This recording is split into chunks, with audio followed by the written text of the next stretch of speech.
And with that, it's a wrap from my side. Stay tuned and keep watching NDTV.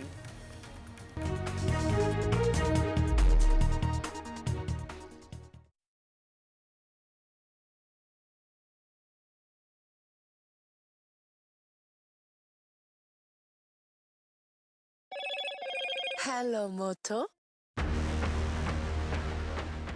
Motorola Edge 50 Pro, world's first AI-powered pro-grade camera.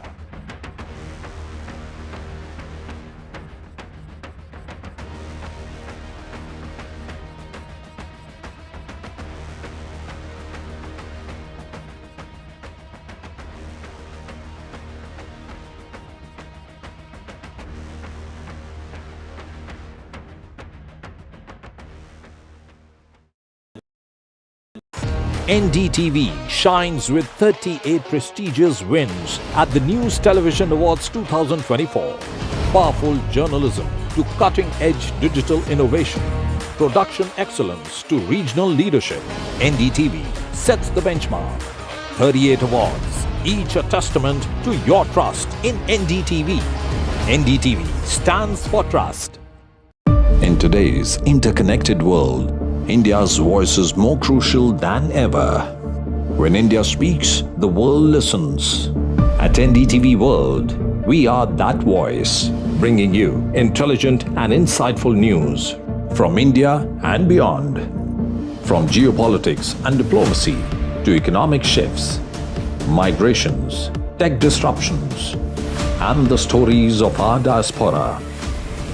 We cover the news that shapes our global future. NDTV World, your new home for global news is here. I've been reporting on all issues big and small from Andhra Pradesh, Telangana, rest of South India, bringing you all the action, all that you need to know, all that you want to know. The energy of Maximum City is infectious. I bring in that energy in our news coverage from financial capital Mumbai. Covering from the southernmost part of India over the last 23 years, I bring in-depth and 360-degree coverage from the Dravidian heartland. The land of Mishti is also known for its bitter politics. I have seen much water flow under the Howrah Bridge, covering Bengal in all its vivid colors.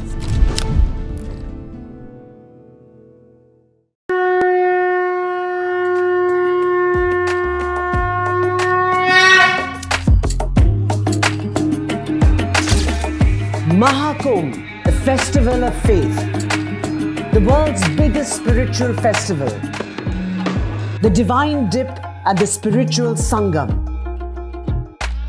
a sacred confluence of faith, culture and heritage. NDTV's mega coverage of the Mega Fest. NDTV at Mahakumbh 2020.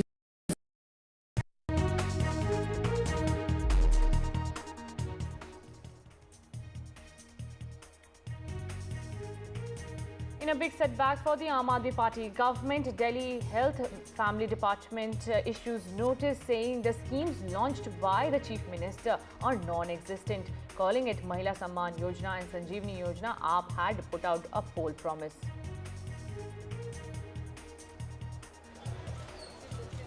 And in the Pushpa 2 stampede case, Pushpa star Allu Arjun was grilled for nearly 4 hours by cops. However, this has generated a lot of heat on Telangana Chief Minister, with opposition saying that the Chief Minister is targeting the South superstar.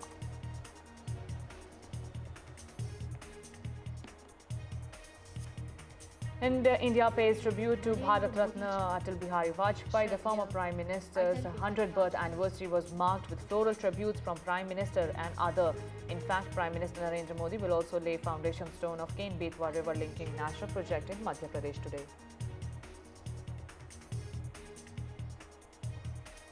And as for reports coming out from Afghanistan, Pakistan conducts airstrikes on Afghanistan, killing at least 15 people. Taliban vows retaliation against Pakistan. Festive spirit grips entire nation. Christmas cheer and hope return in Manipur as markets are thronged by buyers for Christmas spirit.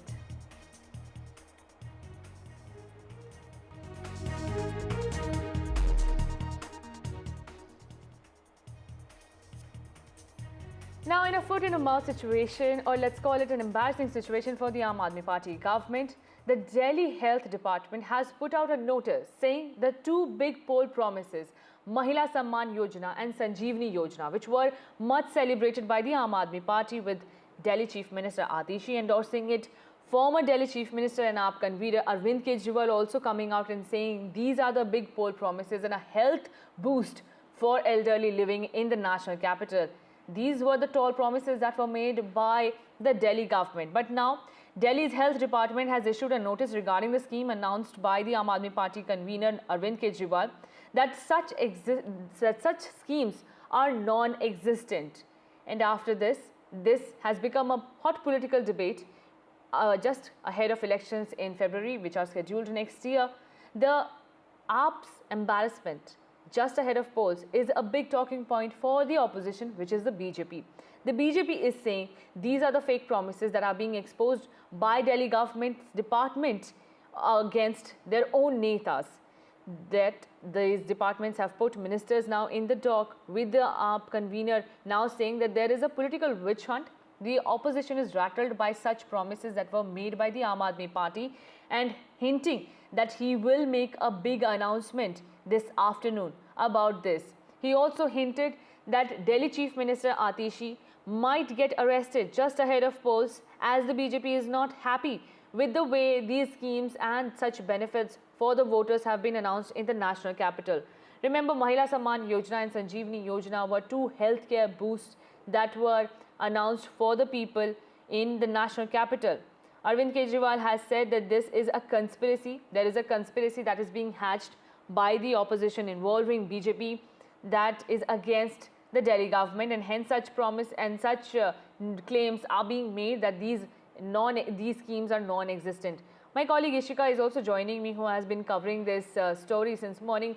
Ishika, take us through the war of words that is coming from the Delhi Health Department and also AAP convener Arvind Kejriwal.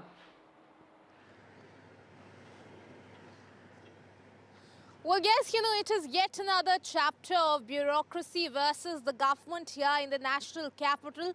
Now, in fact, today, the two departments of the Delhi government, that is the Women and the Child Development Department and the Health and the Family Welfare Department, have issued public notices against Mahila Samman Yojana and also, in fact, the Sanjeevani Yojana, the two big promises of the Aam Aadmi Party. Now, in fact, in this public notices, these departments have clarified that there is no such scheme notified by the Delhi government, and thus, in fact, the information that they are getting regarding, regarding it being, the registrations being started, there is no such registrations that have been started from the side of the department. The department has also, in fact, said that if the registrations start, it will start in an online mode, and the information, the eligibility criteria, all, in fact, will be mentioned, by the department. Now, what is also very interesting is that they have issued warning to the public,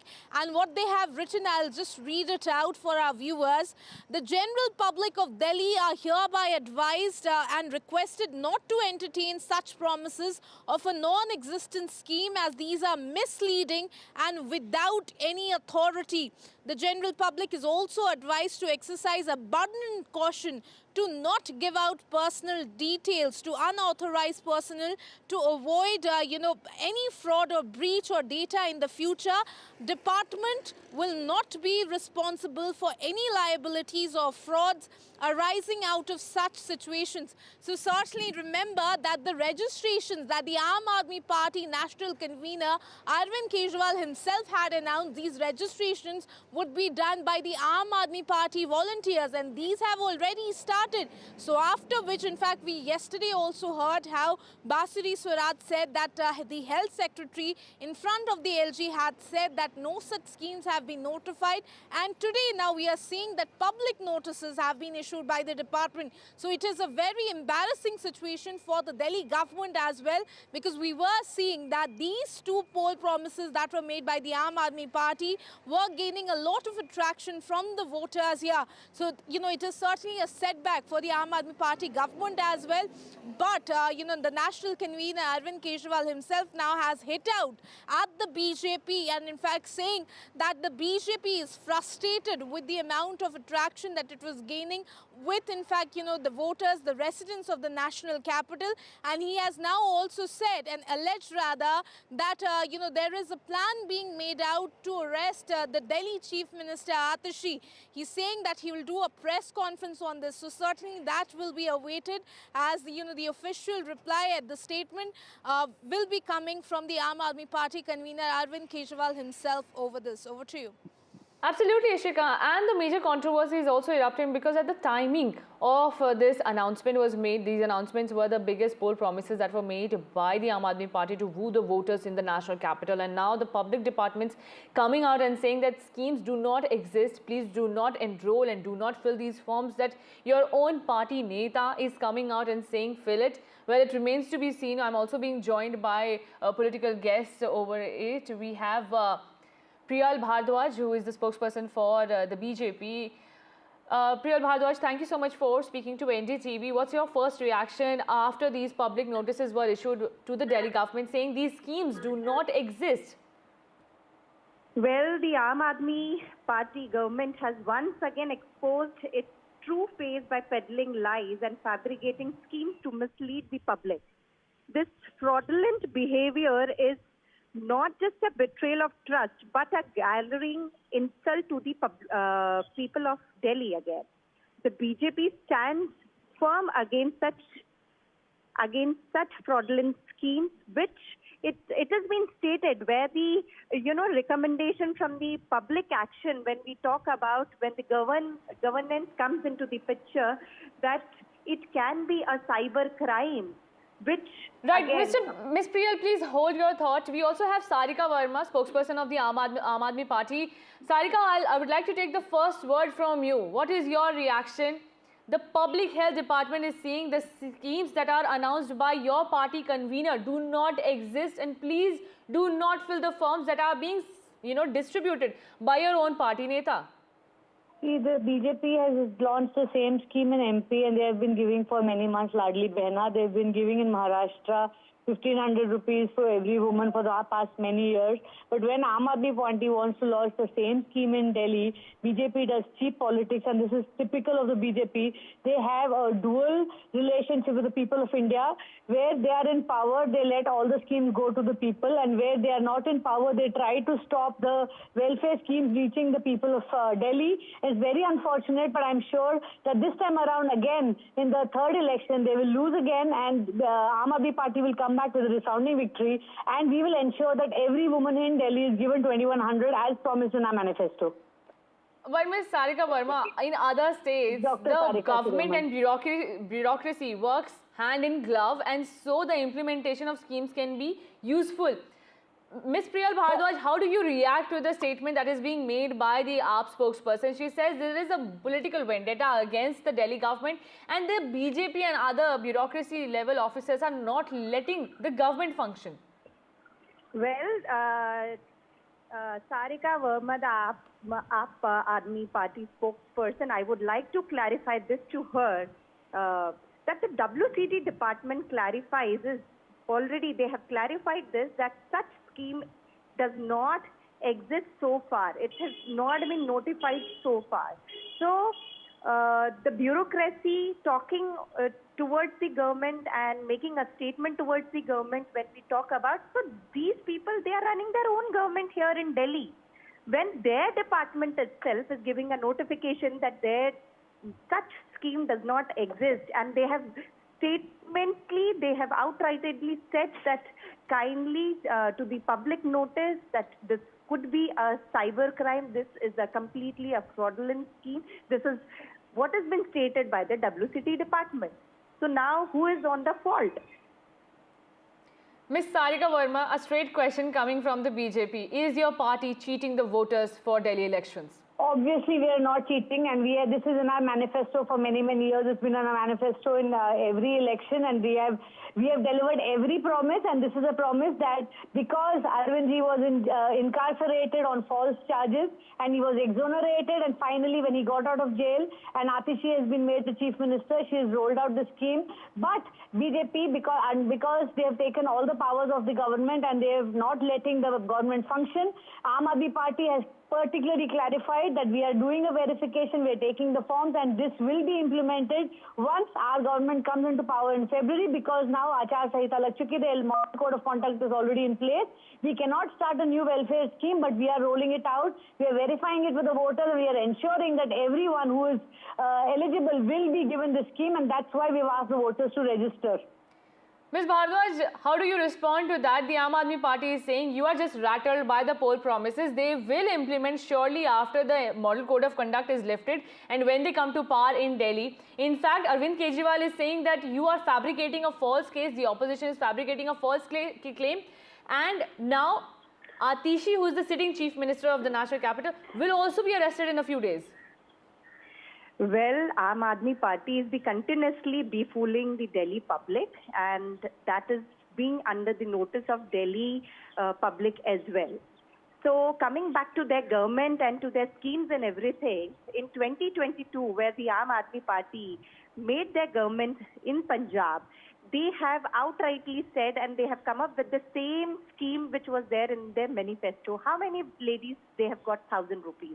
I would just like to ask this question, first of all.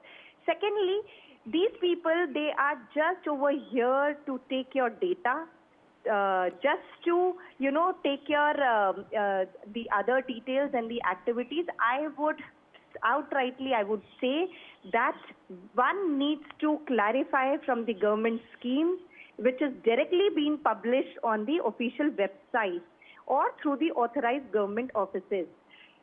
You can't be just befooling the Delhi public anymore further. Once the election has come, then only you are just thinking about the welfare of women. What is happening in and around, we are just seeing the condition of Delhi. It is pathetic, and once again, I would just say that all the public needs to be really very vigilant towards it, that such fraudulent activities to the law enforcement or relevant authorities would be taken on a very serious note. They can't be befooling, just saying or just putting out the posters out. Okay, Ms. Sarika Verma, how do you react to that? The BJP says it is just a poll jumla that your party is making, and also if you can clarify, on what basis is Arvind Kejriwal saying that raids will be conducted against AAP netas, Atishi will be arrested soon? Yeah, so first and foremost, let me address the BJP spokesperson issue that they are concerned about the women's safety in Delhi. There have been multiple crimes, and BJP's Amit Shah, who is the Home Minister under whom the Delhi police comes, there's been absolutely no increase in policing, and there's absolutely no concern about the safety of women. Secondly, when the BJP has the same scheme running in Maharashtra and MP, why are they so hesitant to give the same benefit to the women of Delhi just because they do not have a government in power? So we want to just clarify that Aam Aadmi Party has always, whether it was the free electricity, whether it was good schools, whether it was good hospitals, we have delivered every pre-poll promise, and this is the last pre-poll promise that because they put us in Arvind Kejriwal in jail, we were not able to complete it. That is why before the election we are taking out the forms and registering the people so that they will be able to get the scheme after February. So BJP's typical nonsense about their pre-poll, they are the only ones who have created Jumla, and we've known that for the last 15 lakhs has not been... Okay, I take both of you, and thank you so much for joining us, Priyal Bhardwaj and Sarika Verma. This is a political controversy that will continue to rage ahead of Delhi elections. Government departments coming out and saying that the poll promises that are being made, these are just promises for now, as these schemes do not exist on the ground. And now shifting our focus to Pakistan, in rare airstrikes targeted multiple suspected hideouts of the Pakistani Taliban inside neighboring Afghanistan on Tuesday, dismantling a training facility and reportedly killing some insurgents. Afghanistan-based Khama Press claimed that a series of Pakistani airstrikes on the Barmal district of Paktika province has resulted in the death of at least 15 people, including women and children, with the toll expected to rise further. My colleague Mohammad Ghazali joins me for more details. And as our colleague Ghazali was telling us, that Taliban has said that they will retaliate. This is the escalation after days of bickering. We're also being joined by Dayal Prabhu Dayal, beg your pardon, who is a former diplomat, to speak more on this. Thank you so much, Mr. Prabhu Dayal, for speaking to NDTV. First of all, how do you see this escalation between Pakistan and Afghanistan? Well, first of all, thanks for having me on your show. As you mentioned, the Pakistani airstrikes against Afghanistan yesterday caused severe civilian casualties and widespread destruction. So, this is an indication that there are going to be escalations of tension in the region. The airstrikes came incidentally just a few hours after Pakistan's special representative for Afghanistan, Mohammad Sadiq, had arrived in Kabul to discuss various matters, including the strengthening of bilateral trade and improving relations. And it was the second such attack on the alleged hideouts of the Pakistani Taliban since March, when Pakistani strikes had taken place inside the border regions of Afghanistan. So tensions between Pakistan and the Afghanistan Taliban have been building for quite some time. And these have been fueled by Pakistani allegations about the ongoing presence of the Tehreek-Taliban Pakistan, or the TTP militants in Afghanistan. Pakistan accuses the Afghan Taliban of harboring the TTP militants, while the Afghan Taliban says it is not collaborating with the TTP. And as you said, a serious escalation took place yesterday when Pakistan carried out a series of airstrikes on the Barmar district of Paktia province in Afghanistan. And this resulted in the deaths of at least 15 people. There are some reports that the casualties are going to be higher as more and more bodies are being dug out. I have seen reports that Pakistani jets were responsible for the bombing, and that 7 villages were completely destroyed, thus exacerbating the ongoing humanitarian crisis. Now, I may also mention that the Afghan Taliban has said categorically that the Waziristani refugees were among those targeted. The Waziristani refugees are civilians who had been displaced by the military operations in Pakistan's tribal areas. So while the Afghan Taliban is saying that these were civilians and they were not militants, Pakistan maintains that these were militants and says that TTP commanders and fighters have fled to Afghanistan. And in fact, Pakistan has been accusing the Afghan Taliban of providing shelter to the TTP militants. So there is this ongoing tension, and by all indications, it is going to increase because of the recent airstrikes.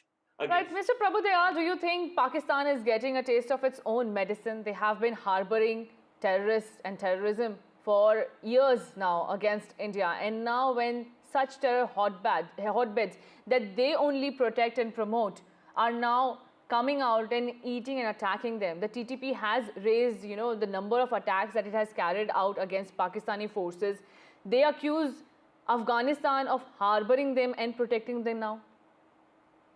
There is an old saying, as you sow, so shall you reap. And as you mentioned, Pakistan has been harboring terrorists who carry out activities against India. In fact, Pakistan has followed the policy of sponsoring terrorism, state-sponsored terrorism. And its activities are bouncing back on itself. And I don't see any solution for this very easily. Pakistan has been warned by a number of countries that it is breeding snakes in its own backyard. And now those snakes are biting it. So it is running all over the place, helter-skelter. This tension, which has come up because of the recent airstrikes by Pakistan against the Afghan border areas, I'm afraid that this is not going to de-escalate so easily, and we could see the potential for the increase in tensions because the Afghan Defense Ministry has vowed to retaliate, and it has said it has the right to defend its territory. Certainly. Prabhu Dayal, thank you so much for joining us with those updates. Now, as the nation observes Good Governance Day, Prime Minister Narendra Modi paid tribute to former Prime Minister Atal Bihari Vajpayee on his 100th birth anniversary. He also penned an article tracing his political journey and contribution to revolutionizing India's infrastructure. He called him the architect of India's transition into the 21st century. Many leaders, President Draupadi Murmu, PM Modi, came to the Atal Memorial to pay their floral tributes to India's Bharat Ratna. PM Modi, as the Prime Minister, has been describing former PM Atal Bihari Vajpayee as a statesman who is credited to transitioning India's policy and shaping India to the 21st century. There were rich tributes that were being paid to Atal Bihari Vajpayee, a man of masses. He is being known for his political legacy and standing up strongly against Indira Gandhi's government during emergency, working alongside Sri Murli Manohar Joshi and L.K. Advani. He has come far in his legacy of leaving the NDA also united. He has worked strongly to unite and put forth a strong NDA, a National Democratic Alliance that was forged only by the success of Atal Bihari Vajpayee. And with that, we are slipping into a very short break.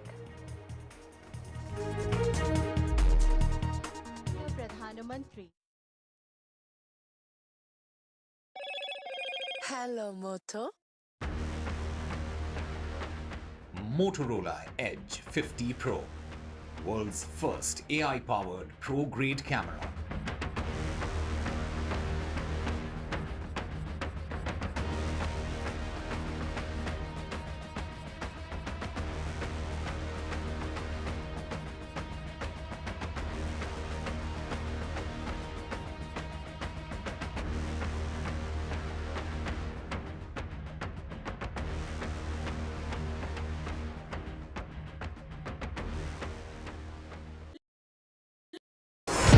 NDTV proudly upholds its legacy of trust and credibility. According to the prestigious Reuters Institute's Digital News Report 2024, NDTV is the top-most news platform in the country. Number 1 in both online and offline reach in India. Beating all its competition, NDTV stands for trust. New day, new show, a new experience. Start your day with the news, not views. We bring you stories that matter and impact your lives. News that informs and keeps you ahead. From Maximum City, Mumbai, to the seat of governance, Delhi, NDTV brings to you the best breakfast show.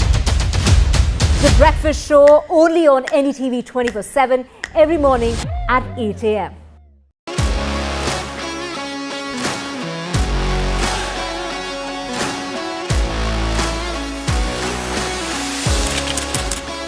We are able to maintain the democratic fabric and the democratic system.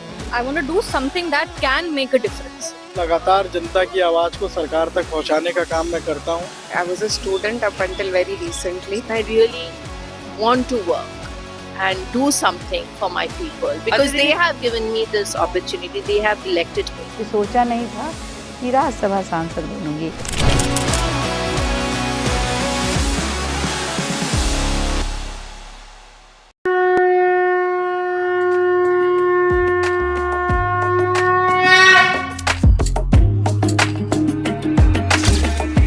Mahakumbh, the festival of faith, the world's biggest spiritual festival, the divine dip and the spiritual sangam,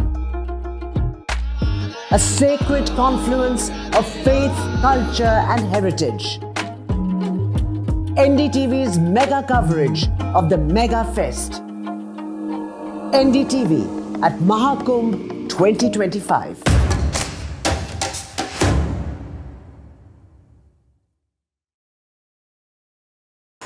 NDTV shines with 38 prestigious wins at the News Television Awards 2024.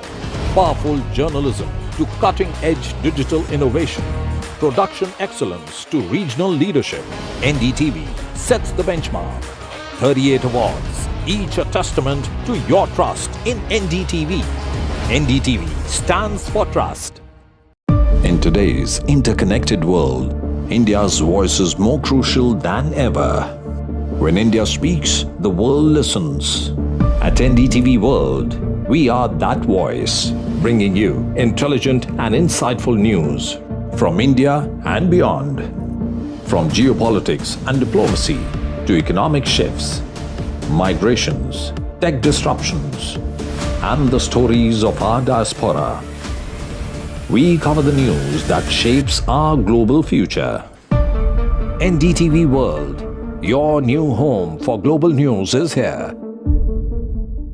I've been reporting on all issues big and small from Andhra Pradesh, Telangana, rest of South India, bringing you all the action, all that you need to know, all that you want to know. The energy of Maximum City is infectious. I bring in that energy in our news coverage from financial capital Mumbai. Covering from the southernmost part of India over the last 23 years, I bring in-depth and 360-degree coverage from the Dravidian heartland. The land of Mishti is also known for its bitter politics. I have seen much water flow under the Howrah Bridge, covering Bengal in all its vivid colors.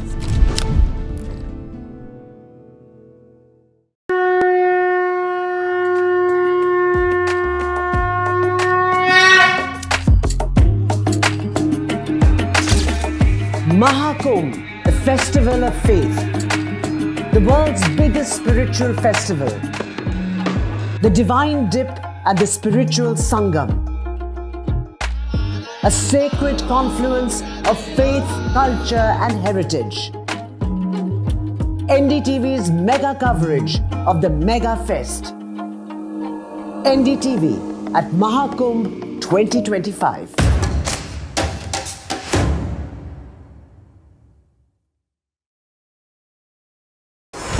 NDTV proudly upholds its legacy of trust and credibility. According to the prestigious Reuters Institute's Digital News Report 2024, NDTV is the topmost news platform in the country. Number one in both online and offline reach in India. Beating all its competition, NDTV stands for trust. New day, new show, a new experience. Start your day with the news, not views. We bring you stories that matter and impact your lives. News that informs and keeps you ahead. from Maximum City, Mumbai, to the seat of governance, Delhi. NDTV brings to you the best breakfast show. The breakfast show only on NDTV 24/7 every morning at 8 a.m.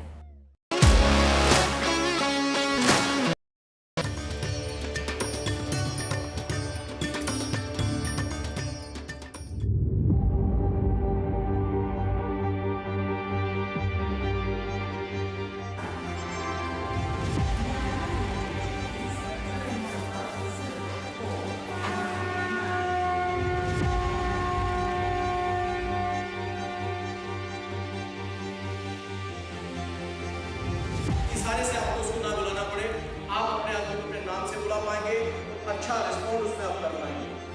Noted समयमाई Mela control समयमाई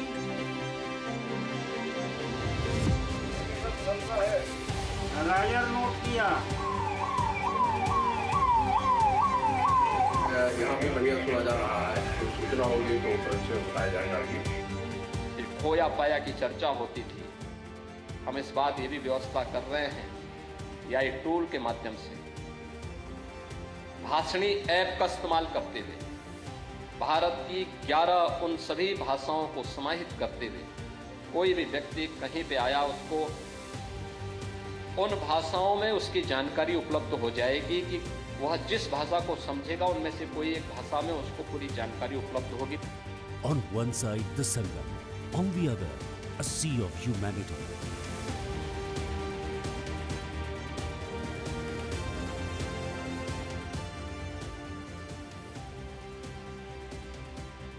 millions of devotees converging. Along with the spiritual aura of the sacred Sangam waters and the Holy Land, the most crucial aspect during the Mahakumbh is security.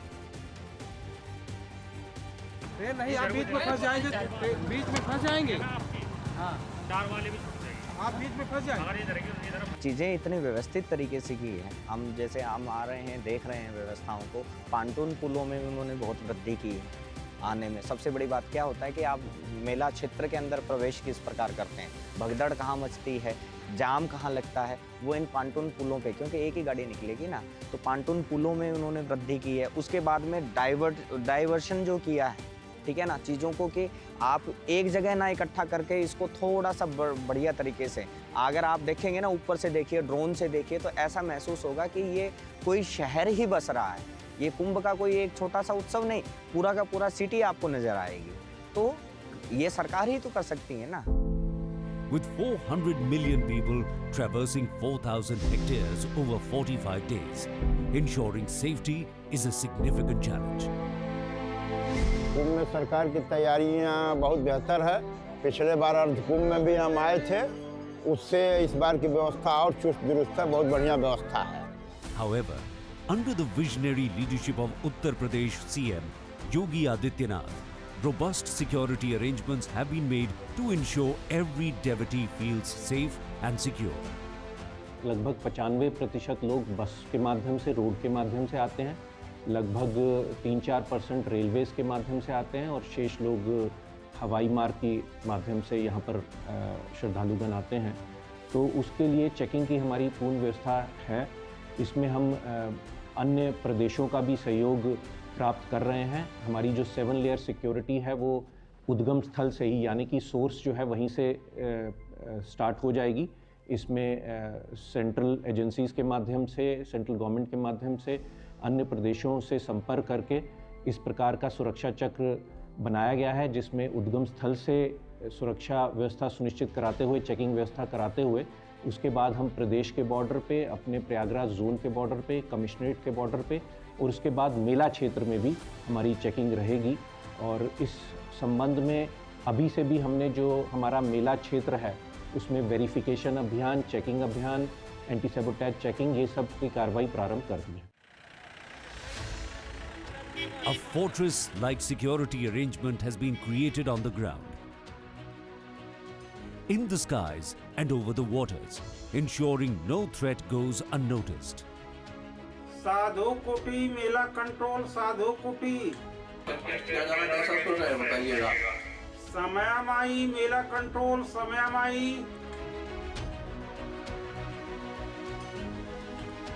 Artificial intelligence-equipped helicopters will keep a round-the-clock watch from the skies to prevent any untoward incidents.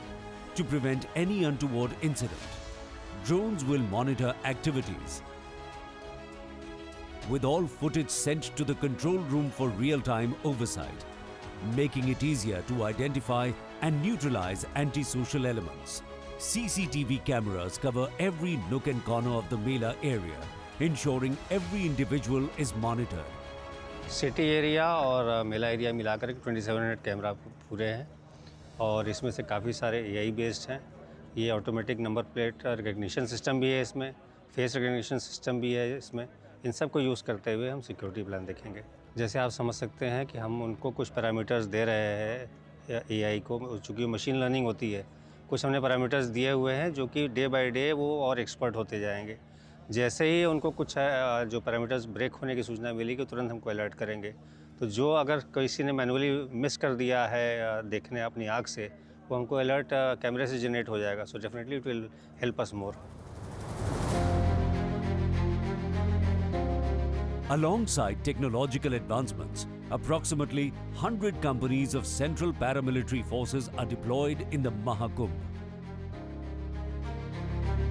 मान लीजिए वहाँ high crowd जाने की संभावना है तो उसका एक अलर्ट जनरेटेड होगा, जिसके बेस पे हम लोग फर्दर एक्शन ले सकते हैं। वहाँ का रूट डाइवर्शन प्लान करना है। जैसे संगम घाट है, राम घाट है, अरेल घाट है, तो ये सारे घाट में अभी कितनी डेंसिटी है डेंसिटी पर स्क्वायर मीटर कितना है। जैसे जैसे नंबर बढ़ता गया ये कलर चेंज होकर ऑरेंज से रेड होता रहेगा।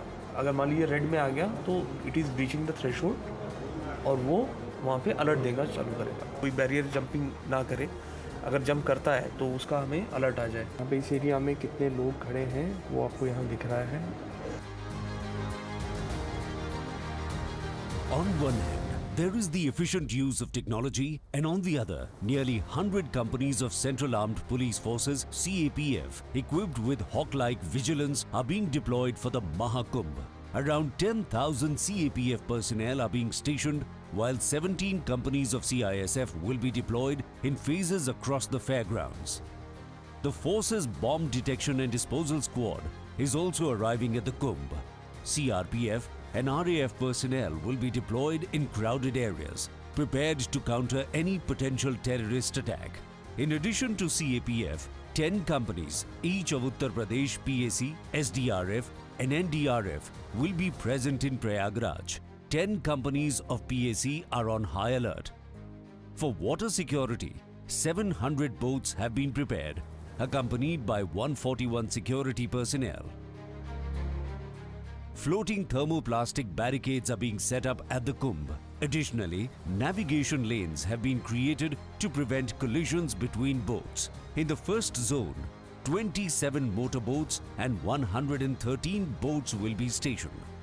These boats will carry security personnel, NDRF and SDRF staff, and approximately 24 divers. Similarly, the second zone has been divided into 28 beats with 24 motorboats and 77 boats deployed.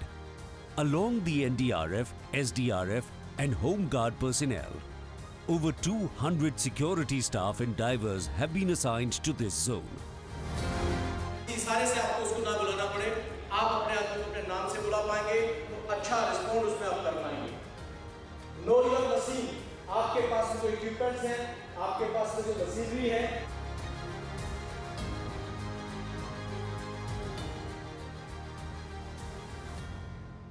Mahakumbh 2025 विश्व का सबसे बड़ा समागम होगा। उसके लिए कई महीनों से हम लोगों की तैयारियां चल रही हैं।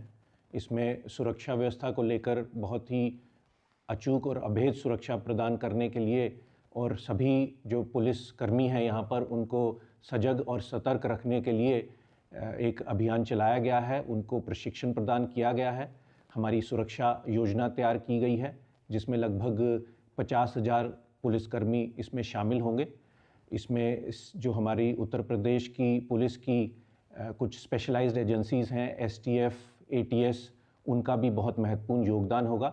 और साथ ही साथ हम सेंट्रल एजेंसी से भी समन्वय हमने स्थापित किया है, उनसे कई बैठकें भी आयोजित की हैं। उनकी जो वेरियस एजेंसीज़ हैं वो भी इसमें अपना पूर्ण योगदान देंगी। यहाँ पर NDRF की भी टुकड़ियाँ रहेंगी, साथ साथ NSG भी रहेगी और अन्य एजेंसीज़ भी अपने इनपुट्स हमें प्रदान कर रही हैं, जिनके अनुसार हम अचूक सुरक्षा व्यवस्था यहाँ प्रदान कर सकें, उसके लिए हम तत्पर हैं। This year's Mahakumbh Mela is a remarkable blend of security and technology. Different colored QR codes have been arranged for various services this time. The aim is to ensure both the convenience and security of the devotees. If someone needs information about the Kumbh administration or the contact number of an official, they can use the black QR code. For medical emergencies or immediate assistance, the red QR code is available. For hotels and food, the blue QR code is designated, while Uttar Pradesh's achievements also have a dedicated QR code.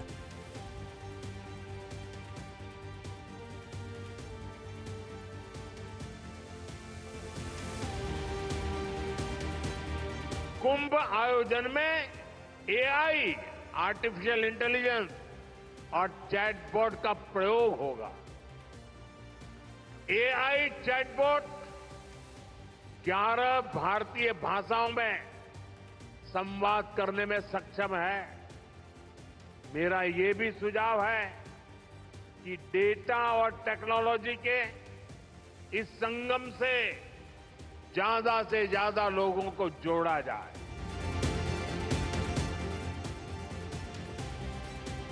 Mental peace is an essential part of safety. GPS tracking systems help reunite separated individuals with their groups, ensuring seamless assistance.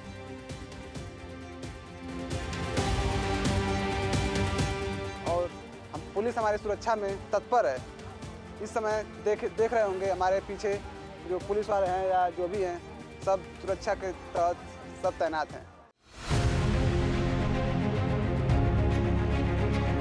The rule of law and the guarantee of security are two key aspects of Chief Minister Yogi Adityanath's governance. To ensure this, no compromises have been made by the administration, regardless of the need for state-of-the-art arrangements.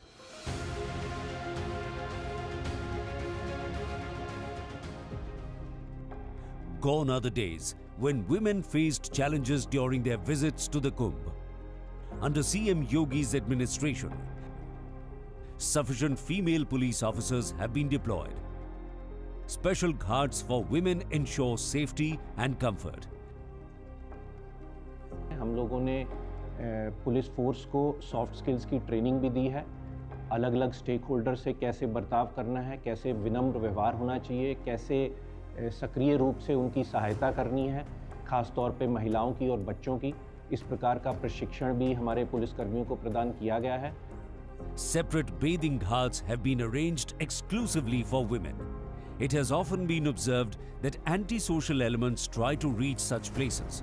However, this time, even a glance inappropriately toward these areas will leave the perpetrator with lifelong regret for their behavior.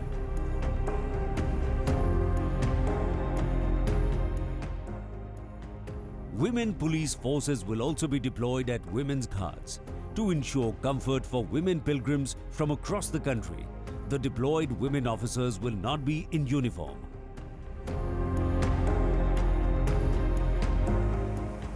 हाँ, सरकार तो अच्छी व्यवस्था की है, अभी व्यवस्था में जुटी भी है।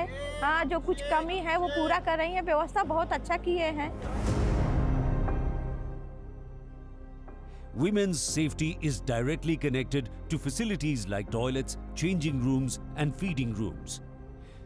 Toilets and sanitation facilities have been set up in the Mahakumbh Mela area.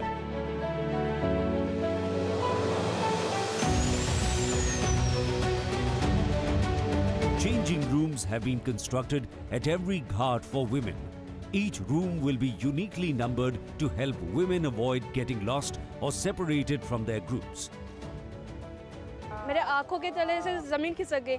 इतने अच्छे से वो लोग अपना अपना काम कर रहे। पुलिस कर्मचारी चारों तरफ फैल चुके हैं। टेंट्स वगैरह जब बनवा रहे, पुलिस कर्मचारी अपने अपना काम कर रहे। यहाँ पर 24/7 सिक्योरिटी कैमरा, ड्रोन्स वगैरह भी असेंबल कर चुके हैं ताकि वो कोई भी अगर दुविधा हो किसी को, या आप देख सकते हैं पानी कितना गहरा हो चुका है। और जब आप देख सकते हैं कि महाकुंभ जैसा नज़दीक आ रहा है, पुलिस कर्मचारी अपना काम और जोर से कर रहे हैं।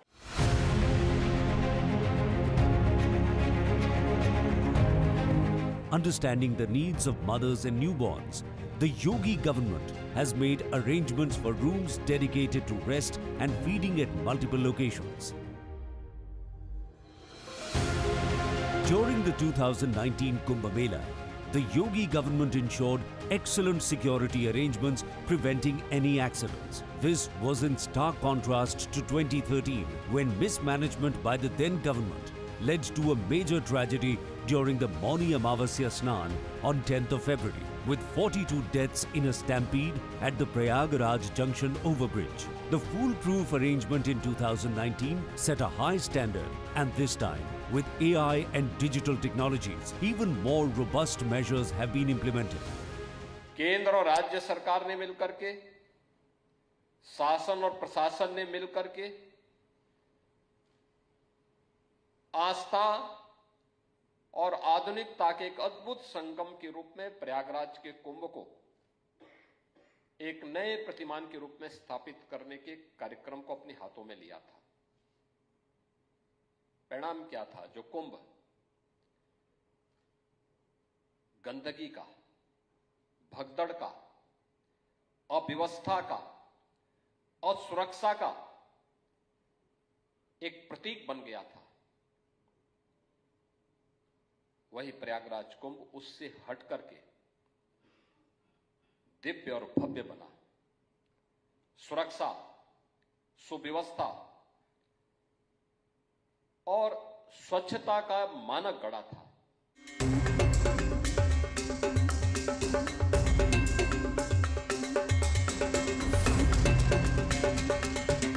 For an event where 40 crore devotees are expected, the Railways has also taken remarkable initiatives to prevent any unfortunate stampede situations. Over the 45 days of the Mahakumbh, 13,000 trains will run to Prayagraj from various locations, including 3,000 special trains. Proper arrangements have been made for trains to stop at stations like Jhunsi and Phapamau, apart from Prayagraj. Tickets have been arranged in different colors based on train and location. हम per day इस पूरे क्षेत्र से लगभग 20 लाख लोगों को ticket दे सकें, ताकि जो भी लोग टिकट लेना चाहें उन्हें टिकट लेने में किसी तरह की असुविधा ना हो। हमारे टिकटिंग काउंटर्स होंगे जो कि फिक्स्ड काउंटर्स होते हैं, ATVM मशीन्स होंगी, ऑटोमेटिक टिकट वेंडिंग मशीन्स होंगी, और इवन मोबाइल UTS, जिसमें अगर आपने देखा होगा जैसे बस में लोग यात्रा करते हैं तो एक आदमी लेके रहता है, उस तरह की एक डिवाइस होगी हाथ में और वो लोगों के पास जा के भी टिकट दे सकेगा। तो इस तरह की हमने टिकटिंग की भी फैसिलिटी डेवलप की हुई। अब बात आती है कलर कोडिंग की, तो जो हम टिकट देंगे उनका डायरेक्शन वाइज एक कलर फिक्स होगा। जैसे प्रयागराज जंक्शन की बात करें तो प्रयागराज से अगर आपको लखनऊ की तरफ जाना है या बनारस की तरफ जाना है तो आपको रेड कलर का एक टिकट मिलेगा। ये मेला क्षेत्र में, संगम क्षेत्र में भी हमारे टिकट काउंटर होते हैं, वहाँ पे भी अगर आप टिकट खरीदते हैं तो उनको इसी तरह के कलर कोडिंग वाला टिकट मिलेगा।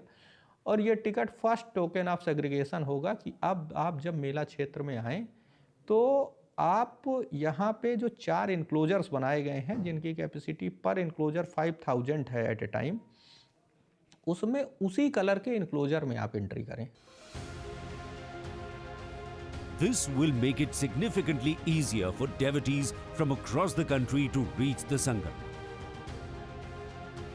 आप देख रहे होंगे ये रेड कलर का टिकट है, तो अगर आपको लखनऊ या बनारस की तरफ यात्रा करनी है तो रेड कलर का टिकट रहेगा। अगर आपको कानपुर की तरफ यात्रा करनी है तो ग्रीन कलर का टिकट रहेगा। अगर आपको सतना, मानिकपुर, झांसी की तरफ यात्रा करनी है तो येलो कलर का टिकट रहेगा। और अगर मुगलसराय की तरफ यात्रा करनी है तो ब्लू कलर का टिकट रहेगा। तो इस तरह से डिफरेंट कलर कोडिंग के साथ ये टिकट्स रहेंगे।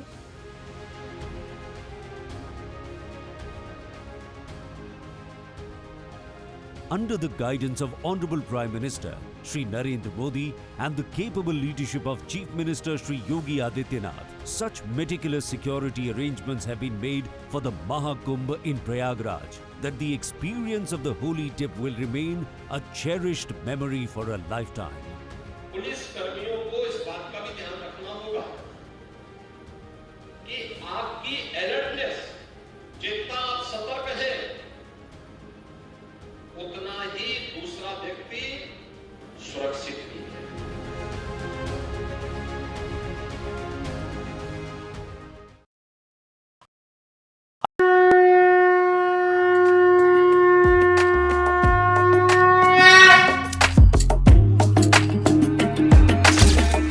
Mahakumbh, the festival of faith, the world's biggest spiritual festival, the divine dip at the spiritual Sangam,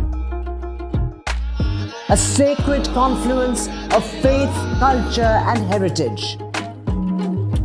NDTV's mega coverage of the Mega Fest.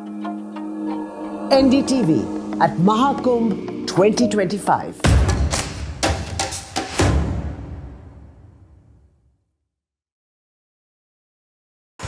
NDTV shines with 38 prestigious wins at the News Television Awards 2024.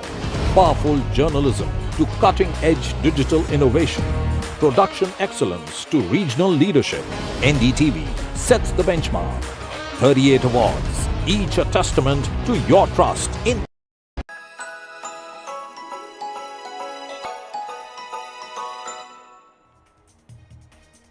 A 122-year-old bakery in Kolkata sees long queues during witness for its very popular Christmas cakes, and the bakery has been even mentioned in Parliament by Rajya Sabha MP Derek O'Brien. Take a look.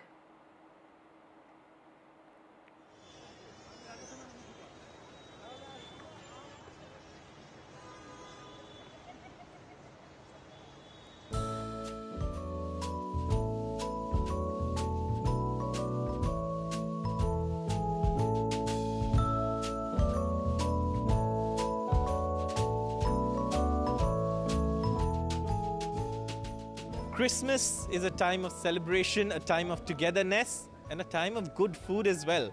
Christmas cakes are of course popular at Nahum's in Kolkata, but the reason that there is another special message that Nahum sends out is, you see this long queue? People of all communities. It's a bakery founded by a Jewish family, celebrating a Christian festival, Muslim bakers, and like Derek O'Brien said in Parliament, also a line of people of all faiths communities coming in to buy that very, very good Christmas cake. What brings you to Nahum's? Why is it so special that, there's a line and you would still stand in line and buy a cake? This bakery is like one of the oldest bakeries in Calcutta, right? And their plum cakes are absolutely, I have always bought it for the last 5 years, 6 years continuously. It's very delicious. I should recommend to all those who are seeing this maybe. 1902 का दुकान है, तो it's a legacy basically और कुछ नहीं। और अच्छा लगता है, साल भर आता हूँ तो एक दिन के लिए 2 घंटे ये, अगर 3 घंटे भी खड़ा रुकना पड़े तो रुक जाएंगे, लेकिन नाम से लेना है। पसंद है केक? हाँ, cake quality is very good till आज के दिन में भी क्वालिटी लोग मेंटेन करते हैं। बचपन से ये तो सुना है, लेकिन जो कॉलेज का टाइम आ गया तो उसी समय से ही ये तो आना जाना करते रहता है, लेते रहता है, ऑर्डर भी दे देता है, इसीलिए तो प्रैक्टिस हर समय है और इसका टेस्ट इतना है क्या बोलूं।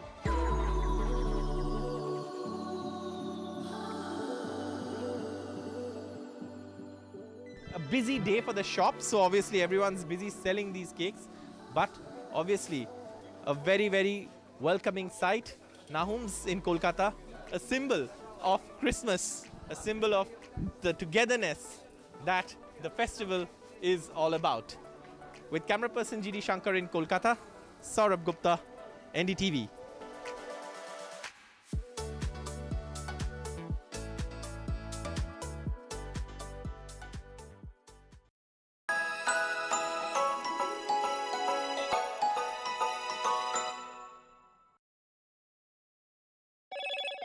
Hello, Moto.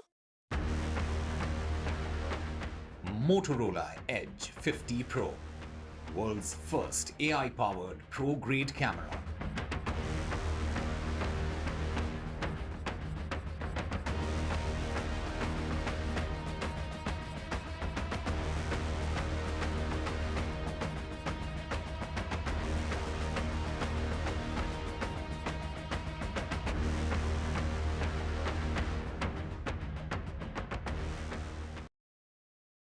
In today's interconnected world, India's voice is more crucial than ever. When India speaks, the world listens. At NDTV World, we are that voice, bringing you intelligent and insightful news from India and beyond. From geopolitics and diplomacy to economic shifts, migrations, tech disruptions, and the stories of our diaspora. We cover the news that shapes our global future. NDTV World, your new home for global news is here.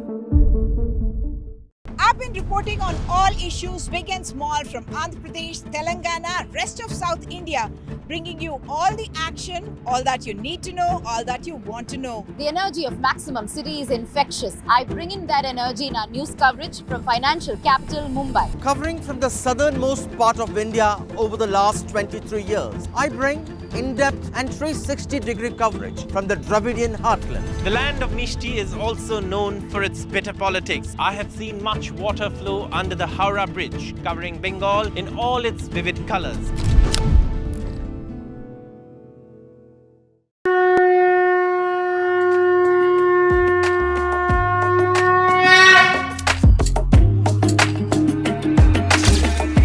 Mahakumbh, the festival of faith, the world's biggest spiritual festival, the divine dip at the spiritual Sangam, a sacred confluence of faith, culture and heritage. NDTV's mega coverage of the Mega Fest. NDTV at Mahakumbh 2025.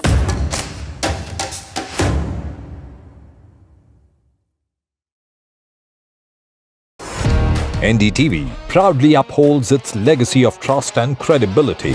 According to the prestigious Reuters Institute's Digital News Report 2024, NDTV is the topmost news platform in the country. Number 1 in both online and offline reach in India. Beating all its competition, NDTV stands for trust. New day, new show, a new experience.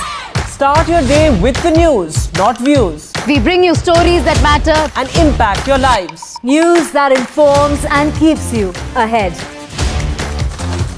from Maximum City, Mumbai, to the seat of governance, Delhi. NDTV brings to you the best breakfast show. The breakfast show only on NDTV 24/7 every morning at 8 a.m.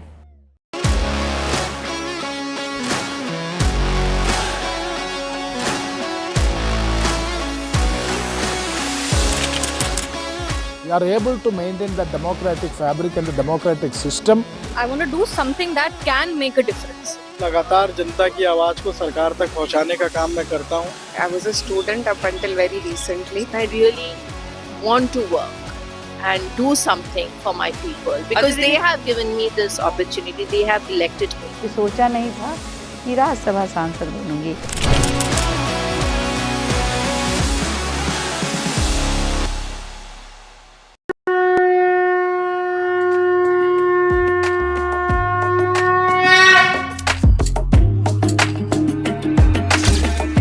Mahakumbh, the festival of faith, the world's biggest spiritual festival, the divine dip at the spiritual Sangam, a sacred confluence of faith, culture and heritage. NDTV's mega coverage of the Mega Fest. NDTV at Mahakumbh 2025.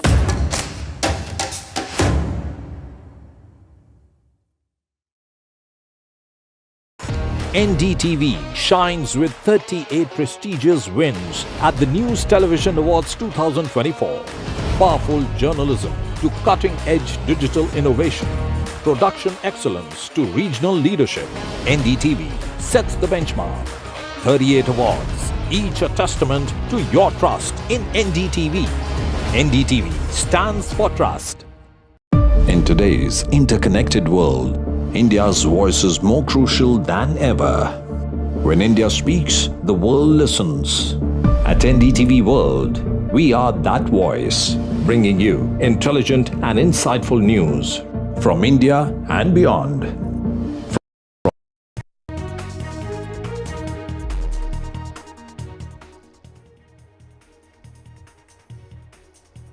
Our poll promises in the dock as the Aam Aadmi Party government versus the departments face off. The public notice issued by WCD Department and Health Department of the government of Delhi over Aam Aadmi Party's two big poll promises just ahead of the elections coming up in Delhi. The Mahila Samman Yojana and the Sanjeevani Yojana, which is regarding the elderly as far as their health insurance is concerned. And India pays tribute to Bharat Ratna. We're talking about former Prime Minister Atal Bihari Vajpayee, and on the occasion of the 100th birth anniversary, Prime Minister Modi there paying a tribute to him, calling him the architect of India's transition into the 21st century, while the Prime Minister will be laying down foundation stone of the national project in Madhya Pradesh in memory of Atal Bihari Vajpayee. And as far as the stampede during the filming of Pushpa 2 is concerned, the actor Allu Arjun was grilled by the police yet again, the second time round in a matter of 10 days. It's the BRS attacking the Chief Minister of the state, saying that he's targeting the actor and that there is other work to be focusing on, including promises that were made by the Congress party before they came into power. And Pakistan airstrikes that have been reported in Afghanistan that resulted in the death of 15 people, including women and children. And Taliban has now gone on to say that they have warned of retaliation. Foreign Minister S. Jaishankar is in the United States, a very important visit there that comes in at that transition period that is between Joe Biden and Donald Trump, who's going to be taking office on the 20th of January. Meetings are lined up with Donald Trump as well as Joe Biden officials, and those meetings are expected during that visit that's going to be on till the 29th of this month. And Christmas cheer brings about hope as far as Manipur is concerned, and this is sending out a message of peace and also wishing all those people in Manipur a very peaceful and a Merry Christmas.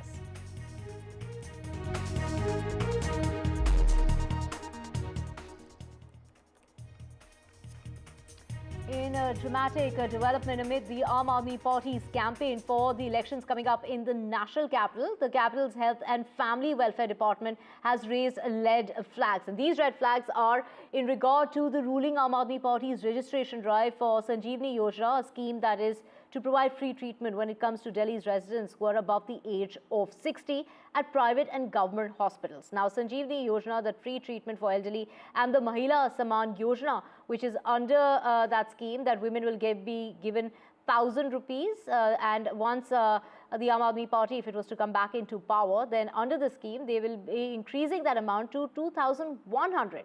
Now, in a public notice that's been published in newspapers, the department has gone on to say that it does not have any such supposed Sanjeevani scheme in existence. It added that it had not authorized anyone to collect personal data from elderly citizens that is not providing any sort of identification card. So that is what is really being said. Let's just listen into the reactions coming in, whether it's the BJP or the Aam Aadmi Party. Arvind Kejriwal Delhi की जनता को digital fraud की दिशा में ले जा रहे हैं। दिल्ली में आम आदमी पार्टी की सरकार है और आम आदमी पार्टी की सरकार चेतावनी जारी कर रही है दिल्ली की जनता को कि 2100 रुपए की कोई योजना है ही नहीं। संजीवनी नाम की कोई योजना कैबिनेट में अप्रूव हुई नहीं, इसकी कभी चर्चा नहीं हुई। जो योजना धरातल पर है ही नहीं, कागजों में है ही नहीं, तो आप कहां लेकर जाना चाहते हैं? तो सीधा सीधा दिल्ली की जनता को ठगने का काम अरविंद केजरीवाल कर रहे हैं। जैसे 10 साल में दिल्ली की जनता को धोखा दिया है, अब जाते समय भी ये झूठ का ढोल अपने गले में पीट रहे हैं। मैं सवाल ये कह रहा हूं कि भारतीय जनता पार्टी के मन में बुजुर्गों और मिडिल क्लास के प्रति इतनी घृणा क्यों भरी हुई है? इतनी नफरत क्यों है भाई? केजरीवाल वो मुख्यमंत्री हैं जिन्होंने वादे से ज्यादा काम करके दिखाया। ये केजरीवाल की गारंटी है, चुनाव जीतने के बाद 60 साल के ऊपर के बुजुर्गों को निःशुल्क इलाज मिलेगा, प्राइवेट हॉस्पिटल में भी और सरकारी अस्पताल में भी। 2100 रुपए हर महिला को उनके खाते में मिलेगा चुनाव जीतने के बाद। और हर महिला ये कह रही है हम मुख्यमंत्री बनाएंगे केजरीवाल जी को और 2100 रुपए हमारे खाते में आएगा। इसमें गलत क्या है? And of course, that war of words that continues between the Aam Aadmi Party and the centre. Now, switching tracks as far as the nation observing Good Governance Day, it's Prime Minister Modi who's paying a tribute to former Prime Minister Atal Bihari Vajpayee on the occasion of the 100th birth anniversary. He spent an article tracing his political journey and contribution to revolutionizing India's infrastructure. He's called him the architect of India's transition into the 21st century, adding he stands tall as a statesman who continues to inspire countless people. The Prime Minister has said that it was a privilege for BJP workers like himself to be able to learn from the stalwart, and he will be laying the foundation stone to the river linking project, the first such initiative under the National River Interlinking Policy. Nearly 44 lakh people in districts of Madhya Pradesh and 21 lakh in Uttar Pradesh will get drinking water under the project, which is estimated to cost over 44,000 crore rupees, and nearly 7.18 lakh farmer families will also be benefiting of the 2,000 villages that will get to benefit from this project, which will also be generating 103 megawatts of hydropower and 27 megawatts of solar energy. And to get more on this, let's just go across to my colleague who is joining us, Ishika, getting us.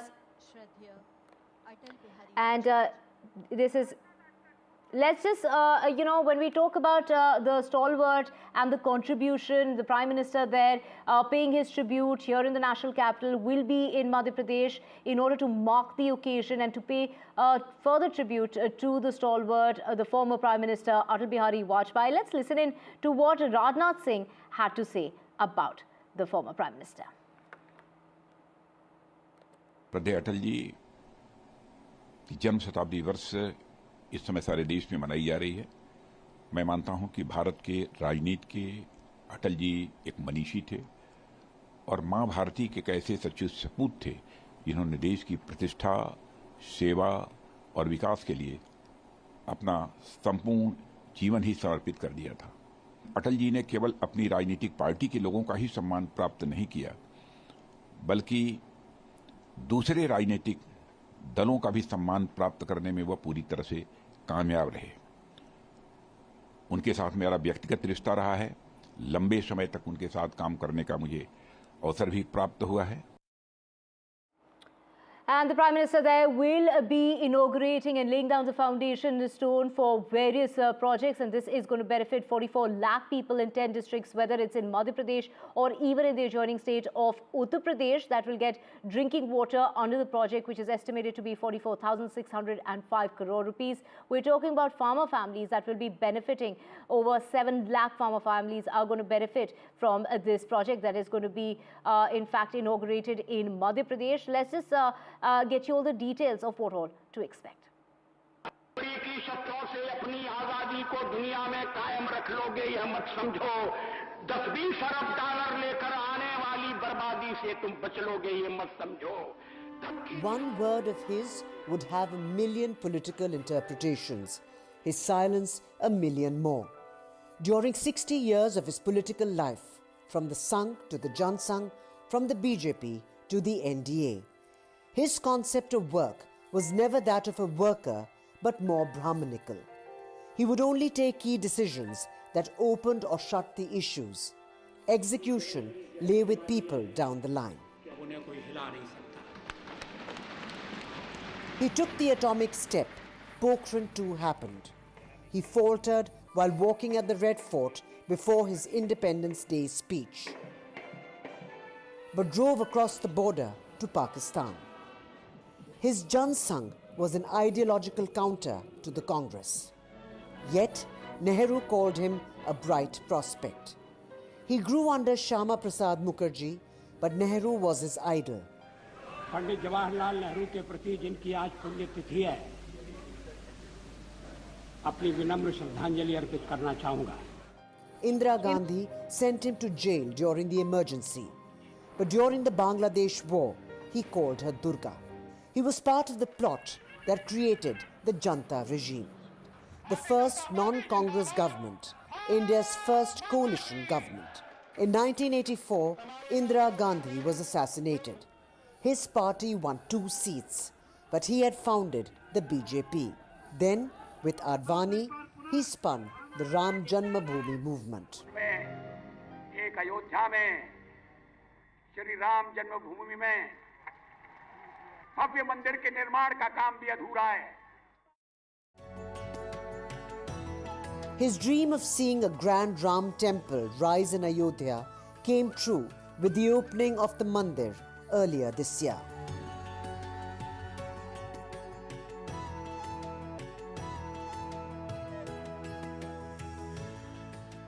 He proved to be the right man at the right time for anti-Congress forces to unite, heading the country for 13 days in 1996, for 13 months in 1998, and for almost 6 years from 1999. कब तक पाकिस्तान और भारत लड़ते रहेंगे? ये 50 साल से चलने वाला ये खून का खेल बंद होगा या नहीं होगा? Some within his party called him the Mukhota. But then the mask was also the mascot. BJP's most endearing face, one who managed a coalition of 24 parties. Tough to tackle Mayawati, Mamta Banerjee and Jayalalitha were his allies. He decided on disinvestment. Arun Shourie did the rest. He wanted dialogue with Pakistan. Stopping Pakistani aggression was left to Advani. The failed Agra summit, Kargil and parliament attacks were setbacks. But he got off lightly as he never went too far politically on issues. The trait, think, decide and then retreat, was useful to deal with issues on which he and the BJP disagreed. Party leaders and opponents never understood the Atal-Advani bond. The two worked together longer than any other comparable team of leaders. They were together during the emergency, together in decline and rise, holding up the party using contradictory polls. No wonder, during UPA's term, Advani was the target of the opposition. Vajpayee got the respect he so often commanded. His knee gave him sudden trouble in 2000 when he was in Nagpur for a BJP national executive. 9 years later, he was admitted to hospital 48 hours before another national executive in Nagpur. He never recovered. During his final journey in August 2018, Prime Minister Modi quietly walked alongside the hearse that was on its way to Rashtriya Smriti Sthal, the funeral venue. This was the first time a Prime Minister had walked 6 kilometers in a public procession, throwing his security detail in a tizzy, and took everyone by surprise. But it was a powerful message of a follower's farewell to his political guru. The nation still misses the charismatic bard of Indian politics. His wit, his satire, and of course, his poetry. अगणित बलिदानों से अर्जित यह स्वतंत्रता, श्वेत शोणित से सिंचित यह स्वतंत्रता, त्याग तेज तप बल से रक्षित यह स्वतंत्रता, दुखी मनुजता के हित अर्पित यह स्वतंत्रता। इसे मिटाने की साजिश करने वालों से कह दो चिनगारी का खेल बुरा होता है। इसे मिटाने की साजिश करने वालों से कह दो चिनगारी का खेल बुरा होता है। औरों के घर आग लगाने का जो सपना, वह अपने ही घर में सदा खड़ा हो। एक नहीं दो नहीं करो 20 समझौते, ये पाकिस्तान से कहा गया है। एक नहीं दो नहीं करो 20 समझौते, पर स्वतंत्र भारत का मस्तक नहीं झुकेगा। अगणित बलिदानों से अर्जित यह स्वतंत्रता, अगणित बलिदानों से अर्जित यह स्वतंत्रता, श्वेत शोणित से सिंचित यह स्वतंत्रता, त्याग तेज तप बल से रक्षित यह स्वतंत्रता, दुखी मनुजता के हित अर्पित यह स्वतंत्रता। इसे मिटाने की साजिश करने वालों से कह दो चिनगारी का खेल बुरा होता है। इसे मिटाने की साजिश करने वालों से कह दो चिनगारी का खेल बुरा होता है। औरों के घर आग लगाने का जो सपना, वह अपने ही घर में सदा खड़ा हो। आज सिंधु में ज्वार उठा है, नगपत फिर ललकार उठा है, कुरुक्षेत्र के कण कण से फिर पांचजन्य हुंकार उठा है। शत शत आघातों को सहकर जीवित हिंदुस्तान हमारा, जग के मस्तक पर रोली सा शोभित हिंदुस्तान हमारा। दुनिया का इतिहास पूछता रोम कहाँ, यूनान कहाँ है। दुनिया का इतिहास पूछता रोम कहाँ, यूनान कहाँ है। घर घर में शुभ अग्नि जलाता वह उन्नत ईरान कहाँ है। दीप बुझे पश्चिमी गगन के, व्याप्त हुआ बरबर अंधियारा, किंतु चीर कर धमकी छाती चमका हिंदुस्तान हमारा। जीवन बीत चला, कल कल करते आज हाथ से निकले सारे। कल कल करते आज हाथ से निकले सारे, भूत भविष्यत की चिंता में वर्तमान की बाजी हारे। पहरा कोई काम न आया, रसघट रीत चला, जीवन बीत चला। एक नया भारत कि जिसमें एक नया विश्वास हो, जिसकी आंखों में चमक हो, एक नया उल्लास हो जहां सम्मान हर एक जाति हर एक धर्म का, सब समर्पित हों जिसे, वह लक्ष्य जिसके पास हो। एक नया अभिमान अपने देश पर जन जन में है, एक नया भारत बनाने का इरादा मन में है। And well, it is senior officers in the Delhi government that have released public notices and disowned the registration process that's been started by Chief Minister Atashi and former Chief Minister Arvind Kejriwal. This is in regard to the two poll promises. And to get more on this, we have my colleague Ishika joining us. Ishika, take us through those two poll promises, which includes free treatment for residents above the age of 60 and the money that was going to be given to women under the Mahila Samman Yojana. Well, in fact, these two were the big announcement by the Aam Aadmi Party ahead of the elections. Aam Aadmi Party national convener had said that, in fact, under the Mahila Samman Yojana, 2,100 rupees will be credited to the account of, women here after the elections. And under the Sanjeevani Yojana, all the medical treatment for the senior citizens above the age of 60 will be free in all private and, in fact, government hospitals here in the national capital. But he also said that the doorstep registrations of this will start and this will be started by the Aam Aadmi Party volunteers itself. And we also saw that all the three top leaders of the Aam Aadmi Party, Arvind Kejriwal, Manish Sisodia, Atashi, all three of them went and started this registration process. Now, in a very embarrassing situation rather for the Delhi government and for the Aam Aadmi Party, today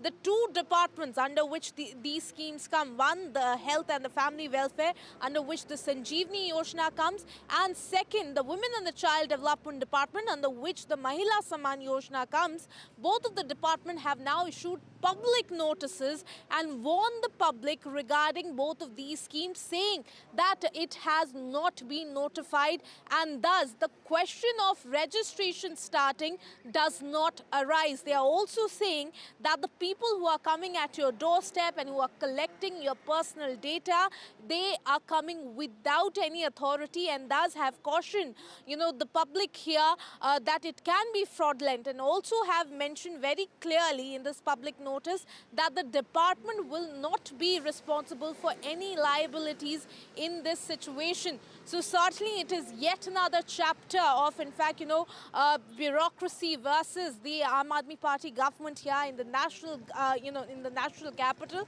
And we are seeing that the opposition, that is the BJP, has already mounted, its attack against Arvind Kejriwal and the Aam Aadmi Party, saying now that, the Aam Aadmi Party is also now taking people towards digital fraud, is what they are saying. In response, we are also getting reaction from the Aam Aadmi Party, where they are saying that the action will be taken against those officers who have issued these public notices. So apart from this, certainly it is in fact only going to intensify as it is the election season. Over to you.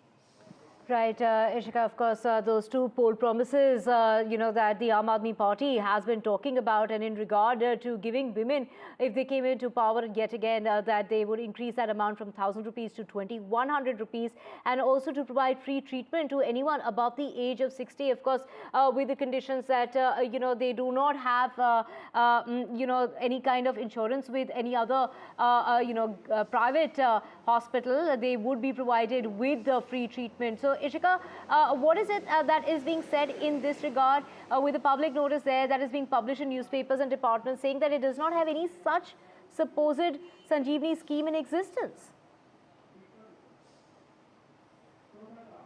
Well, for both the schemes, Divya, if you talk about, the Mahila Samman Yojana scheme, there the Women and the Child Development Department had issued this public notice. And for the Sanjeevani Yojana, it is the Health and the Family Welfare Department of the Delhi government which has issued this public notice. And it is very clearly written here that these schemes are non-existent. That is, they have not been notified by the Delhi government. And thus, the registrations that have already started, started is what the department is saying, has not been started officially. So they are cautioning the people that whoever is coming and collecting your data under, under the name of Mahila Samman Yojana registration or Sanjeevani Yojana registration is coming without any authority. That means it can, it can be a possible fraud. Now, let me also tell you what they have very specifically and in bold letters they have written here in the public notice that has been issued, is that that the public of Delhi are hereby advised and requested not to entertain such promises of a non-existent scheme, as these are misleading and without any authority. The general public also advised to exercise abundant caution to not give out personal details to unauthorized personals, to avoid any fraud or breach of data in the future, and also mentioned that the department will not be responsible for any liabilities or frauds arising out of such activities. So certainly the department has cornered itself. It is a rather embarrassing situation for the government and for the Aam Aadmi Party, since they had said that they are going to start the registration, and it was Chief Minister Atashi also who was accompanying Arvind Kejriwal and Manish Sisodia over this. So at 12, we are expecting press conference by the national convener of the Aam Aadmi Party, Arvind Kejriwal, over this as well. But he has already commented on this. He has tweeted and said that it seems that the BJP is now frustrated because it is gaining a lot of traction among the voters. So certainly the political war of words has only intensified, is only in fact going to intensify in the coming days as well. Over to you. Right, of course, like you mentioned, it was only on Monday, so this really comes on the heels when Kejriwal, along with Atashi, had kick-started the registration to give that 2,100 to non-taxing paying women under the Mahila Saman Yojana and provide free treatment for those above the age of 16, government as well as private hospitals under the Sanjeevani Yojana. Thank you so much, Ishika, for joining us with those details. Moving on now to Pakistan now, and there have been attacks that Pakistan has in fact attacked Afghanistan, in which attack about 15 people, including women and children, have been killed. This after Pakistan conducted late-night airstrikes which took place on Christmas Eve on suspected terror targets in neighboring Afghanistan. Security officials have gone on to say that, of course, now Taliban has gone on to condemn that unilateral airstrike and has warned of retaliation. My colleague Ghazali has the details. This comes just hours after the Pakistan's ambassador to Afghanistan visited there, met their officials, met their ministers, and overnight a strike has perhaps killed around 15 people as per the reports in the Afghanistani media. The Afghanistan's Ministry of Defense has reacted strongly to this attack, saying that perhaps the territorial sovereignty and integrity is something which is paramount for Afghanistan, and they will also retaliate if such attacks continue. But this is not the first time when Pakistan has launched these attacks in the territory of Afghanistan. Pakistan, in this particular attack, has not issued any official statement, but it is believed that Pakistan thinks that the Tehreek-e-Taliban Pakistan, the TTP group, which is designated as terrorist by Pakistan, is getting a safe sanctuary in Afghanistan territory, and that is why Pakistan government or the defense establishment there feels that this TTP, an outfit of Taliban or a Pakistani outfit of Taliban, is getting a lot of support from the Taliban government in Afghanistan, and that is why these attacks have been carried out. And overall, this is very concerning because any kind of turbulence in our neighborhood is also going to affect our security. Though India still maintains a good rapport with Taliban, though there is no official recognition of the Taliban's government in Afghanistan since 2021, since they came to power there. But India continues with its humanitarian assistance there, and it is keeping a close eye on what are the developments on the recent escalation between Pakistan and Afghanistan. To know more on what does this really mean as far as Taliban are warning about a retaliation, what does this really mean between the terms and conditions after bickering that we've heard over the last few days, this escalation that's come about. Let's listen in to Prabhu Dayal. The airstrikes came incidentally just a few hours after Pakistan's special representative for Afghanistan, Mohammad Sadiq, had arrived in Kabul to discuss various matters, including the strengthening of bilateral trade and improving relations. And it was the second such attack on the alleged hideouts of the Pakistani Taliban since March, when Pakistani strikes had taken place inside the border regions of Afghanistan. So tensions between Pakistan and the Afghanistan Taliban have been building for quite some time. And these have been fueled by Pakistani allegations about the ongoing presence of the Tehreek-Taliban Pakistan, or the TTP militants in Afghanistan. Pakistan accuses the Afghan Taliban of harboring the TTP militants, while the Taliban, the Afghan Taliban, says it is not collaborating with the TTP. And as you said, a serious escalation took place yesterday when Pakistan carried out a series of airstrikes on the Barmar district of Paktia province in Afghanistan. And this resulted in the deaths of at least 15 people. There are some reports that the casualties are going to be higher as more and more bodies are being dug out. I have seen reports that Pakistani jets were responsible for the bombing and that 7 villages were completely destroyed, thus exacerbating the ongoing humanitarian crisis. Now, I may also mention that the Afghan Taliban has said categorically that the Waziristani refugees were among those targeted. The Waziristani refugees are civilians who had been displaced by the military operations in Pakistan's tribal areas. So while the Afghan Taliban is saying that these were civilians and they were not militants, Pakistan maintains that these were militants and says that TTP commanders and fighters have fled to Afghanistan. In fact, Pakistan has been accusing the Afghan Taliban of providing shelter to the TTP militants. And let's just get you some more international news, and this is in regard to External Affairs Minister S. Jaishankar, who is in the United States till the 29th of this month, making this the first high-level engagement between India and the United States following Donald Trump's presidential election victory. According to the Ministry of External Affairs, Jaishankar will be holding discussions with counterparts on vital bilaterals as well as regional and global matters. He's also scheduled to chair a conference of India's consul generals in the United States. And according to reports, he's expected to hold meetings both with Donald Trump as well as Joe Biden's administration officials. And let's just get you, what is the real significance when it comes to this visit and the timing of this visit during the transition phase between the outgoing president and the incoming president, with my colleague Kasari. This is the first high-level visit or the official visit from India, with Dr. Jaishankar visiting the United States at a time when we can see we are likely to see the transition in January next month by 20th, and President-elect Trump will assume the office there. Why this visit is very significant? Because it also reminds us of what happened when Trump took to office for the first time in 2017. And in 2016, Dr. Jaishankar was the foreign secretary. He had visited the United States like this particular visit.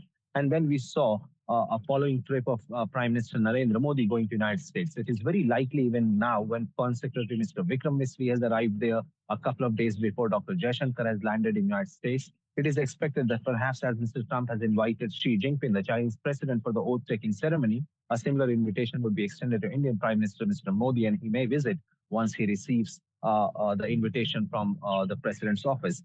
Now, why this visit in particular is very important, because it is happening at a time, as you rightly pointed out, during the transition. So Dr. Jaishankar is expected to meet the officials of the Biden administration, the outgoing officials of the State Department from different levels and different departments in the administration. And he's also likely to meet the new nominees or the new appointed leaders, the officials of the State Department when Mr. Trump takes over.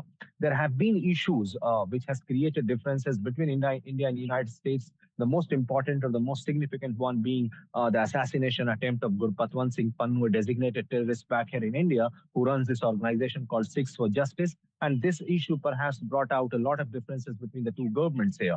Besides that, what will happen when Mr. Trump takes over? Dr. Jaishankar has already pointed out that how India and United States had a upswing in relationship in the first administration of Mr. Trump. And this is very likely that this will continue because of the personal bonhomie between Mr. Modi and Mr. Trump. But Mr. Trump has also hinted on certain key reforms, perhaps threatening the BRICS countries for de-dollarization or increasing or hiking the tariffs if any of these countries will try to corner the dollar in their economy or in their transaction. Right, Ghazali, thank you so much for getting us all those details. With that, we're slipping a very short break. Back with a whole lot more. Stay with us.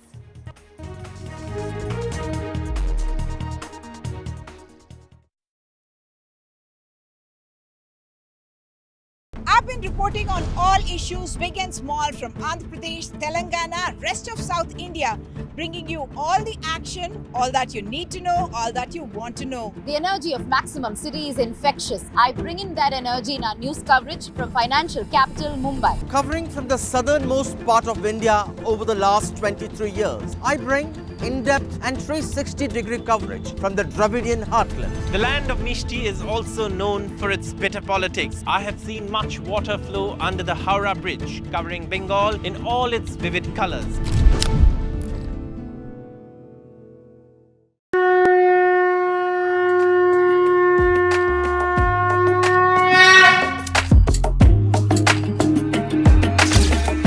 Mahakumbh, a festival of faith, the world's biggest spiritual festival, the divine dip at the spiritual Sangam, a sacred confluence of faith, culture and heritage. NDTV's mega coverage of the Mega Fest. NDTV at Mahakumbh 2025.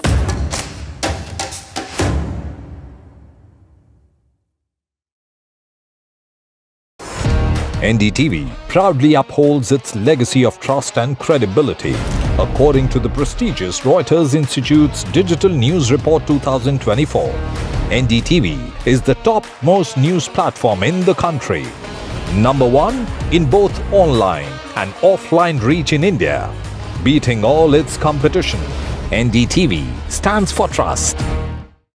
New day, new show, a new experience. Start your day with the news, not views. We bring you stories that matter and impact your lives. News that informs and keeps you ahead. from Maximum City, Mumbai, to the seat of governance, Delhi. NDTV brings to you the best breakfast show. The breakfast show only on NDTV 24/7 every morning at 8 a.m.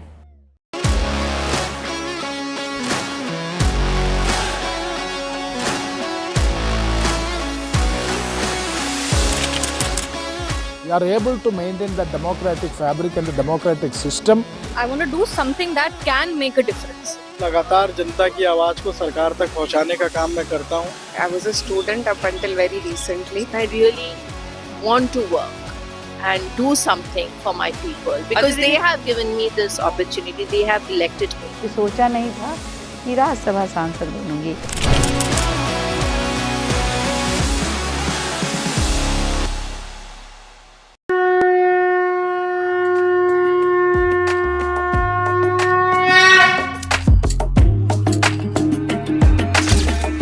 Mahakumbh, a festival of faith, the world's biggest spiritual festival, the divine dip at the spiritual Sangam,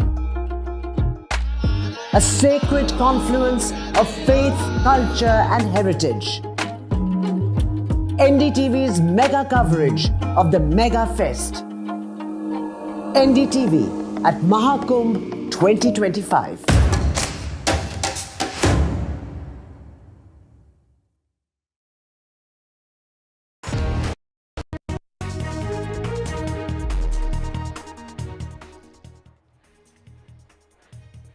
Welcome back. Let's get you the latest as far as that stampede that took place at the screening of Pushpa 2 and the actor Allu Arjun, who has been questioned by the Hyderabad police. Now, this is the second round of questioning that took place on Tuesday. He was questioned for 4 hours after that stampede at the City Theatre this month that killed a 35-year-old woman and left her 8-year-old son with life-threatening injuries.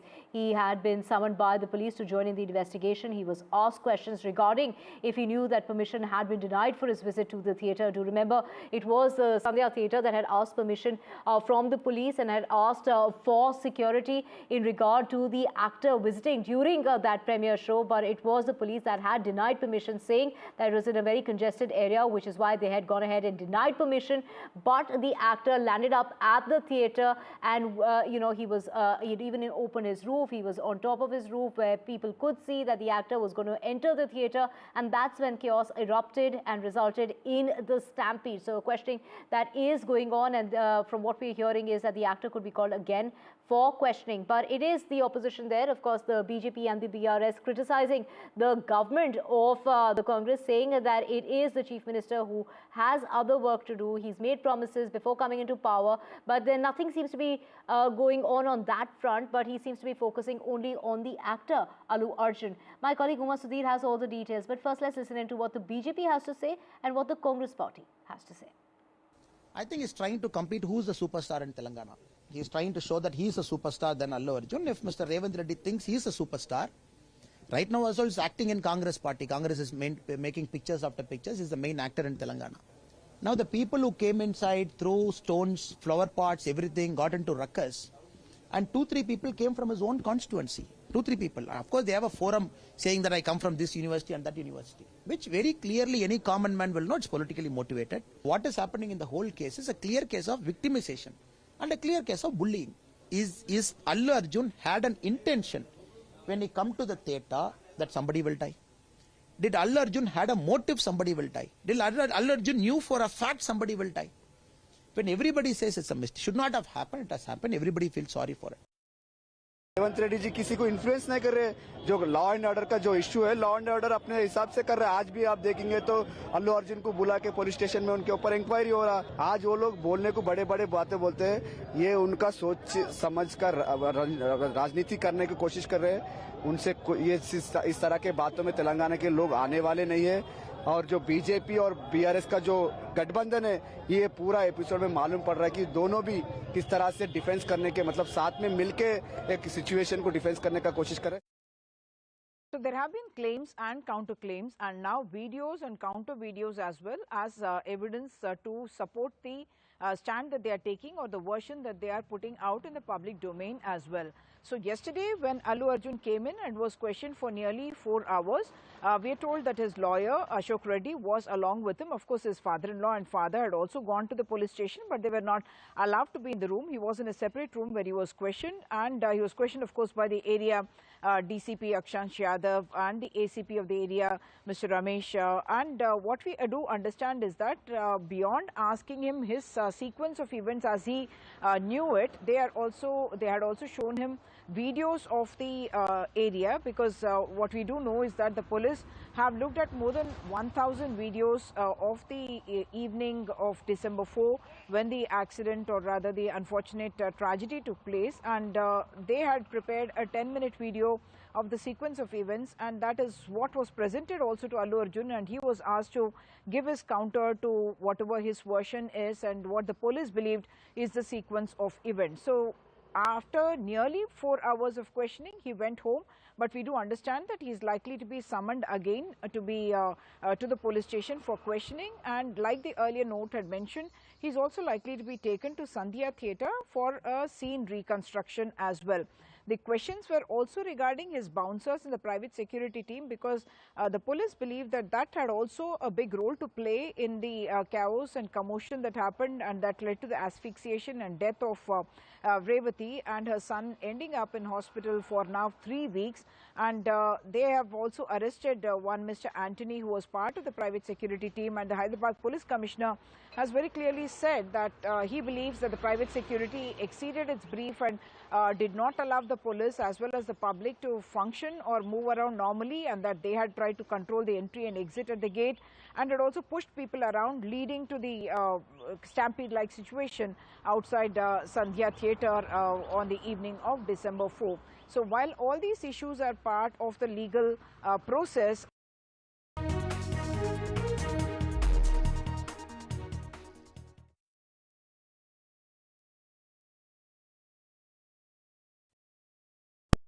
In today's interconnected world, India's voice is more crucial than ever. When India speaks, the world listens. At NDTV World, we are that voice, bringing you intelligent and insightful news from India and beyond. From geopolitics and diplomacy to economic shifts, migrations, tech disruptions, and the stories of our diaspora. We cover the news that shapes our global future. NDTV World, your new home for global news, is here. I've been reporting on all issues issues big and small from Andhra Pradesh, Telangana, rest of South India, bringing you all the action, all that you need to know, all that you want to know. The energy of Maximum City is infectious. I bring in that energy in our news coverage from financial capital Mumbai. Covering from the southernmost part of India over the last 23 years, I bring in-depth and 360-degree coverage from the Dravidian heartland. The land of Mishti is also known for its bitter politics. I have seen much water flow under the Howrah Bridge, covering Bengal in all its vivid colors.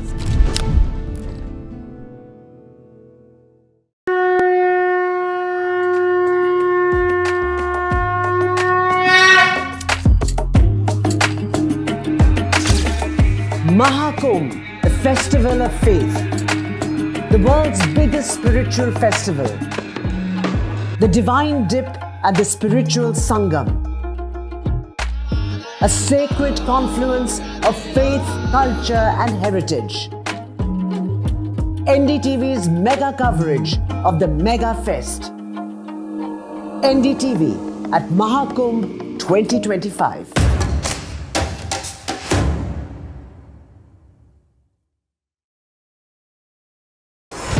NDTV proudly upholds its legacy of trust and credibility. According to the prestigious Reuters Institute's Digital News Report 2024, NDTV is the top-most news platform in the country.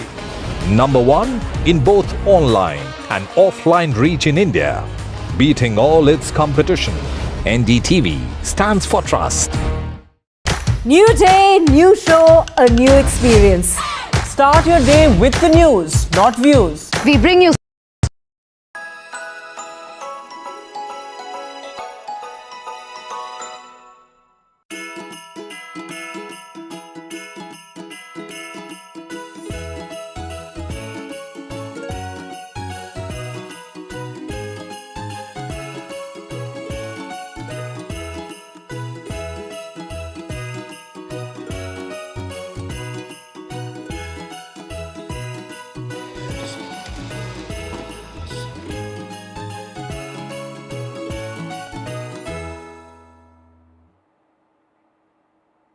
Yes, wishing all of you a Merry Christmas from all of us here at NDTV. As cities across India are beautifully adorned with lights on Christmas, churches and markets are illuminated with vibrant lights, sparkling stars and beautifully arranged Christmas cribs, bringing this year to a glittering end. And to put out a message this time around, Santa's not coming on a reindeer, but he's actually coming on a cycle, talking about staying healthy and fit and not just waiting for the new year to make those resolutions. My colleague Ishika has all the details.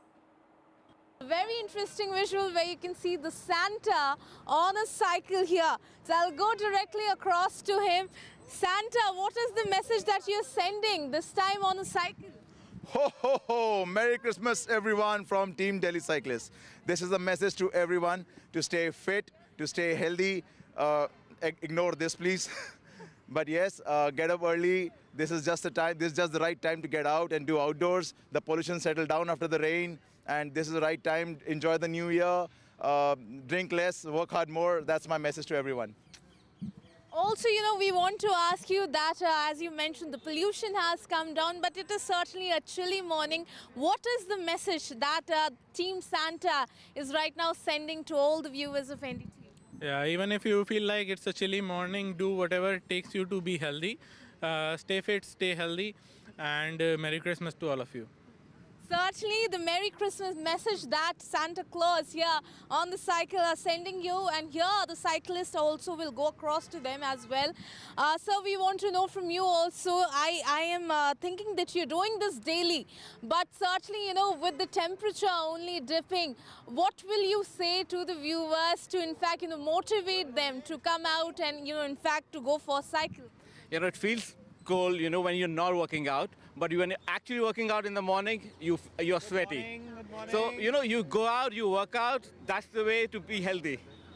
So today is a Christmas morning. To all those people who want to start new and who are waiting for New Year, what is it that you'll tell them? Is today the right time to start? Today is the right time to start. Buy a new bicycle, join a daily cyclist and be a part of these daily cyclists. Certainly. good one. Also saying take a resolution today, and you can see Santa on the cycle sending a message across, and in fact you can see that in some time from now they will in fact be going and spreading this joy across the city. So certainly Delhi, this is the message that you're getting on the Christmas morning. It is certainly a chilly morning, but Santa Claus himself is telling you come out, and even though it is a chilly morning, start cycling, because that certainly is the way to fit India. So certainly here we were getting you the special report with camera person Ritvik. This is Ishika Verma for NDTV. Thank you so much, Ishika. While Delhi is being inspired to be fit and fabulous, while Christmas cheer returns to Manipur, and the message that they're putting out this year is of peace and happiness. Celebrations are taking place after last year's muted festivities. So there you can see Christmas cheer and Christmas festivities that have returned to Manipur after last year's muted celebrations. While in Kolkata, it's a 122-year-old bakery that sees long queues during Christmas for its very popular, those Christmas cakes are highly popular as far as Kolkata is concerned. And the bakery has even been mentioned in the parliament by Rajya Sabha MP Derek O'Brien. Well, it is, let's just get you a sense of what really happens at that bakery and why do people queue up, especially around Christmas time. It's run by, the bakery is run by Muslims. All the bakers are Muslims, and they cater to mostly all the Jewish crowd. As far as, there are about 4,000 to 5,000 Jews in India. And this Jewish bakery makes delicious Christmas cakes. Let's find out what the fuss is all about with my colleague Saurabh.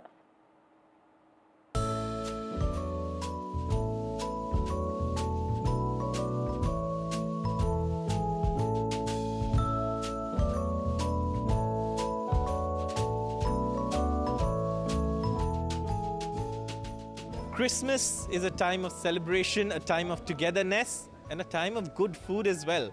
Christmas cakes are of course popular at Nahum's in Kolkata, but the reason that there is another special message that Nahum sends out is, you see this long queue? People of all communities. It's a bakery founded by a Jewish family, celebrating a Christian festival, Muslim bakers, and like Derek O'Brien said in Parliament, also a line of people of all faiths communities coming in to buy that very, very good Christmas cake.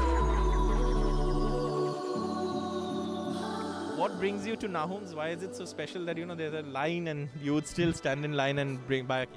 This bakery is like one of the oldest bakeries in Calcutta, right?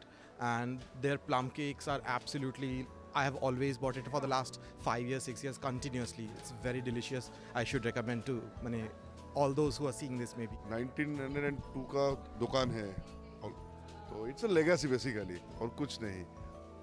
अच्छा लगता है. साल भर आता हूँ तो एक दिन के लिए 2 घंटे ये, अगर 3 घंटे भी खड़ा रुकना पड़े तो रुक जाएंगे, लेकिन नाम से लेना है. पसंद है केक? हाँ, quality is very good. Till आज के दिन में भी क्वालिटी लोग मेंटेन करते हैं. बचपन से ये तो सुना है, लेकिन जो कॉलेज का टाइम आ गया तो उसी समय से ही ये तो आना जाना करते रहता है, लेते रहता है, ऑर्डर भी दे देता है, इसीलिए तो प्रैक्टिस हर समय है और इसका टेस्ट इतना है क्या बोलूं.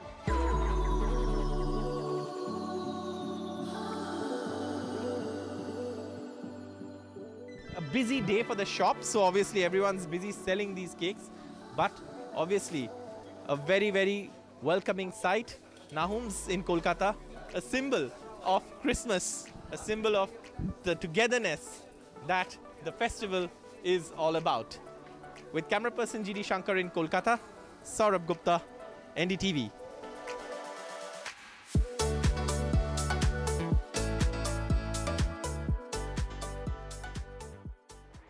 And of course, what is Christmas without the Christmas cake and the Christmas festivities and the Christmas cheer? So here's wishing all of you a very safe and Merry Christmas. And moving on, as we celebrate Christmas today, we'll also get you a celebration of art and culture. This is the iconic masterpieces of the Indian modern art that is on display. This is an exhibition that's specially curated every single year. And this happens to be the 4th edition that has been organized at the Delhi Art Gallery in Delhi's Janpath. Let's take a look at this report that's been filed by by NDTV's Aditi Bhardwaj, who gets us, there are many of those pieces that are dated to over 200 years in age. Let's take a look at these masterpieces of the Indian modern art.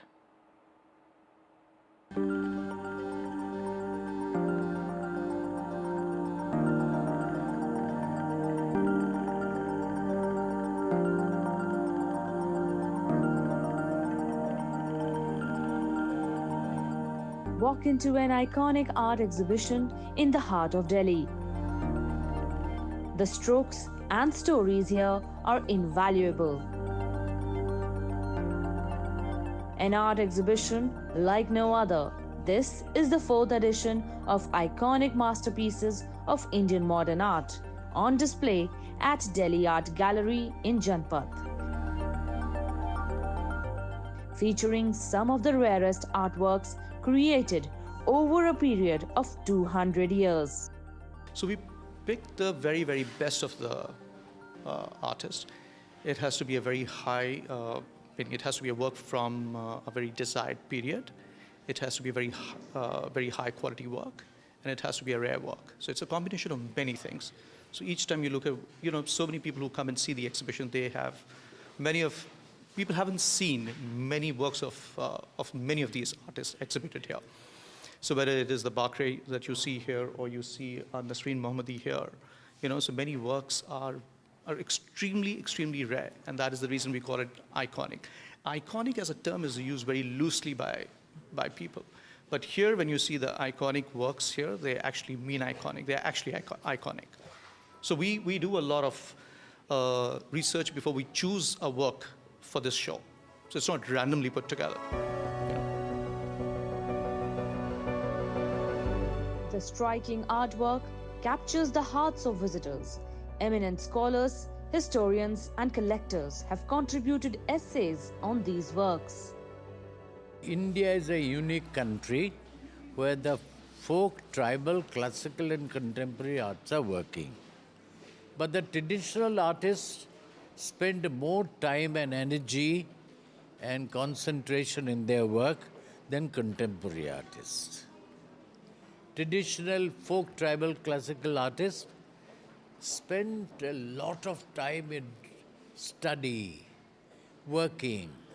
They didn't explain their painting. Today, a lot of contemporary, this is a Western concept to explain your painting to the guests, to the viewers. The works that I have never seen are here. Some of the works, like the one of Swaminathan, I have written about. With a large number of works of Rameshwar Bruta, Prabhakar Barve, Shanti Dave, which I had not seen before. So it's a matter of joy for me to see these works, which are called iconic. This exhibition, featuring 40 artworks including well-known and lesser-known artists, is on display till January 30th. I want to take, as my daughter used to say when she was little, and I took her to a shop to say, "What do you want, darling?" She would look around and look very distressed and say, I want everything. So the Jahangir Sabawala is beautiful, the Rameshwar Brutas are stunning, the Majumdars. I mean, it's a very hard thing to say, what is your favorite? There's no favorite. I think coming here is really about enjoying each work and spending a little bit of time, seeing how you connect with it.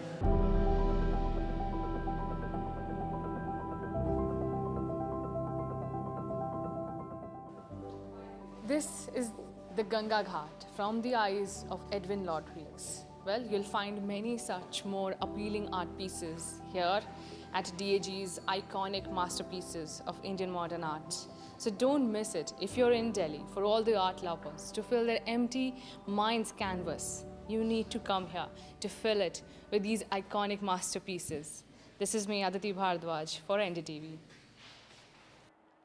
Each artwork there telling a vibrant story of the nature and its rich culture. So a must do. Thank you so much, Aditi, for getting us that insightful trip of that exhibition that's on till January. With that, we're sitting in a very short break. Back with a whole lot more on the other side. Stay with us.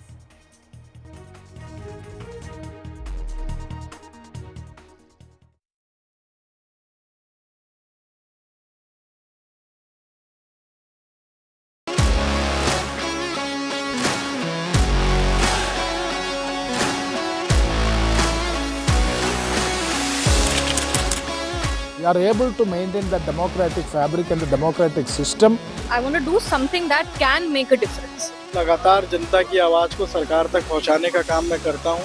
I was a student up until very recently. I really want to work and do something for my people because they have given me this opportunity. They have elected me. सोचा नहीं था कि राज्यसभा सांसद बनूंगी।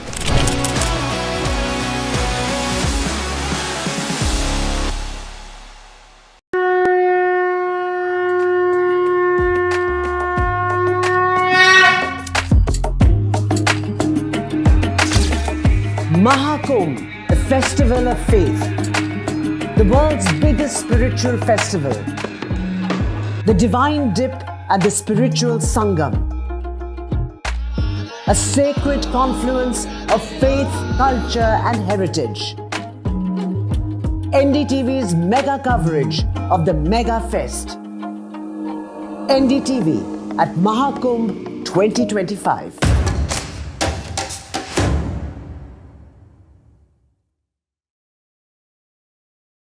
NDTV shines with 38 prestigious wins at the News Television Awards 2024. Powerful journalism to cutting-edge digital innovation. Production excellence to regional leadership. NDTV sets the benchmark.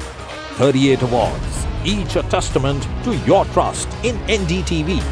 NDTV stands for trust. In today's interconnected world, India's voice is more crucial than ever. When India speaks, the world listens. At NDTV World, we are that voice, bringing you intelligent and insightful news from India and beyond. From geopolitics and diplomacy to economic shifts, migrations, tech disruptions, and the stories of our diaspora. We cover the news that shapes our global future. NDTV World, your new home for global news is here. I've been reporting on all issues big and small from Andhra Pradesh, Telangana, rest of South India, bringing you all the action, all that you need to know, all that you want to know. The energy of Maximum City is infectious. I bring in that energy in our news coverage from financial capital Mumbai. Covering from the southernmost part of India over the last 23 years, I bring in-depth and 360-degree coverage from the Dravidian heartland. The land of Mishti is also known for its bitter politics. I have seen much water flow under the Howrah Bridge, covering Bengal in all its vivid colors.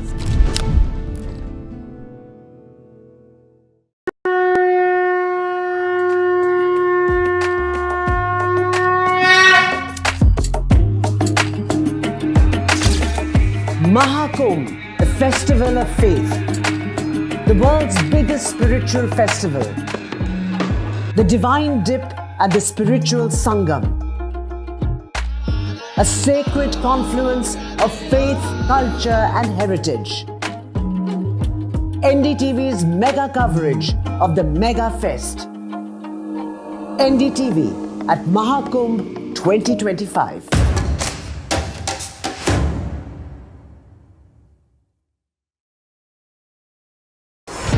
NDTV proudly upholds its legacy of trust and credibility. According to the prestigious Reuters Institute's Digital News Report 2024, NDTV is the top-most news platform in the country. Number 1 in both online and offline reach in India, beating all its competition. NDTV stands for trust. New day, new show, a new experience.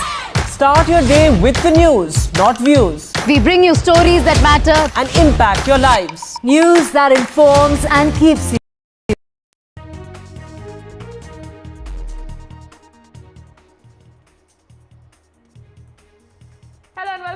watching NDTV. I'm Aditi Bhardwaj and let's take a look at the top stories here we are tracking at this hour.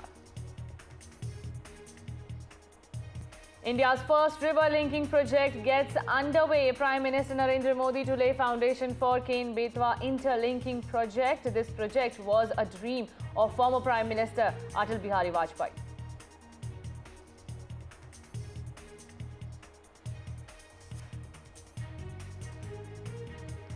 On the 100th birth anniversary of former Prime Minister Atal Bihari Vajpayee, India pays tribute to Bharat Ratna. Prime Minister Narendra Modi pays floral tribute along with others.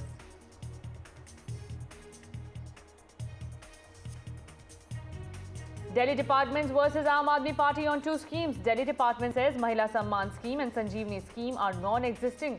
AAP says department's pressurized schemes will be fulfilled post-polls.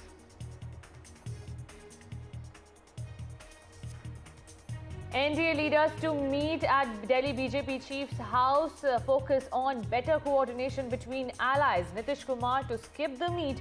However, Chandrababu Naidu is likely to be part of this meeting. Pakistan conducts airstrikes on Afghanistan, killing at least 15 and injuring several others. Taliban vows retaliation against Pakistan. Foreign Minister S. Jaishankar on US visit. As per reports, meetings with Trump, Biden officials expected.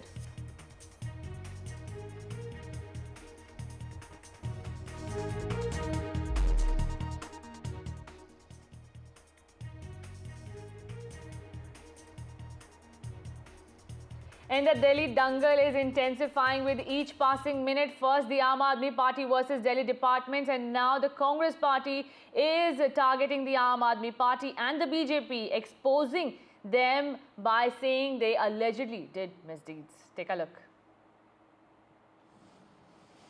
आप सब लोगों का बहुत-बहुत स्वागत है।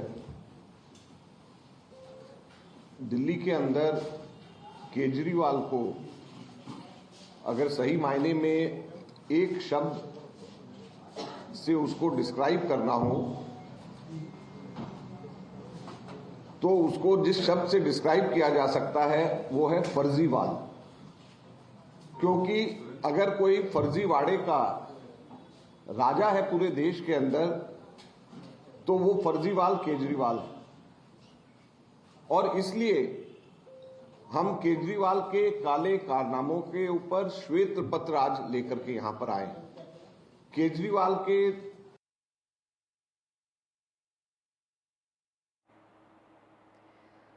That was the Congress Party releasing a white paper against the Delhi government, which is ruled by the Aam Aadmi Party, and also targeting the other opposition in the Delhi polls, which is the BJP. The Congress claims both the parties are hand in glove in destroying the national capital and no good outcome can come with their ruling.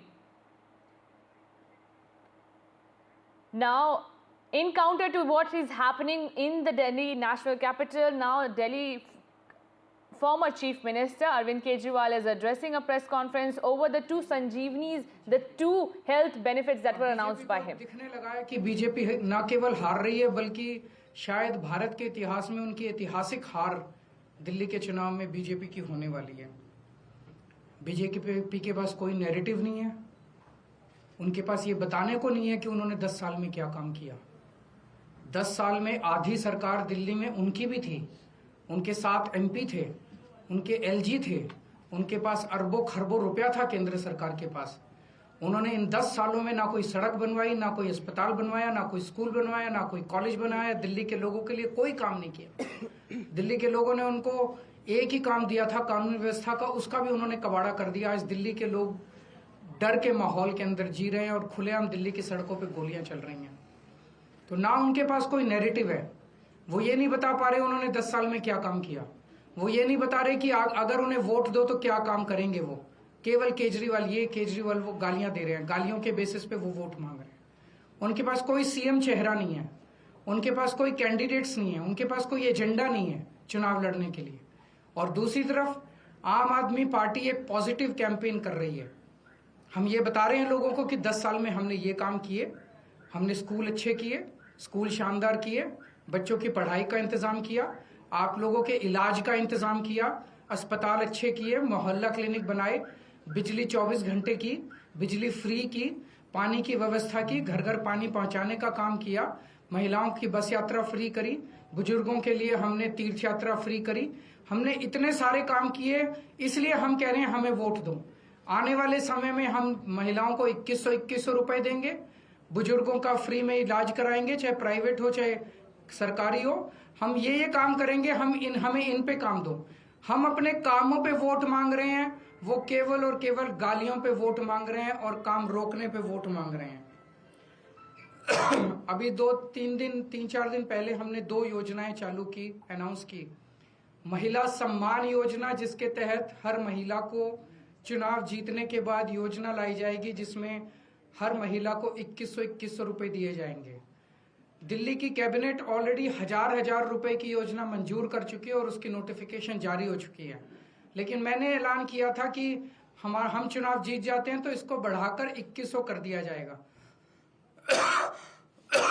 उसी तरह से बुजुर्गों के लिए हमने संजीवनी योजना ऐलान किया कि 60 साल से ऊपर के बुजुर्गों का सारा इलाज मुफ्त करवाएंगे, चाहे प्राइवेट हो चाहे सरकारी अस्पताल हो। इसमें जबरदस्त भीड़ लग रही है, लोग रजिस्ट्रेशन करा रहे हैं, लंबी लंबी लाइनें लग रही है, लोग हमारे दफ्तर आ रहे हैं और लोग बहुत खुश हैं। कल शाम तक, कल रात तक लगभग 12.5 लाख महिला सम्मान योजना में रजिस्ट्रेशन हो चुके थे और 1.5-2 लाख बुजुर्गों के रजिस्ट्रेशन हो चुके थे। इस सब से बीजेपी बुरी तरह से बौखला गई है और अभी 3 या 4 दिन पहले हमें अपने सूत्रों से पता चला है कि ईडी, सीबीआई और इनकम टैक्स तीनों एजेंसीज की मीटिंग हुई है और उस मीटिंग में ऊपर से आदेश आए हैं कि कुछ भी फर्जी केस करके दिल्ली की सीएम आतिशी जी को गिरफ्तार किया जाए। ये मैं पूरी जिम्मेदारी के साथ आज बहुत बड़ा आरोप लगा रहा हूं कि इन तीनों एजेंसीज को ऊपर से कहा गया है कि दिल्ली की सीएम आतिशी जी को कोई भी फर्जी केस बनाकर गिरफ्तार किया जाए। उन्हें यह भी कहा गया है कि उसके पहले, गिरफ्तारी के पहले, आम आदमी पार्टी के सभी सीनियर लीडर्स पर आने वाले दिनों में रेड होगी। मेरे ऊपर रेड होगी, मनीष जी के ऊपर रेड होगी, फिर से हमारे ऊपर सब पे रेड हो चुकी है। संजय सिंह पे रेड होगी, सौरभ भारद्वाज पे रेड होगी, सत्येंद्र जैन पे रेड होगी, आतिशी जी पे रेड होगी, हम सब पे रेड कराई जाएगी। और उनका मकसद है कि किसी भी तरह से हमें चुनावी तैयारियां जो हम कर रहे हैं, प्रचार कर रहे हैं, उससे डिस्ट्रैक्ट करना ताकि हमारा दिमाग दूसरी चीजों में उलझा रहे। ऐसा भी सुनने में आया, सूत्रों से पता चला है कि ट्रांसपोर्ट विभाग में कोई फर्जी केस तैयार किया जा रहा है आतिशी जी के खिलाफ और इनका पूरा मकसद है कि ये किसी भी तरह से महिलाओं की फ्री बस योजना जो है वो रोकना चाहते हैं, वो बंद करवाना चाहते हैं ये लोग। तो ट्रांसपोर्ट विभाग में कोई फर्जी केस आतिशी जी के खिलाफ तैयार किया जा रहा है। हमें पूरा यकीन है कि लोग इस गंदे षड्यंत्र का, जो पिछले कई सालों से साजिशें रच रहे हैं, झूठे केसों में फंसा के हम लोगों को जेल में डाल रहे हैं, लोग इसका जवाब देंगे। इस देश की जनता इस किस्म की राजनीति पसंद नहीं करती। आप अपने काम पे वोट मांगिए। आप ये बताइए कि 10 साल में आपने दिल्ली में क्या काम किए, आने वाले समय में आप क्या काम करेंगे। केवल जेल डालने से, गालियां देने से इस तरह से जनता वोट नहीं देती। मैं आतिशी जी से कहूंगा कि 2 शब्द कहें।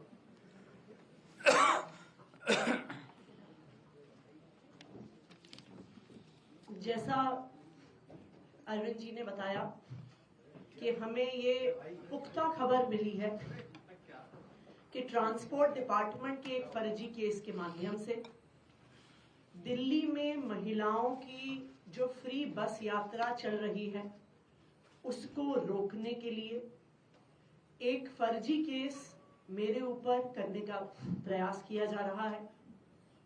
लेकिन हमने आज तक हमेशा ईमानदारी से काम किया है और ईमानदारी से काम करेंगे और इसलिए मुझे पूरा भरोसा है कि अगर इनकी एजेंसियां मुझ पे झूठा केस करती हैं, मुझे गिरफ्तार करती हैं, आखिरकार सच्चाई सामने आएगी।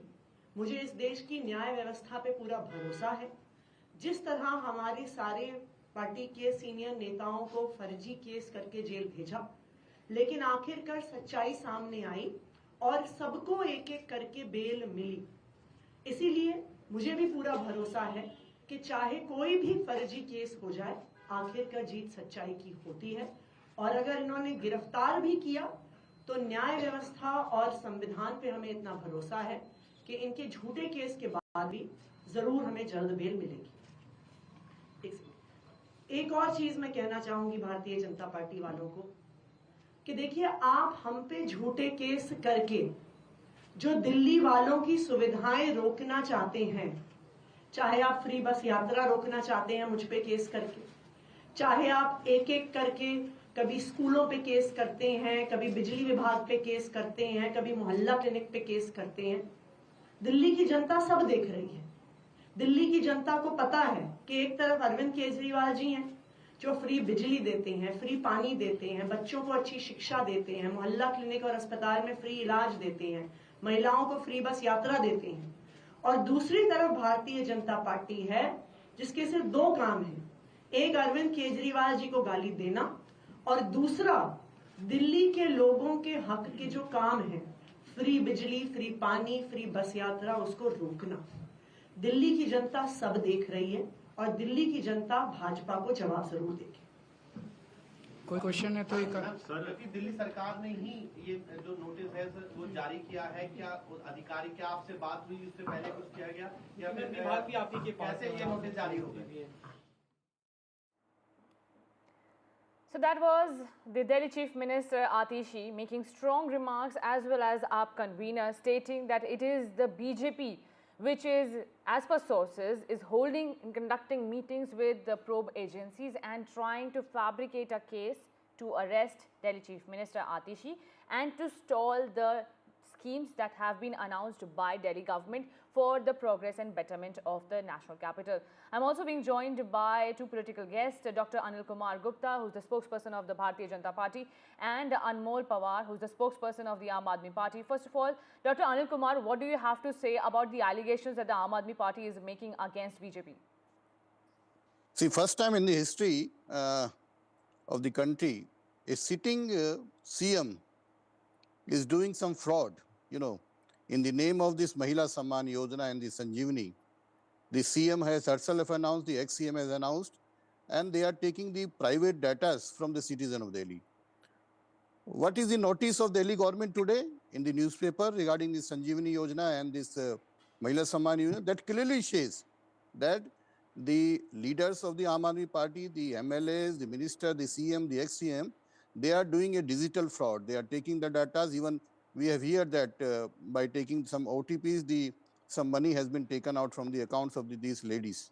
And about the allegation, they are normally, every time they put some allegation, the law will take its own course. They themselves told that they have a faith in the case. They should have come out with some proof. If they put some allegation, just to divert the attention from these two scams in the name of this Sanjeevani and this Aishwani Yojana. Now today in the press conference, they are just diverting the issues. Basic is the question should be asked from that, why they are doing this fraud? Why in the name of this government scheme, which is a private political party scheme, wherein they are taking data, why they are doing this fraud, which has been clear from the advertisement put up by the departments of the health and the child and welfare. So just to divert, they are putting allegation. They are into so many, scandals, the corruption, they have been to jail, and whatever wrong they have done, I think these agencies will take their own course. Okay, Anmol Pawar, how do you react and respond to that statement? The BJP is saying that these allegations are mere diversionary tactic being used by the Aam Aadmi Party because they have nothing else to portray or promise to the voters in the upcoming Delhi elections. Aditi ji, the recently launched scheme Mahila Samman Yojana and Sanjeevani Yojana, they have received massive response from the people. More than 12.5 lakh citizens have registered within 24 hours, which has shaken BJP to its core. BJP is rattled today because the overwhelming public support has left the BJP desperate, exposing their inability to counter our governance model. And the BJP, unable to match this level of governance, has resorted to these targeting these schemes and spreading false narratives and these misleading advertisements which are being issued on the directions of Bharatiya Janata Party. The BJP-backed officials have issued these misleading advertisements against which we will take action. And we have been saying this from the very beginning that these schemes will be implemented after the Aam Aadmi Party government comes in power for the 4th time after the elections. So they are getting desperate, but they must not forget that the people of Delhi will choose progress over propaganda. They will choose development over distraction. They will choose vision over vendetta. They will choose commitment over criticism. They will choose Arvind Kejriwal model of governance over your jumlebaji model of governance. They will choose Kaam ki Rajniti over your Shadyantra ki Rajniti. In last 10 years, you have done nothing. You had 7 member of parliaments in Delhi, but you have no work to showcase to the people of Delhi. You have no vision, you have no plan, you have no mission, you have no credible face who can stand against Mr. Arvind Kejriwal. और याद रखिए कि भाई बिना दूल्हे की बारात जो है ना वो खाली हाथ जाती है, ना बारातियों को कुछ मिलता, और आपका भी वही हाल होने वाला है दिल्ली में. Dr. Anil Kumar Gupta, straight question to you. Is your party pressurizing Delhi government officials to work against the Aam Aadmi Party or the Delhi government?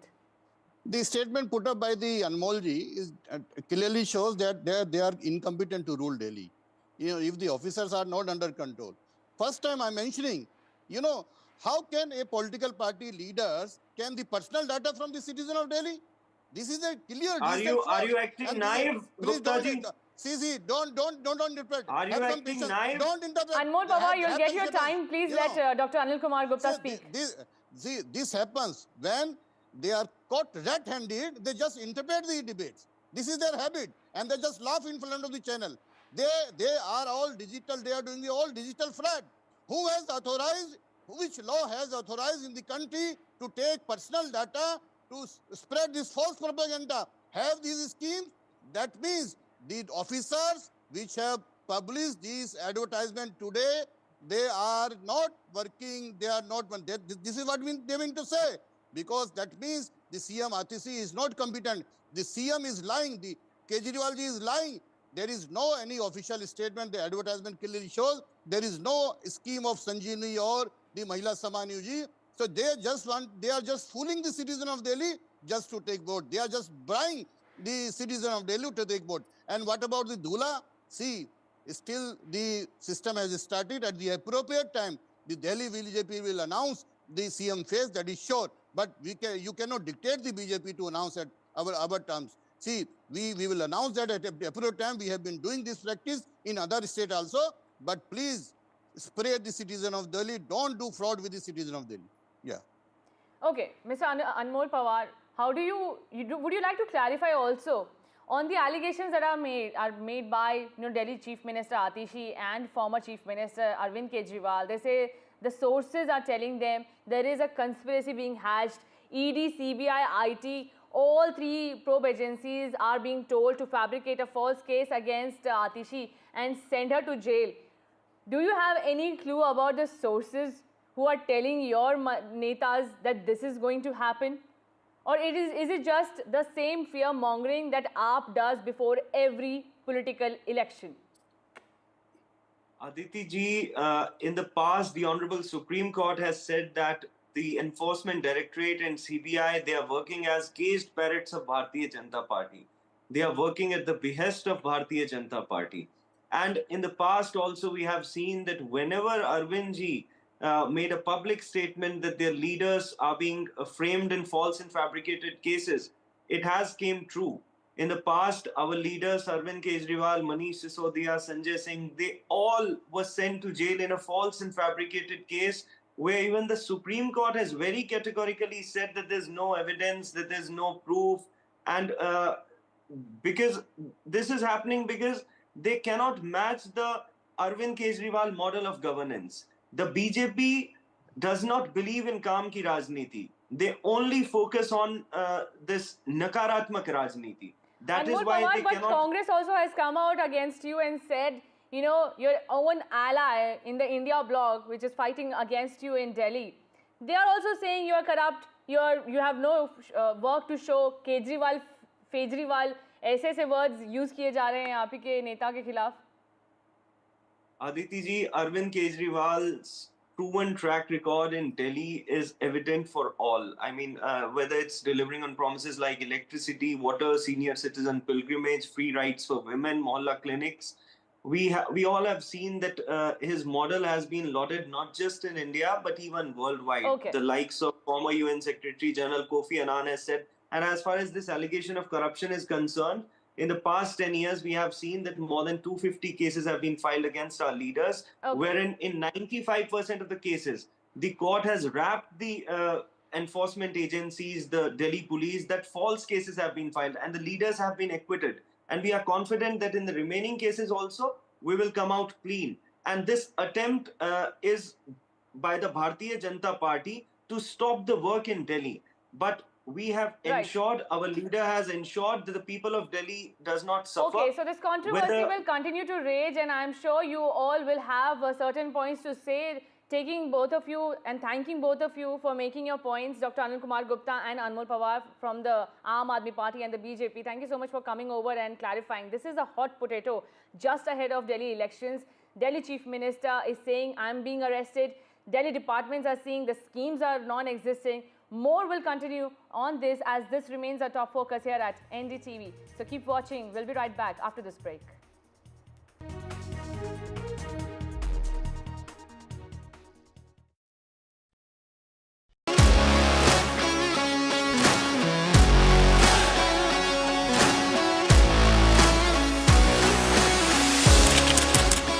We are able to maintain the democratic fabric and the democratic system.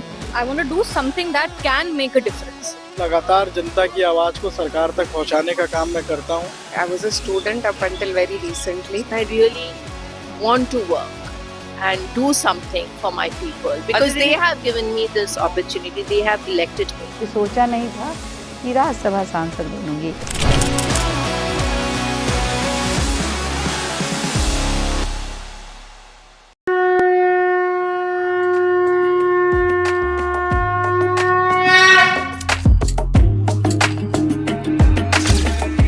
Mahakumbh, the festival of faith, the world's biggest spiritual festival, the divine dip at the spiritual Sangam, a sacred confluence of faith, culture and heritage. NDTV's mega coverage of the Mega Fest. NDTV at Mahakumbh 2025.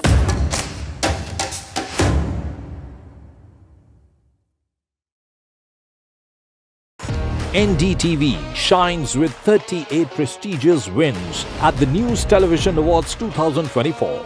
Powerful journalism to cutting-edge digital innovation. Production excellence to regional leadership. NDTV sets the benchmark. 38 awards, each a testament to your trust in NDTV. NDTV stands for trust. In today's interconnected world, India's voice is more crucial than ever. When India speaks, the world listens. At NDTV World, we are that voice, bringing you intelligent and insightful news from India and beyond. From geopolitics and diplomacy to economic shifts, migrations, tech disruptions, and the stories of our diaspora. We cover the news that shapes our global future. NDTV World, your new home for global news is here. I've been reporting on all issues big and small from Andhra Pradesh, Telangana, rest of South India, bringing you all the action, all that you need to know, all that you want to know. The energy of Maximum City is infectious. I bring in that energy in our news coverage from financial capital Mumbai. Covering from the southernmost part of India over the last 23 years, I bring in-depth and 360-degree coverage from the Dravidian heartland. The land of Mishti is also known for its bitter politics. I have seen much water flow under the Howrah Bridge, covering Bengal in all its vivid colors.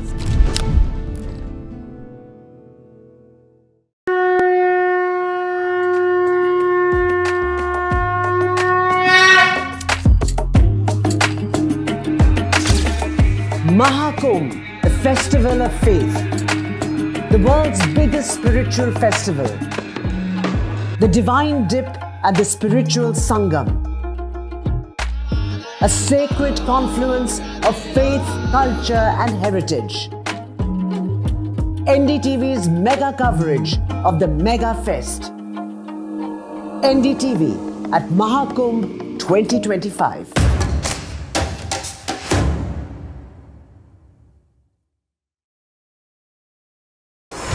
NDTV proudly upholds its legacy of trust and credibility. According to the prestigious Reuters Institute's Digital News Report 2024, NDTV is the topmost news platform in the country.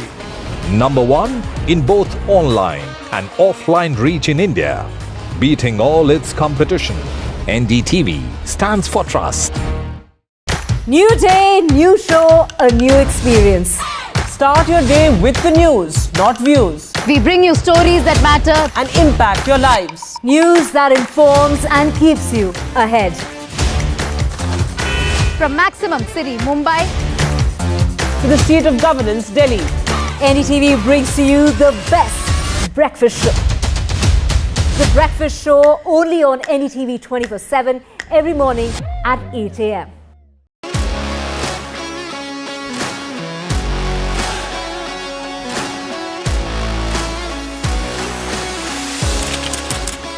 We are able to maintain the democratic fabric and the democratic system. I want to do something that can make a difference. लगातार जनता की आवाज को सरकार तक पहुंचाने का काम मैं करता हूं। I was a student up until very recently. I really want to work and do something for my people because they have given me this opportunity. They have elected me. सोचा नहीं था कि राज्यसभा सांसद बनूंगी।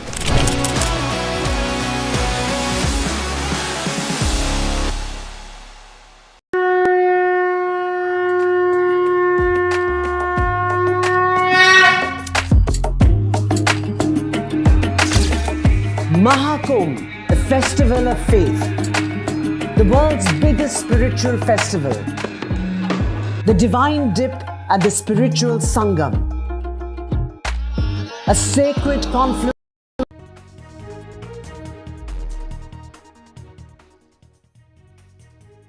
And top National Democratic Alliance leaders are set to meet to address the controversy surrounding Home Minister Amit Shah's remarks on B.R. Ambedkar, strategies for key state polls, and one nation, one election, among others. These informations are as per sources. The meeting to be held at BJP President JP Nadda's residence is aimed at bolstering coordination among allies and counter the opposition narrative. Apart from Andhra Pradesh Chief Minister Chandrababu Naidu, leaders of NDA allies are also expected to attend this meeting.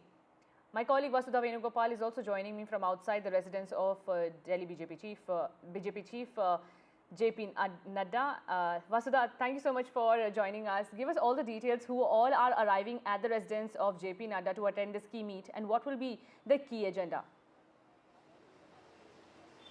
Right, Aditi, we come to you from right outside JP Nadda's residence. JP Nadda is the president of the BJP. These are the last 2 months of his tenure. BJP also, we understand, will see fresh elections for the post of the president. So personally also for him, this is an important meeting, and it also happens to be Atal Bihari Vajpayee's birth anniversary today. And coincidentally, he's also the man who's responsible, in some ways seen as the original architect of the NDA. So of course, the NDA meeting is going to take place today in the midst of, the Ambedkar controversy. There's a lot of conversation about the Waqf Amendment Bill. There's a lot of conversation about the One Nation, One Poll Bill that was introduced the last session, which is the winter session. Of course, both of them are being scrutinized by the JPC. So NDA leaders are arriving now. Let me tell you, the people have already arrived. Anupriya Patel of Apna Dal has already arrived. She has 2 MPs. There's also Jitanram Manjhi of the Hindustani Awam Party, Awam Manch, who has already arrived. There's also smaller parties from Maharashtra. There's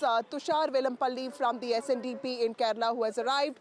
Before that, Virendra Sachdeva, who's a BJP president of New Delhi, also was seen leaving JP Nadda's residence. Remember, Delhi is where the spotlight is now, because that's where elections are going to happen in about 2 months from now. We are waiting for Chandrababu Naidu to arrive because TDP happens to be the most important constituent of NDA with 16 MPs. Nitish Kumar, the second most important constituent of NDA with 12 MPs, will not be taking part in this. He has excused himself because of his health. There, of course, will be somebody else from JDU who will be arriving here soon. Pratap Rao Jadhav who is also a minister in the cabinet. He will be taking part in this meeting. He will be representing Shiv Sena because Eknath Shinde, the former chief minister and presently the deputy chief minister of Maharashtra, is not taking part in this. He has also excused himself. He has gone to his native village. So clearly, we are waiting for the more prominent leaders to arrive. Chandrababu Naidu is expected to arrive in a bit from now, and the whole conversation, the agenda is to ensure all the NDA allies are on the same page. Remember, Chandrababu Naidu has given out We seem to be having some trouble with Vasudha's line, but we will be going back to her for more details. One nation, one election.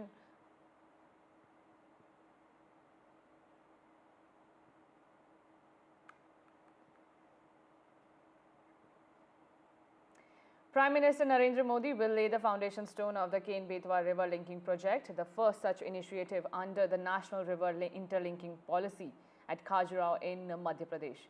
The event coincides with the birth centenary of former Prime Minister Atal Bihari Vajpayee, who envisioned the National River Linking Initiative in 2002. The Rs 44,000 crore project aims to address drought and migration issues in the Bundelkhand region of Madhya Pradesh and Uttar Pradesh.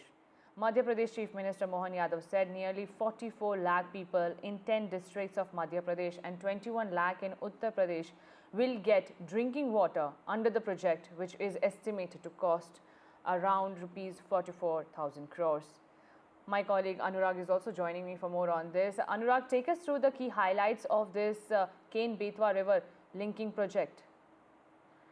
Yes, as you said, the foundation of the long-awaited Ken-Betwa River Linking National Project will be laid down by the Prime Minister Narendra Modi in a Mela ground in Khajuraho, and the event will start soon.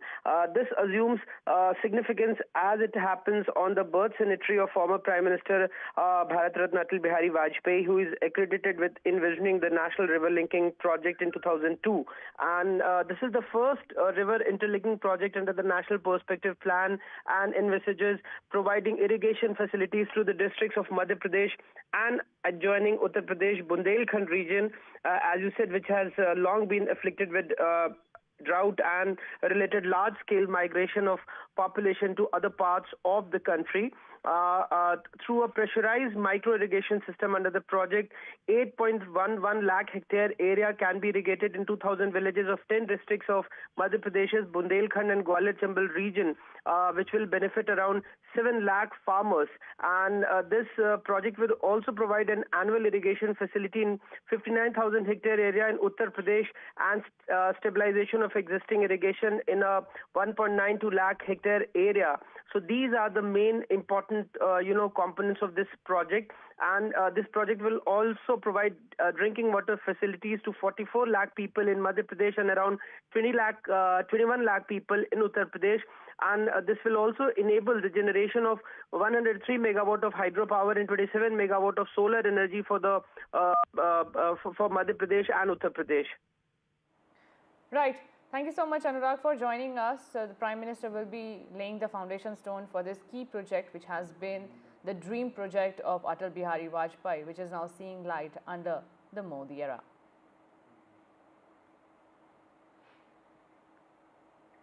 And the nation pays tribute to former Prime Minister Atal Bihari Vajpayee on his 100th birth anniversary. Prime Minister Narendra Modi paid floral tribute along with President Draupadi Murmu, Vice President Jagdeep Dhankar and other ministers following up. As the nation observes Good Governance Day today, Prime Minister Narendra Modi has also penned a beautiful letter, an article tracing his political journey and contribution to revolutionizing India's infrastructure.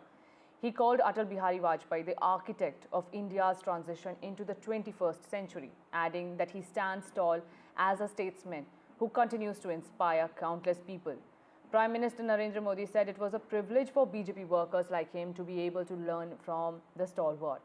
Prime Minister Narendra Modi will also lay the foundation stone of the River Linking Project, the first such initiative under the National River Interlinking Project.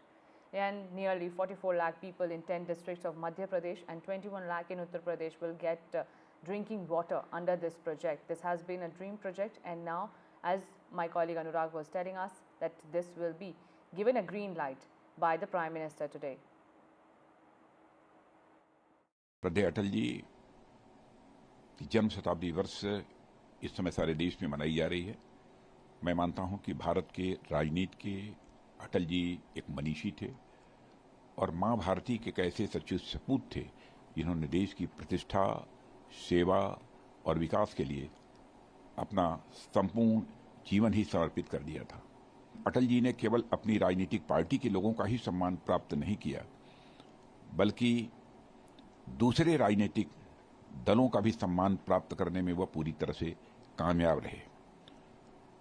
उनके साथ मेरा व्यक्तिगत रिश्ता रहा है। लंबे समय तक उनके साथ काम करने का मुझे अवसर भी प्राप्त हुआ है। एक नहीं, दो नहीं करो 20 समझौते, ये पाकिस्तान से कहा गया है। एक नहीं, दो नहीं करो 20 समझौते, पर स्वतंत्र भारत का मस्तक नहीं झुकेगा। अगणित बलिदानों से अर्जित यह स्वतंत्रता, अगणित बलिदानों से अर्जित यह स्वतंत्रता, शिवस्वेद शोणित से सिंचित यह स्वतंत्रता, त्याग तेज तप बल से रक्षित यह स्वतंत्रता, दुखी मनुजता के हित अर्पित यह स्वतंत्रता। इसे मिटाने की साजिश करने वालों से कह दो चिनगारी का खेल बुरा होता है। इसे मिटाने की साजिश करने वालों से कह दो चिनगारी का खेल बुरा होता है। औरों के घर आग लगाने का जो सपना, वह अपने ही घर में सदा खड़ा हो। आज सिंधु में द्वार उठा है, नगपति फिर ललकार उठा है, कुरुक्षेत्र के कण कण से फिर पांचजन्य हुंकार उठा है। शत शत आघातों को सहकर जीवित हिंदुस्तान हमारा, जग के मस्तक पर रोली सा शोभित हिंदुस्तान हमारा। दुनिया का इतिहास पूछता रोम कहाँ, यूनान कहाँ है। दुनिया का इतिहास पूछता रोम कहाँ, यूनान कहाँ है। घर घर में शुभ अग्नि जलाता वह उन्नत ईरान कहाँ है। दीप बुझे पश्चिमी गगन के, व्याप्त हुआ बर्बर अंधियारा, किंतु चीर कर धमकी छाती चमका हिंदुस्तान हमारा। जीवन बीत चला, कल कल करते आज हाथ से निकले सारे, कल कल करते आज हाथ से निकले सारे। भूत भविष्यत की चिंता में वर्तमान की बाजी हारे। पहरा कोई काम न आया, रसघट रीत चला, जीवन बीत चला। एक नया भारत कि जिसमें एक नया विश्वास हो, जिसकी आंखों में चमक हो, एक नया उल्लास हो जहां सम्मान हर एक जाति हर एक धर्म का, सब समर्पित हों जिसे, वह लक्ष्य जिसके पास हो। एक नया अभिमान अपने देश पर जन जन में है, एक नया भारत बनाने का इरादा मन में है। And now Telugu actor Allu Arjun was questioned by Hyderabad police for nearly 4 hours after a stampede at a city theatre this month, killing a 35-year-old woman and left her 8-year-old with life-threatening injuries. Allu Arjun had been summoned by the cops to join the investigation and could be summoned again. He was asked whether he knew that permission had been denied for his visit to the theatre and whether he had been made aware of the stampede outside, among other questions. Meanwhile, a massive political controversy over the case has erupted, with both the BJP and BRS criticizing the Revant Reddy government of conducting a witch hunt against Telugu superstar, something the Congress government has denied time and again. And my colleague Tanushka is joining me for more on this. Tanushka, take us through the latest of what's happening in the case. Are there any more summons that the police is mulling to issue against Allu Arjun, or the BJP and the BRS trying to amp up their attack against Congress government? Well, at this point, you know, in the Allu Arjun case, which has anyway been escalating over the past couple of days, ever since the incident happened at the Sandhya Theatre, what we are understanding right now is it's unclear whether the police will summon the Telugu star again or not. I am currently right outside his residence, wherein security has also been beefed up after the Hyderabad court granted bail to 6 people who allegedly attacked and protested and vandalized as well outside Allu Arjun Arjun's residence. And after these 6 people were granted bail who were allegedly claimed to be, from the Osmania University Joint Committee, this is what we are understanding. So after that, security has been beefed up at his residence. And we know that yesterday he was also called in for summoning, which went on for around 4 hours. And among the questions that were thrown at the superstar here were, of course, that was he aware that police permission had been denied for this event regarding the promotion of his film? And if so, then how did he, how did the call happen to finally go ahead with the event, promotion event at the theatre? And also, how did it pan out that he interacted with the fans as well when there was no permission for the same? And these are a few questions that were thrown at the superstar yesterday. However, we are yet to, understand whether or not he will be brought in for a second summoning or a second round of questioning. Of course, political, game and tussle has also broken out with respect to this incident as well. The BJP and the BRS are hitting hard against the Congress, and the Chief Minister here has also come out condemning the attack at Allu Arjun's residence, and has also said that this incident is, is also directed to the state DGP as well as the city police commissioner as well to maintain strict law and order situation in the city at this point, especially around his residence, so that such kind of incidents do not happen. And this in order to de-escalate the whole matter that is happening at this point and is broiling over as well. At the same time, Allu Arjun's father has also, made a statement of saying that they want to maintain restraint at this point, and they are restraining themselves from reacting to the situation at this point. So these are the latest developments that we have in the case ever since the death of this woman at the Sandhya Theatre in the Stampede, and the life-threatening injuries that inflicted upon her 8-year-old son, who's currently in the hospital undergoing treatment. Thank you so much, Tanushka, for following us with those details and giving us the latest. Thank you so much. Now, at least 15 people, including women and children, were killed after Pakistan conducted late-night airstrikes on suspected terror targets in neighboring Afghanistan. The Taliban condemned, and the Prime Minister Narendra Modi is in Khajuraho in Madhya Pradesh to inaugurate the Ken-Betwa interlinking project, and currently is holding a road show along with Madhya Pradesh Chief Minister. These are the live visuals coming in. These are the live visuals coming in from Madhya Pradesh. India's first river linking project will be inaugurated by Prime Minister. He will be laying the foundation stone of the Ken-Betwa river interlinking project, which will be a big boost for Madhya Pradesh as well as Uttar Pradesh. Built at a cost of to be built at a cost of rupees 44,000 crores. This will be a dream project for the Modi government, as well as it was the dream project of former Prime Minister Atal Bihari Vajpayee. Now, this project will benefit people in the Bundelkhand region of Madhya Pradesh as well as Uttar Pradesh. Currently, this is the show of strength also for the BJP, the reach and the mobilization of the people who are gathered there to greet Prime Minister Narendra Modi. Lots and lots of people are lined up to just take that first glimpse of the Prime Minister. Alongside Madhya Pradesh Chief Minister, the Prime Minister is in Madhya Pradesh to give a big boost to the state. Several projects are also lined up to be inaugurated. First, he will lay the foundation stone of Ken-Betwa River project. This is estimated cost of project is 44,000 crores. This is the largest irrigation project in the country, and hence it has more focus of the government and will be a big boost for the government to complete it.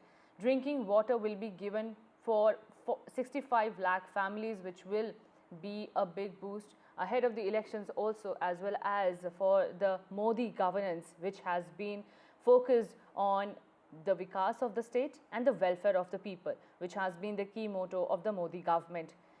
The Ken-Betwa interlinking project also has some limelights highlighting how it was a dire need of several people living in the region in Madhya Pradesh as well as Uttar Pradesh.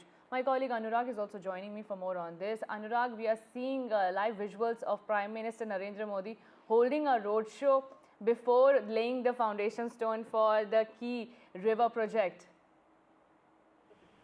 Yes, the Prime Minister has just entered the Pandal area of the Mela ground in Khajuraho, and Chief Minister Mohan Yadav, as well as State BJP President and Khajuraho MP V.D. Sharma is also with him.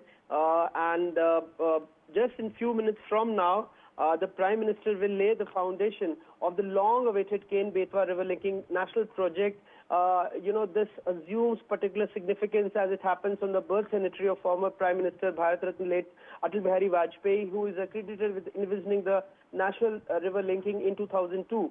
The project also includes the work of saving the historical Chandel era heritage ponds by repairing, renovating 42 ponds of the Chandel era in Chhatarpur, Tikamgarh and adjoining Niwari districts. Water can be stored during the rainy season, which will benefit the rural areas and increase the groundwater level. And in the first phase, it's 77 meters high and around 2.3 kilometers long. Dodhan Dam and 2 tunnels will be built on the Ken River in Panna Tiger Reserve area, and around 2,853 million cubic meters of water will be stored in that dam. And the Ken River surplus water will be transferred to the Betwa River through the 221-kilometer long canal from the Dodhan Dam on the Ken River, which will consequently address the irrigation and drinking water requirements of the two neighboring states, that is Madhya Pradesh and Uttar Pradesh. The construction of the dam will also bring relief to UP's Banda district from the menace of floods. The Dodhan Reservoir will provide drinking water to the wild animals in the Panna Tiger Reserve throughout the year, eventually assuring the unprecedented improvement in the forest ecosystem there. And, this will also provide drinking water to 44 lakh people in Madhya Pradesh and around 21 lakh people in Uttar Pradesh. The project will also enable the generation of 103 megawatt of hydropower and 27 megawatt of solar energy for Madhya Pradesh and Uttar Pradesh. This will also provide irrigation facilities in Mahoba, Jhansi, Lalitpur and Banda districts of Uttar Pradesh, Bundelkhand region, which is adjoining Madhya Pradesh, and this will provide an annual irrigation facility in 59,000 hectare area in Uttar Pradesh, and through a pressurized micro irrigation system under the project, 8.1 lakh hectare area can be irrigated in 2,000 villages of 10 districts of Bundelkhand and Gwalior Chambal region of Madhya Pradesh, which will benefit around 7 lakh farmers of Gwalior Chambal and Bundelkhand in Madhya Pradesh. Right, Anurag, but there is also some criticism that is being, some allegations that are being leveled against BJP and Modi government's dream project, saying that this project will harm the Panna Tiger Reserve, saying that the Congress party is stating that 10% of the Panna Tiger Reserve will submerge if this project comes into place. Yes, there are two aspects of this, but as I said, apart from giving relief to the farmers and the locals there, because this area is parched. This particular region of Bundelkhand is parched. But this Dodhan Reservoir will provide drinking water also to the wild animals in Panna Tiger Reserve throughout the years. And this will also, help the forest ecosystem there in Panna Tiger Reserve. So, is the government also taking into consideration the environmental impacts that this project will have, Anurag? Yes, especially Chief Minister Dr. Mohan Yadav has said that they will take care of the forest ecosystem there in Panna Tiger Reserve and adjoining areas. But as I said, we have seen people struggling for drinking water, water for irrigation in these particular areas of Bundelkhand, particularly in Madhya Pradesh and adjoining areas of Uttar Pradesh. Right. Thank you so much, Anurag, for joining us. Prime Minister Narendra Modi will be laying the foundation stone for this key project. The 44,000 crore project aims to address drought and migration issues in the Bundelkhand region of Madhya Pradesh as well as Uttar Pradesh. So, a key project benefiting two states will be inaugurated. The foundation stone will be laid by the Prime Minister today. And with that, we're slipping into a very short break, but more news and updates on the other side continues.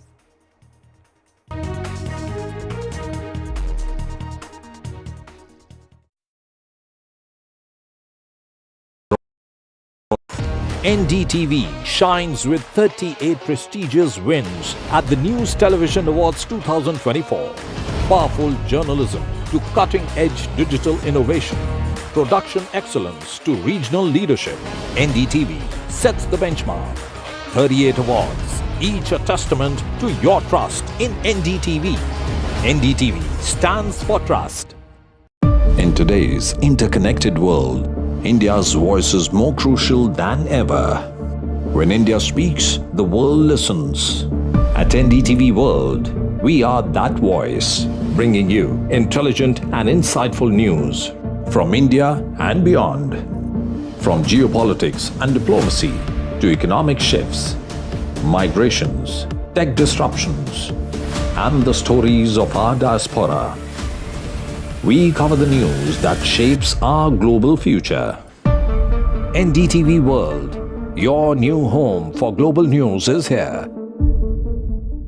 I've been reporting on all issues big and small from Andhra Pradesh, Telangana, rest of South India, bringing you all the action, all that you need to know, all that you want to know. The energy of Maximum City is infectious. I bring in that energy in our news coverage from financial capital Mumbai. Covering from the southernmost part of India over the last 23 years, I bring in-depth and 360-degree coverage from the Dravidian heartland. The land of Mishti is also known for its bitter politics. I have seen much water flow under the Howrah Bridge, covering Bengal in all its vivid colors.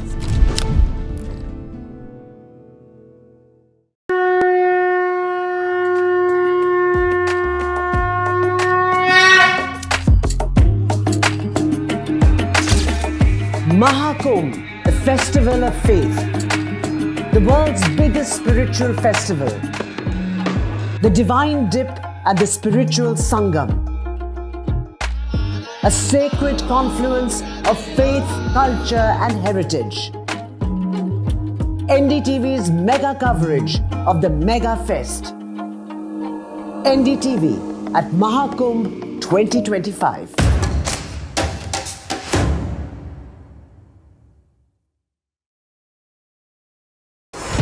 NDTV proudly upholds its legacy of trust and credibility.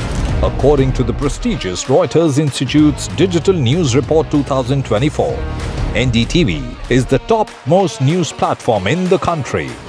Number 1 in both online and offline reach in India, beating all its competition.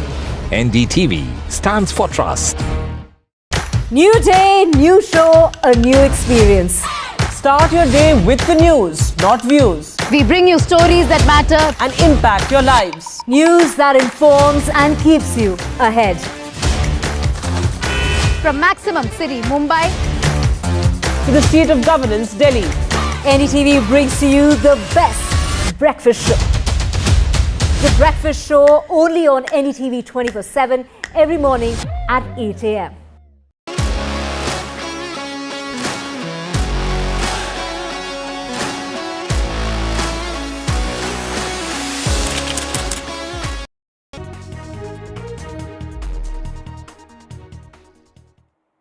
And the Delhi BJP is now addressing a press conference targeting and countering the claims made by Arvind Kejriwal. Listen. Ladli Behna योजना से सीखना चाहिए था।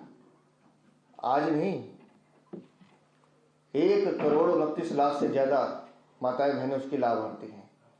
कैसे महिला और बहनों को सम्मान दिया जाता है, ये उनको मध्य प्रदेश से सीखना चाहिए था। अगर दूर नहीं जा सकते तो हरियाणा चले जाते। लाडो लक्ष्मी योजना, वहां से सीख लेते कि कैसे महिलाओं को सम्मान दिया जाता है, कैसे बहनों को सम्मान दिया जाता है। छत्तीसगढ़ चले जाते, महतारी वंदना योजना, कैसे माताओं को और नारी शक्ति को सम्मान दिया जाता है। उड़ीसा चले जाते, सुभद्रा योजना, जहां जहां भारतीय जनता पार्टी की सरकार है वहां वहां महिला सम्मान और बच्चियों के नाम पर इस तरह की योजनाओं को अमली जामा पहनाया गया है, पैसे दिए गए हैं और कानूनी प्रावधान के तहत दिए गए हैं। इस तरह से नहीं दिए गए कि सरकार को विज्ञापन निकालना पड़ता है और बताना पड़ता है कि अरविंद केजरीवाल झूठ बोल रहे हैं। अरविंद केजरीवाल 12 साल से दिल्ली की जनता को, 2013 में ये सरकार आई थी, तब से लेकर अब तक टुकड़ों में इसको, दिल्ली को, जनता को ठगने का काम कर रहे हैं। और अब जब रवानगी तय है, दिल्ली की जनता मन बना चुकी है कि हमें आपसे मुक्ति चाहिए, तो जाते जाते भी आप दिल्ली की जनता का जेब और गला काटना चाहते हैं। संजीवनी, आप आयुष्मान योजना क्यों नहीं लागू करते? अरविंद केजरीवाल, मैं पूछता हूं तुमसे। आप अरविंद केजरीवाल द्वारा आयुष्मान योजना रोके जाना सिर्फ ईगो की प्रॉब्लम है, अहंकार। नरेंद्र मोदी प्रधानमंत्री की कोई योजना दिल्ली में लागू नहीं करेंगे, चाहे मुझे कुछ भी करना पड़े। आयुष्मान योजना लागू होती, केंद्र सरकार का पैसा आता है, दिल्ली के कल्याण में लगता है। आप जो योजना कह भी रहे हो, मुझे पता नहीं, बजट का विजेंद्र जी बताएंगे कि बजट का प्रावधान है कि नहीं, लेकिन अगर होता भी तो वो दिल्ली की सड़कों पे लगता, दिल्ली के विकास पे लगता। लेकिन क्यों? क्योंकि वो अरविंद केजरीवाल की योजना नहीं लेनी है, क्योंकि वो प्रधानमंत्री की योजना है। अपने अहंकार और अपनी ईगो की वजह से आप दिल्ली की जनता का सत्यानाश कर रहे हैं। और जिस तरह से आपने लोगों को ठगने का काम किया है, ये सीधा सीधा ये दिखाता है कि आम आदमी पार्टी और दिल्ली की सरकार में सब ठीक नहीं है। चस्का तो महल का है, चस्का महल का है। अरविंद केजरीवाल कहते हैं कि मैं ये करूंगा, सरकार कहती है ना, दिल्ली की सरकार, आम आदमी पार्टी की सरकार, आतिशी मार लेना की सरकार, ना, ऐसा नहीं होगा, ये नहीं होगा। और फिर खुद अरविंद केजरीवाल कहते हैं अगर ये नहीं होगा तो फिर तुम जेल जाओगी। आखिर अरविंद केजरीवाल के पास ऐसा कौन? And we have some breaking news coming in. A passenger plane has crashed near Kazakhstan. This is the information that we are getting, and the visuals are horrifying to see. Passenger plane has crashed near Kazakhstan. These are the information, and this is the information that we are getting. The plane was requested emergency landing, but before that it crashed near Kazakhstan. There are passengers on board the plane which has crashed near Kazakhstan. The plane has crashed near Aktau, and after crashing the plane burst into a ball of fire. The information that we are getting for now is that the plane requested emergency landing, but before that it crashed near Kazakhstan. These are the latest developments that we are getting into the story. The plane crashed, a passenger plane has crashed near the city of Aktau in Kazakhstan. This is a big plane mishap in Kazakhstan as we are reporting live. The information that we are tracking here right now is that the plane requested emergency landing and then crashed. The visuals that we are trying to collect from various sources indicate how after crashing the plane burst into a ball of fire. These are the latest inputs that we are getting. A passenger plane crashed and Azerbaijan Airlines plane has crashed near Kazakhstan. It was the Azerbaijani plane. A passenger plane crashed, and initial reports suggested that there were survivors. This is the information that we are getting from the Central Asian countries emergencies ministry that has put out a statement saying that passenger plane has crashed in Kazakhstan. This is the emergencies ministry that is putting out the statement saying a passenger plane crashed near the city of Aktau in Kazakhstan. These are the visuals that we are sourcing, and on your screen you can see the impact after a passenger plane crashed near Kazakhstan. The ministry said emergency services were trying to put out a fire at the crash site. There might be some survivors. It is what we are learning from our sources.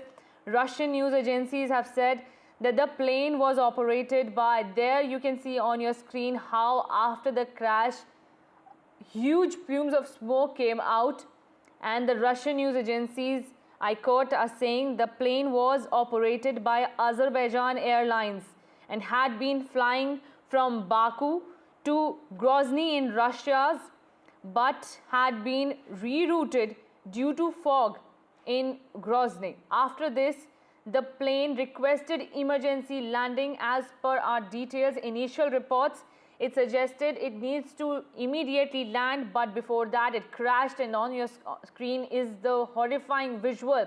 A passenger plane has crashed near Kazakhstan. This is the latest input that we are getting on it.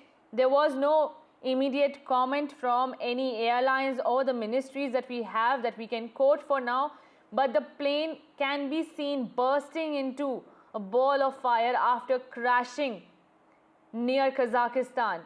These are some pictures that we have sourced. We can't confirm the authenticity, but this is what the initial reports are suggesting, that a passenger plane has crashed near Kazakhstan. There are likely to be over 100 passengers on board with crew members. Now, if there are any reports of survivors, we are tracking all these details. We are trying to look out and contact the requested authorities. We have requested authorities for a comment. We are still waiting, but so far the initial reports are suggesting that there are at least over 100 passengers on board that flight that has just crashed near Kazakhstan. This is a visual of an eyewitness who is capturing the accident, the mishap, a big mishap in Kazakhstan that has taken place. At least 100 or over 100 passengers can be on that flight. Reuters and other news agencies are also putting out information in regards to this Kazakhstan plane tragedy. We are yet to confirm from our sources. These are the visuals that we can track. The plane requested emergency landing and then it crashed near Kazakhstan. This is a passenger plane. The passenger plane is operated by Azerbaijan Airlines. It had been flying from Baku to Grozny in Russia, but due to the weather conditions, these are the initial reports that we are getting, that due to weather conditions, it had to be rerouted to another place. But unfortunately, it met with this fate that it crashed, and then this huge ball of fire is what one eyewitness over there near Kazakhstan had recorded and has put out. These are the visuals that we have on the screen. This is the latest input that we are getting, that a passenger plane has crashed near the city of Aktau in Kazakhstan, and initial reports suggest that there can be survivors. This is an important, positive ray of hope. Whether there is a rescue operation in place or not, we are yet to get the details. My colleague Vishal is also joining me. Vishal, tell us, what do you know more about this passenger plane crashing near Kazakhstan? So the details are still coming in, but at the moment there seems to be that there were more than 100 people on board. That's what the Kazakh media is saying at the moment. And as you've been mentioning, that the plane was traveling from Baku to Grozny. So Grozny is located in offshoot region of Russia. It's called Chechnya. It's one of the main cities in Chechnya. So the plane was trying to make an emergency landing while this happened. It had requested for emergency landing when this unfortunate crash happened, and there seems to be total destruction of the plane, because the visuals show that the plane has exploded into a ball of fire, but the details are still scant at the moment. We have only received inputs that about 100 people, more than 100 people were there on board. So it remains to be seen as to what kind of damage has been done, what's the casualty. All the numbers will start coming in, but at the moment it seems to be a big tragedy right on Christmas Day. Absolutely unfortunate news coming on it. Vishal, if you can tell us more, looking at the way it has exploded, do we still have chances of any survivors being there, any rescue operation being launched? Which are the authorities that will be deployed in the rescue operation if it's launched or if it has been launched? So air travel is the safest form of travel at the moment statistically, but whenever these accidents, these crashes happen, they generally result in a big tragedy almost all the people get killed, unfortunately. But in this instance, it's still early moments. It's hard to say as to what exactly happened. But the plane has exploded because there was a huge ball of fire when the plane landed, tried to make a landing. So it seemed to be making a steady descent into the runway, but suddenly exploded, suddenly made a change in direction and then exploded. So the details will be available to us in the next half hour or so, but at the moment it seems to be that a big tragedy has struck and more than 100 people could have been feared killed. Right, Vishal, as per the initial reports, we are also getting the information that 72 people were on board this passenger plane when it exploded. There is a twin engine Brazilian manufactured jetliner which is involved in this incident. Can you take us through more details about when are we trying to get any response from the authorities? So yeah, there seems to be actually more than 100 people on board. It remains to be seen whether or not there were Indians on board, because the plane was traveling from Baku. Baku is the capital of Azerbaijan, and Azerbaijan is a very popular destination, tourist destination, because it's cheap to travel and it's also quite beautiful, the country. So there could be a chance that there are Indians on board, but as of now there is no confirmation on that about the nationalities of the passengers involved. But there were more than 100 people on board, so it was not a big plane, but it was large enough to carry 100 people. So it remains to be seen what happened to the crew, what happened to the passengers. But at the outset, at this moment, it doesn't look good, because as soon as the plane tried to land, it exploded into a huge ball of fire, and that's never really a good sign. That almost always results in tragedies, and almost always results right, in Vishal, we have on the screen another set of visual which is more devastating and disheartening to see. I think this is post the fire. We can see how the plane is divided into two parts after the crash. There are also reports that suggest that the airlines was asking for emergency landing, but was denied, after which it suddenly just collapsed. And after this crash, there is just hope, and we can only hope that the passengers, maybe there are some survivors who are safe or maybe not very critically injured in this tragedy. Vishal, we are also hearing that the number of passengers who were there were crew members and there were passengers involved. The plane was originally, scheduled to some other location, but the weather condition played a spoil sport. Yes, that is what we've been hearing. Initial reports suggest that the plane was on its way to Kazakhstan, but it had to be diverted towards Chechnya, Grozny. So Chechnya is the offshoot autonomous region inside Russia.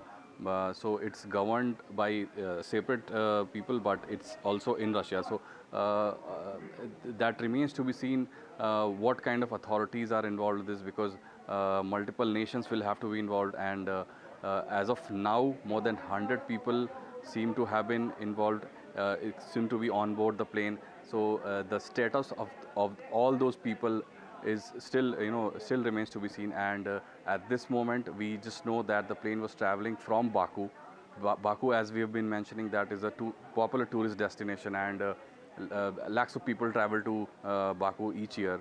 So there could be many tourists involved. There could be many people who would have gone there to meet their families. So all of that details are still to come. At this moment, we just know that the plane has crashed in Russian territory, an offshoot Russian territory of Chechnya. At the moment, as you mentioned, the plane was it's almost split into two parts. So you can see the scale of the damage. There would be visuals that would show that the plane has almost it's almost vanished from the surface. And so all of that will come into picture when the investigation is done and when we know more details. But at this moment, more than 100 people could have been feared killed on Christmas Day.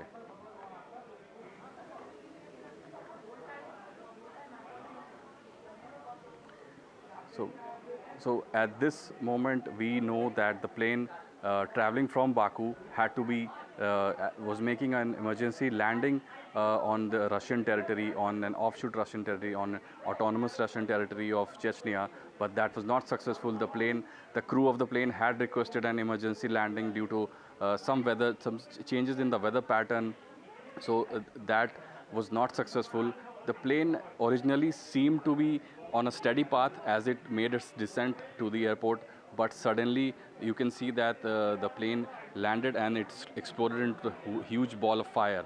And that's never a good scene. That's almost always results in tragedy, and almost all the people sadly get killed in these scenarios, because although statistically air travel is the safest form of travel, but whenever these tragedies occur, almost all the people get killed. So the details are scant at the moment, but as of now we know that more than 100 people were on board, and the visuals are quite gory, and the plane has been split into various parts, and all of that will come into picture when the initial investigation is done. At this moment it's very hard to say what kind of damage has been done, but it's almost certain report that... that's coming in at the moment, Vishal, can you confirm to us? Can you repeat that? Yes, any reports of survivors there? Personally, I haven't seen any reports of survivors there, because the scale of damage is pretty high. The plane has been split into various parts, and you can see the visuals from far away that the plane had exploded as it tried to make that emergency landing.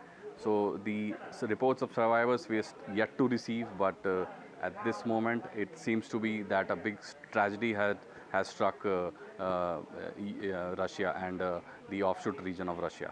So Kazakhstan's Ministry of Emergency Situation has confirmed that a fire broke out at the crash site. Well, the plane was originally scheduled to land in Grozny, but it was redirected to Aktau, as per the information that's coming in, Vishal.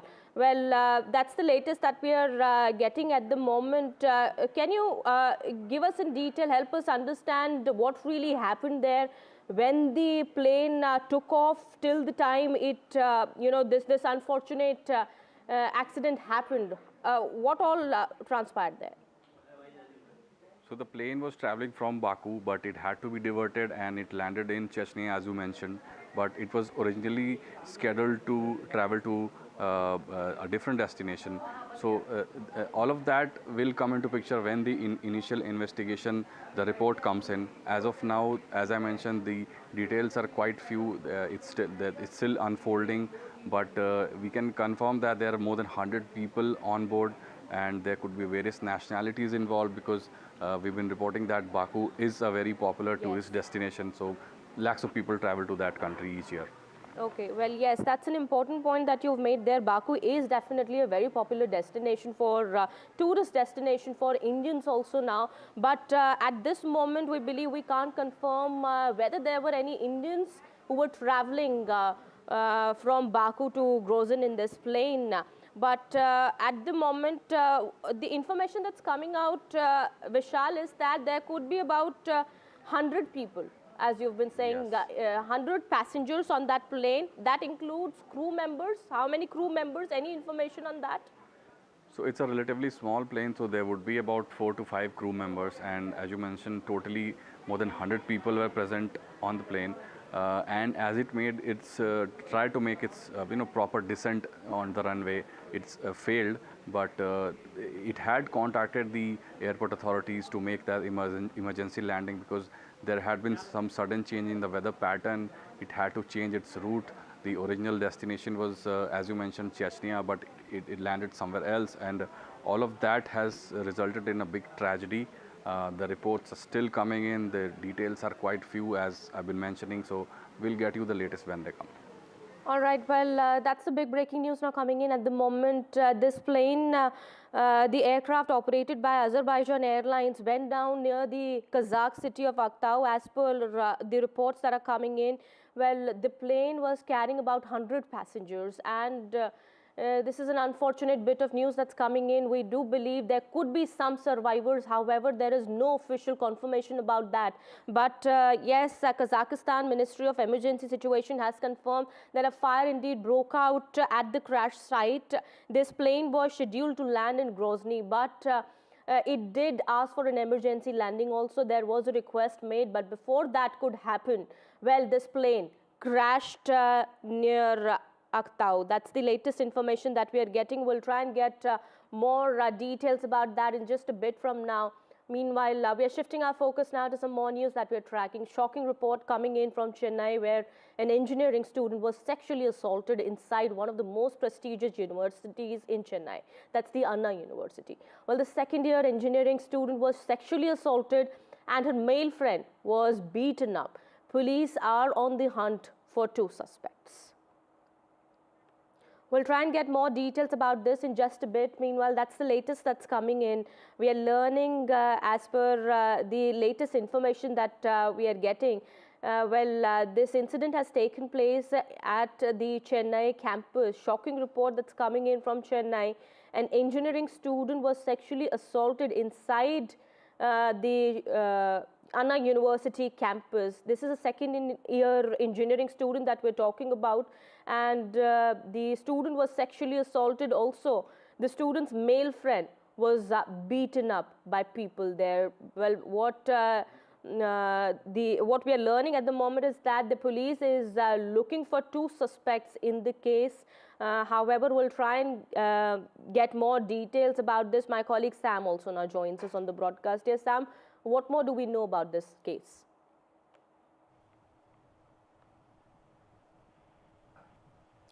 Sam, if you're able to hear my voice, what more details can you give us about this case? Well, Aditi, this has allegedly happened on the 23rd of this month, the day before yesterday, and a complaint was received yesterday. The student, a woman student studying at the Anna University, has alleged that this happened around 7:30 evening that day, when she and her male friend were on campus talking. A 2-member group attacked her male friend and dragged her into a bush, and she was sexually assaulted. As we speak, investigation is underway. Inquiry is on with both people on the campus and other suspects as well. There's no clarity whether the alleged perpetrators are insiders or somebody from outside. Police are also screening the CCTV footages. A case of sexual assault has been registered now. And this campus, one of the prestigious universities in Tamil Nadu, in the heart of Chennai, this kind of an assault happening has raised concern. Already, leader of opposition, Edappadi Palaniswamy, has said this is a clear sign of deterioration of law and order, as he calls it, and has urged for the immediate arrest of the perpetrators. BJP chief Annamalai too has called this shocking, and they have said there is no sense of fear among antisocial elements, either towards law or for the police. And it's a kind of a dark period, he said. Police say they are investigating, and by this evening we expect some kind of a breakthrough. Okay, all right. Well, the opposition has latched onto the issue and has targeted the Tamil Nadu government, alleging that law and order has worsened in Chennai. We have reactions coming in. BJP spokesperson and Tamil Nadu BJP Vice President Narayan Tirupati. Listening. The capital of Tamil Nadu, headquarters of Tamil Nadu, is becoming a lawless city. This government has got no control on law and order. We strongly condemn this. This is really shocking. A girl has been gang raped, that too in Chennai. Can't believe it. That is the state of law and order. This government has got no excuse to say anything on this. Shame on this government, shame on the chief minister, shame on the departments. How dare this can happen in Chennai? BJP strongly condemn this. Whoever has done this should be immediately arrested and justice to be done. Big breaking news that we're getting. The plane that with 73 people on board that had been making an attempt to reach Grozny in Russia has crashed. Well, 73 people were on board on this plane. Well, the crash took place after the emergency landing attempt was made. Well, the flight had taken off from Baku and was moving towards Grozny in Russia. However, the details that are coming in, as per that we are learning, the crash has taken place near the Kazakh city of Aktau. We'll try and get more details about it. Meanwhile, those are latest visuals that have come in at the moment with the information also that's pouring in. As per that, we are learning that there were about 73 people on board the plane when it crashed. Well, also as per information that we are learning of, the plane had tried to make an emergency landing but was unsuccessful in doing so, and after which it was seen crashing near the Kazakh city of Aktau. That's the location where the plane had crashed. It's an Azerbaijan Airways plane that has crashed here. Well, as per latest details that are coming in, it's E-190 aircraft. It usually carries between 96 to 114 passengers. At this point in time, we are learning that there were 73 passengers on board this plane. That also includes 4 to 5 crew members. Well, this aircraft that's operated by Azerbaijan Airlines went down near the Kazakh city of Aktau as per latest details. Well, reports also indicate that there could be survivors on this plane. Kazakhstan Ministry of Emergency Situation has confirmed that a fire broke out at the crash site. The plane was scheduled to land in Grozny in Russia, but it was redirected first to Makhachkala and then it was redirected again to Aktau, as per the Grozny airport press office. Well, Russian media is also reporting that the crash plane was an Embraer E-190AR. Before the crash, the aircraft had circled over Aktau airport and requested an emergency landing also. Well, my colleague Vishal joining us on the broadcast here. Vishal, any more information that we are learning of about this unfortunate crash? At this moment, there are various reports coming in. Some say that there were at least 100 people on board. Others say that there were about 70 people on board. So these are initial minutes, initial hours. So we'll have to wait for a few moments to know the exact details. As far as the reports are concerned, as I mentioned, there are various reports coming in and they've been saying different things. But it's been confirmed that it was an airline operated by Azerbaijan Airlines, and it was traveling from Baku to Grozny originally, but it had to be diverted, as you mentioned, to a different location called Aktau inside Kazakhstan. So these are all neighboring countries near Russia. So that is why the diversion took place. So it remains to be seen why exactly the diversion took place. Initial reports. There are reports also that say that this plane that was en route from Baku to Grozny in Russia was redirected because of fog in Grozny. Yes, that seems to be what the initial reports are suggesting. Even if the diversion took place and the plane requested an emergency landing, so what exactly went wrong with the plane that it could not land in a place that did not really have fog? As far as the initial visuals on the screen, there doesn't seem to be any fog when the plane tries to make that emergency landing. So what exactly caused the crash? That will be a long-term investigation, because as you mentioned, it seemed to be a routine diversion, nothing untoward about it. But in the end, it has resulted in deaths of at least dozens of people. So far, no official confirmation from the authorities, but it doesn't seem good at the moment, because as I've been mentioning, air travel is the safest form of travel statistically, but whenever these tragedies happen, almost everyone on board gets killed. In this instance, there were anywhere between 70 to 100 people, and there could be Indians also involved, although Indians traveling to Chechnya doesn't seem likely, but Baku is a really popular destination, so that could be one of the factors that Indian could also be on board. Okay, well, Kazakhstan authorities have commented. They've reacted saying that the fire broke out at the crash site. Russian media is also reporting that the crash plane was an Embraer E-190AR. And before the crash, the aircraft was seen circling over Aktau airport. It had requested an emergency landing also, but all those attempts that were being made at that point in time clearly failed. All right. So, any information? What could have could have gone wrong? What are the possibilities? I mean, when the plane took off from Baku, things were probably all right. Did anything go wrong, or anything that we are learning of? What could have gone wrong?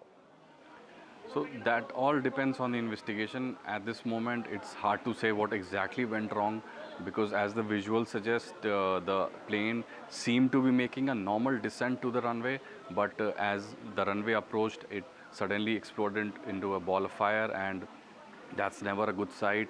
Whenever that occurs. But Vishal, you know, important to note here is that it was redirected twice. The plane was supposed to go to Grozny, but there was, all right, I'm being told that my colleague Vishnu Shom also is now joining us with more details here. Vishnu, what more details do we have about this crash? The aircraft in concern was an Embraer E190. This is a Brazilian aircraft. Azerbaijan Airlines is a very major carrier in Central Asia.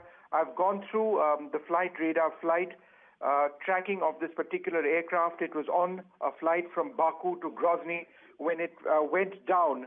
And in a place called Aktau, or near Aktau, it had reportedly made an emergency, made a distress call indicating that it wanted to make an emergency landing. The last few moments of this crash, ahead of this attempted landing, are there on flight radar. I've actually gone through this. There were 67 people on board, 5 crew members. There are survivors. There is some preliminary video that you should have up on your screens, which indicates the presence of survivors as well. The Ministry of Emergency Situations in Kazakhstan has confirmed that they are on the ground and looking to deal with this situation. The aircraft did circle over Aktau Airport. As I mentioned, it was on a flight from Baku to Grozny, but it circled over Aktau Airport, indicating that it wanted to make an emergency landing. Unfortunately, that emergency landing didn't go off well. There would be a significant number of fatalities in this crash. There are, however, some survivors. One word about the aircraft. The Embraer E190 is a relatively new aircraft, quite new. It is a new generation of aircraft manufactured by the Brazilian company Embraer. It is extremely reliable, and this would perhaps be the first incident involving an E190 aircraft. We will just get more facts on that. But the video that you see actually shows the aircraft in a sharp bank. Moments before it crashes, the pilot does attempt to pull up. It's too early to say what exactly went on. Was there a technical error? Was it something else? Was there a hijacking? It's too early, and we don't want to speculate on this, but all options are out there on the table right now. A very unfortunate crash resulting in a significant number of casualties on this Azerbaijan Airways aircraft. Kitty. Okay, when the flight took off from Baku, we do not have any official information, of course, but things were probably all right. But we do understand that the flight had to be redirected twice, Vishnu, before it was supposed to make a landing at Grozny. But it was redirected twice. As per information that's coming in, we do understand first it was redirected to Makhachkala and then to Aktau. Yeah, that's right. That's what we know so far. About Azerbaijan Airways itself, it's a major carrier. As I mentioned, they fly several international routes. They operate a series of modern aircraft, this being an extremely modern aircraft. I just want to put it out on the table that this was a new aircraft which was operating on this particular sector. There was a distress call which was received. There were, as you correctly mentioned, a previous attempt to redirect the flight from Baku to Grozny to a place called Makhachkala. It was then rediverted to Aktau. Flight Radar 24, the popular app, actually picks up the track of this aircraft moments before it attempted that landing near Aktau. It had requested that landing from the Flight Radar track. I can show the aircraft descending sharply and at considerable speed. It does appear to make a couple of circles above the airport or in the vicinity of the airport, but then, it sort of plummets down as the video shows. Moments before that, you can see the pilot try to perhaps pull up, but unfortunately, the impact is significant. But miraculously, there are survivors over here. We do not know how many have survived and how many have perished. All right, Vishnu, thank you so much for getting us all those details there. We'll keep an eye on the developments coming in. Meanwhile, Russian media has reported that the crashed plane was an Embraer E190AR. Before the crash, the aircraft also circled over Aktau airport and had requested for an emergency landing, but that clearly failed to happen. Well, also, there are reports, Russian news agencies are reporting that the Azerbaijan Airlines plane was en route from Baku to Grozny in Russia's Chechnya, but was redirected due to fog in Grozny. Well, what really happened there? What went wrong? We're trying to get more details about that. There is no official confirmation about what had gone wrong on that flight, but we do understand there were more than 60 people on board. That is what we are learning of at the moment. We'll keep an eye on the details. Yeah. Well, with that, it's time for a short break. Yeah, more continues on the other side.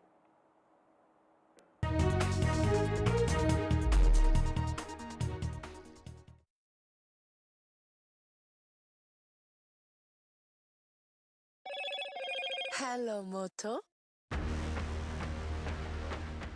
Motorola Edge 50 Pro, world's first AI-powered pro-grade camera.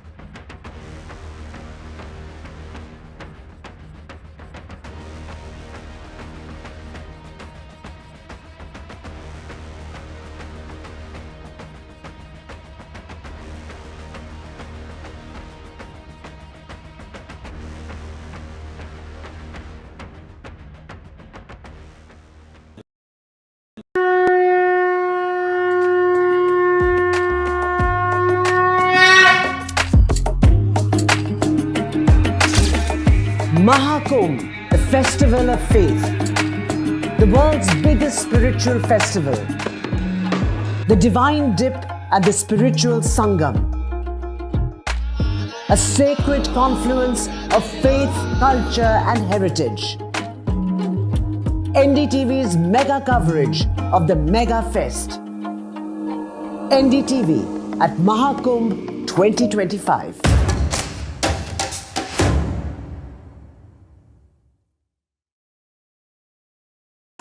NDTV shines with 38 prestigious wins at the News Television Awards 2024. Powerful journalism to cutting-edge digital innovation. Production excellence to regional leadership. NDTV sets the benchmark. 38 awards, each a testament to your trust in NDTV. NDTV stands for trust. In today's interconnected world, India's voice is more crucial than ever. When India speaks, the world listens. At NDTV World, we are that voice, bringing you intelligent and insightful news from India and beyond. From geopolitics and diplomacy to economic shifts, migrations, tech disruptions, and the stories of our diaspora. We cover the news that shapes our global future. NDTV World, your new home for global news is here. I've been reporting.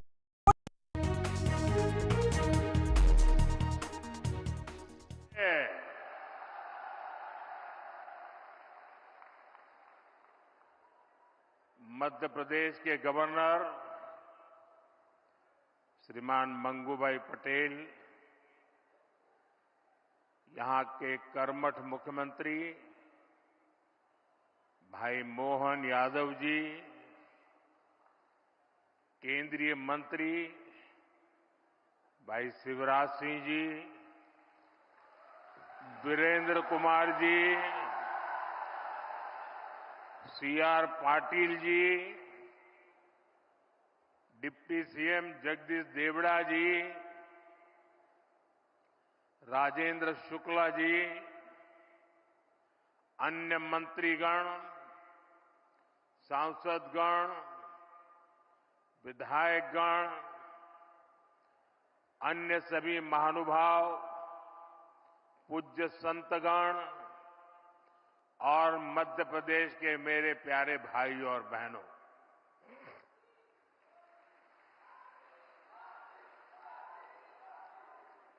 आज पूरे विश्व में Christmas की धूम है। मैं देश और दुनिया भर में उपस्थित ईसाई समुदाय को क्रिसमस की ढेर सारी बधाई देता हूं।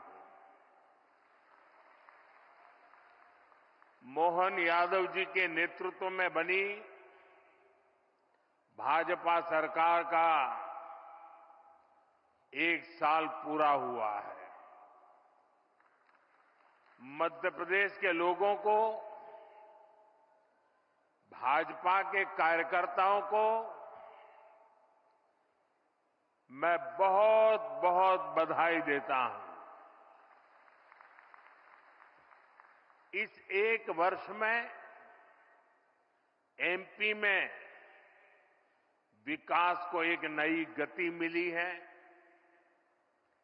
आज भी यहां हजारों करोड़ रुपए की विकास परियोजनाओं की शुरुआत हुई है।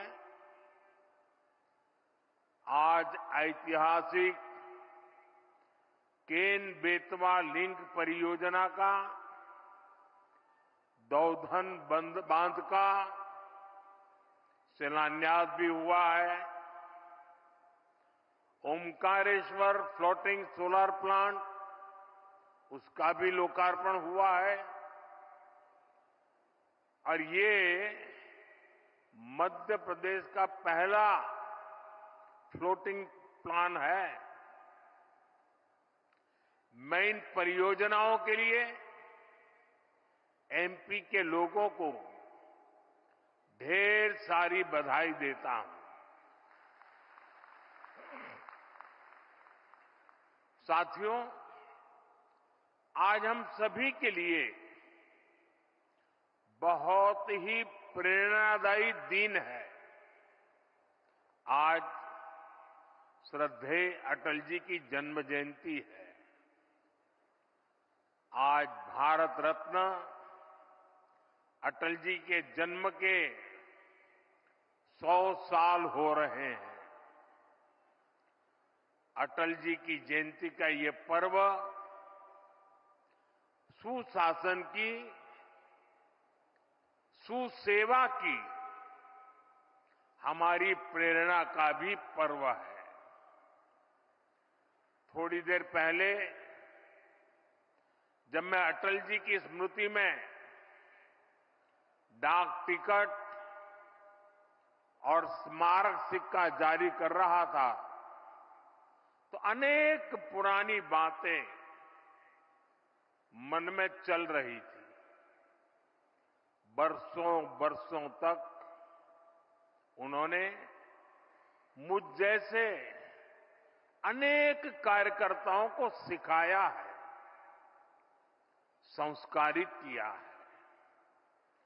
देश के विकास में अटल जी का योगदान हमेशा हमारे स्मृति पटल पर अमिट रहेगा।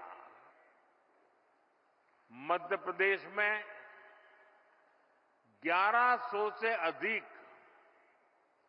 अटल ग्राम सेवा सदन के निर्माण का काम आज से शुरू हो रहा है। इसके लिए पहली किस्त भी जारी की गई है। अटल ग्राम सेवा सदन गांवों के विकास को नई गति देंगे। साथियों, हमारे लिए सुशासन दिवस सिर्फ एक दिन का कार्यक्रम भर नहीं है। गुड गवर्नेंस, सुशासन भाजपा सरकारों की पहचान है।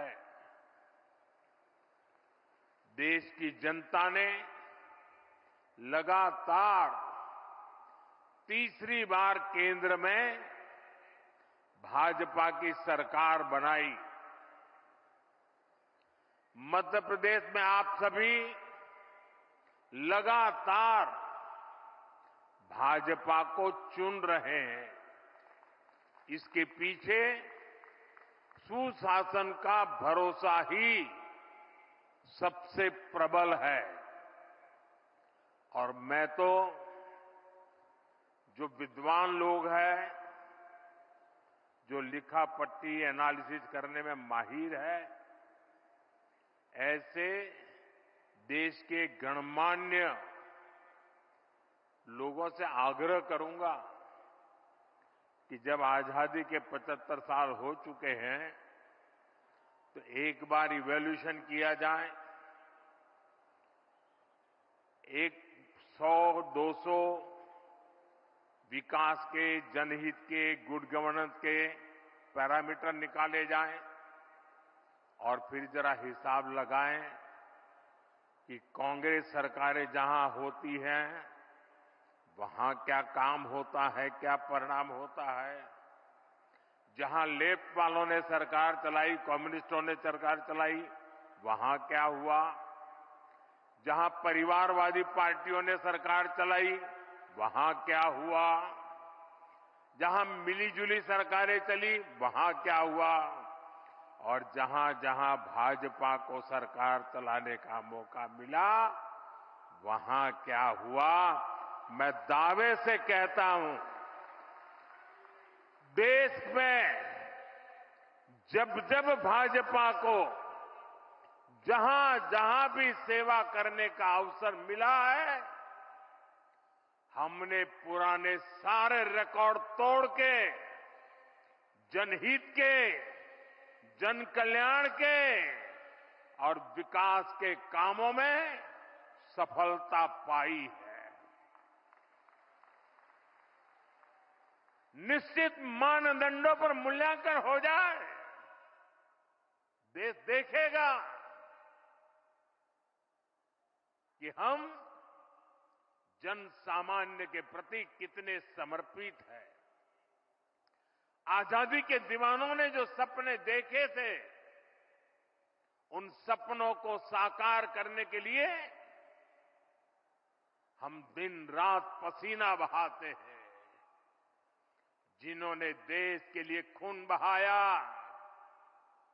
उनका रक्त बेकार न जाए, हम अपने पसीने से उनके सपनों को सींच रहे हैं। और सुशासन के लिए अच्छी योजनाओं के साथ ही उन्हें अच्छी तरह लागू करना भी जरूरी है। सरकार की योजनाओं का लाभ कितना पहुंचा, ये सुशासन का पैमाना होता है। अतीत में कांग्रेस सरकारें घोषणाएं करने में माहिर हुआ करती थी।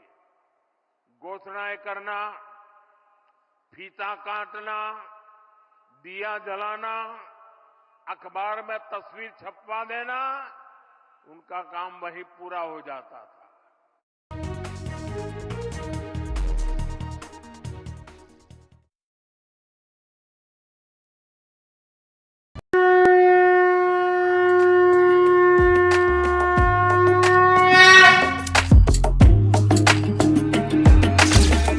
Mahakumbh, a festival of faith, the world's biggest spiritual festival, the divine dip at the spiritual Sangam, a sacred confluence of faith, culture and heritage. NDTV's mega coverage of the Mega Fest. NDTV at Mahakumbh 2025.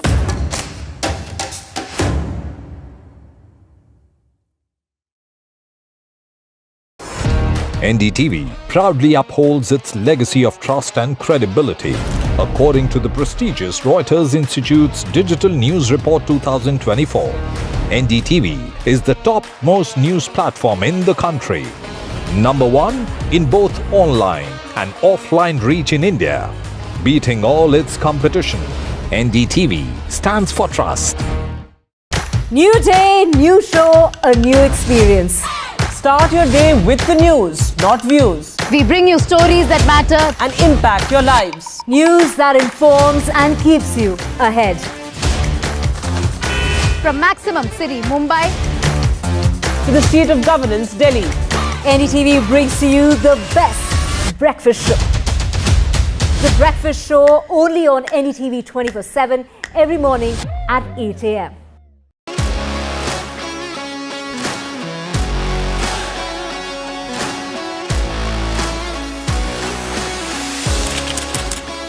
We are able to maintain the democratic fabric and the democratic system.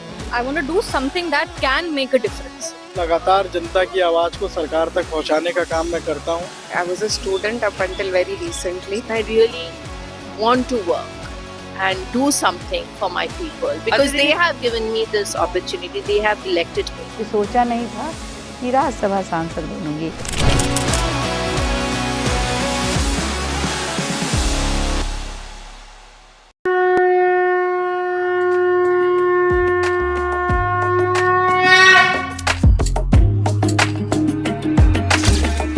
Mahakumbh, the festival of faith, the world's biggest spiritual festival, the divine dip at the spiritual Sangam, a sacred confluence of faith, culture and heritage. NDTV's mega coverage of the Mega Fest. NDTV at Mahakumbh 2025.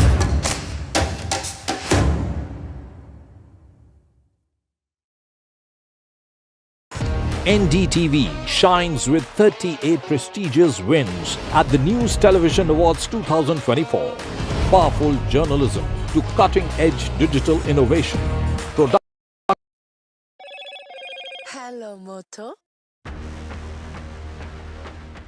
Motorola Edge 50 Pro, world's first AI-powered pro-grade camera.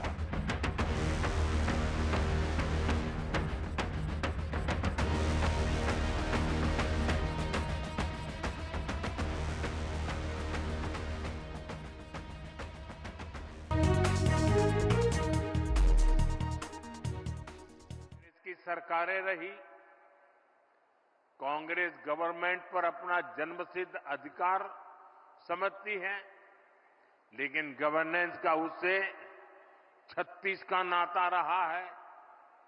जहां कांग्रेस, वहां governance हो ही नहीं सकती। इसका बहुत बड़ा खामियाजा दशकों तक यहां बुंदेलखंड के लोगों ने भी भुगता है।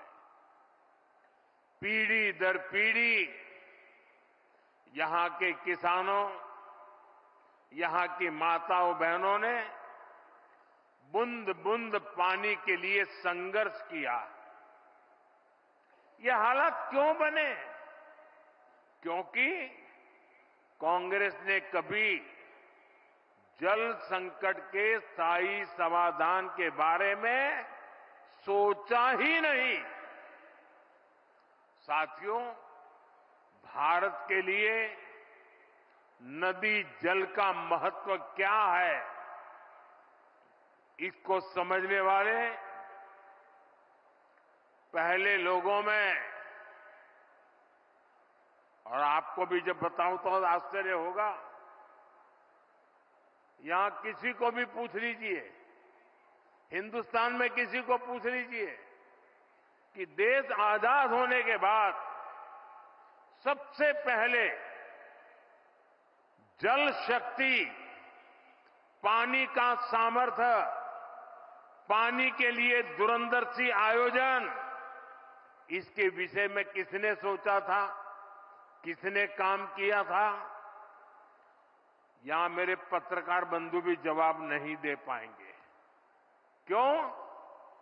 जो सच्चाई है उसको दबा के रखा गया, उसे छिपा करके रखा गया और एक ही व्यक्ति को क्रेडिट देने के नशे में सच्चे सेवक को भुला दिया गया।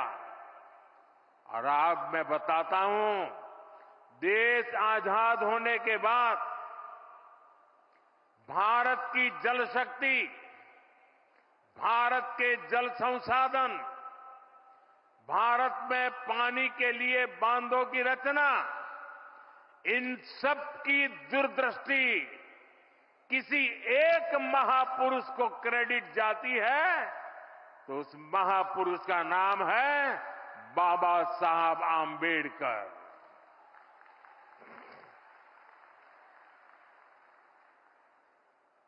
भारत में जो बड़ी नदी घाटी परियोजनाएं बनी, इन परियोजनाओं के पीछे डॉक्टर बाबा साहब आम्बेडकर का ही विजन था।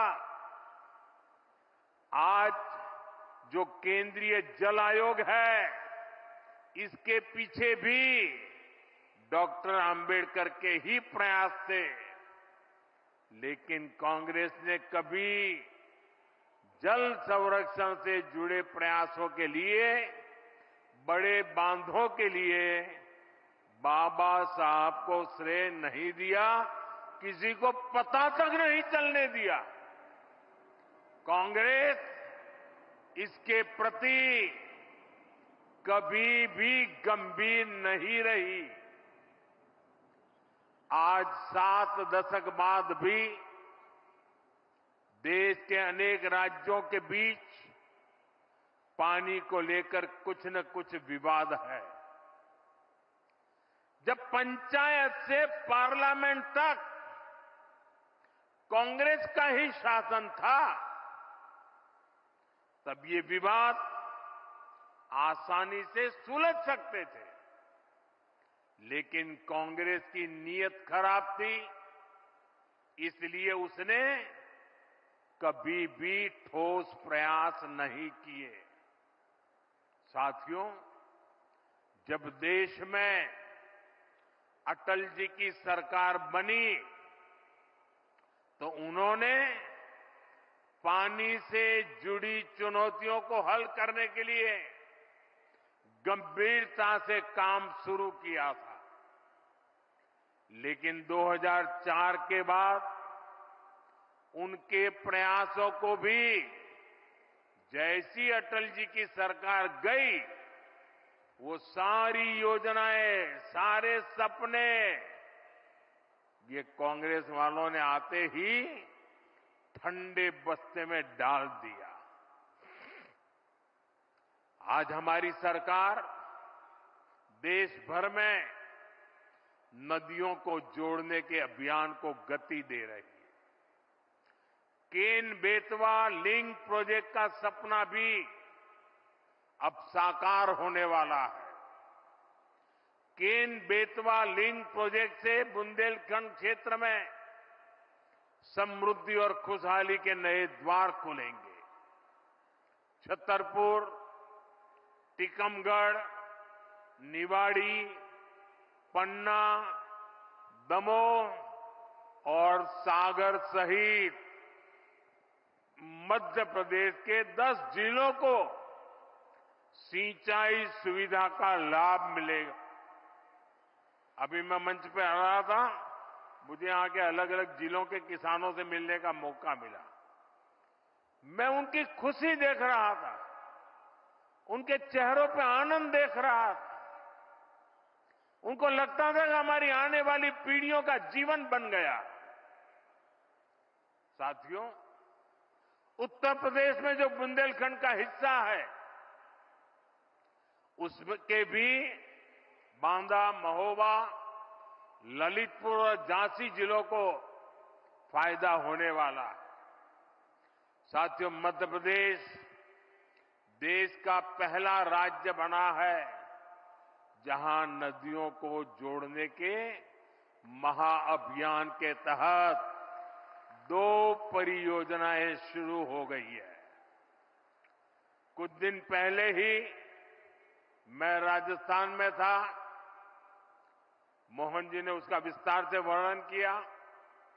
वहां पार्वती, काली सिंह, चंबल और केन बेतवा लिंक परियोजनाओं के माध्यम से कई नदियों का जुड़ना तय हुआ है।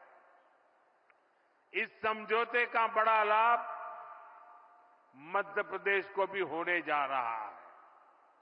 साथियों, 21वीं सदी की सबसे बड़ी चुनौतियों में से एक है जल सुरक्षा।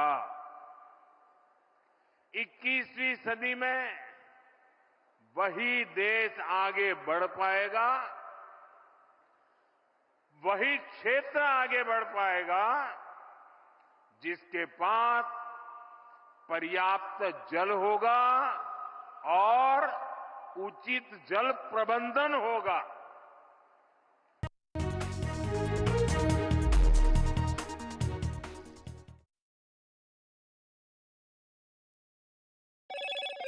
Hello, Moto. Motorola Edge 50 Pro, world's first AI-powered pro-grade camera.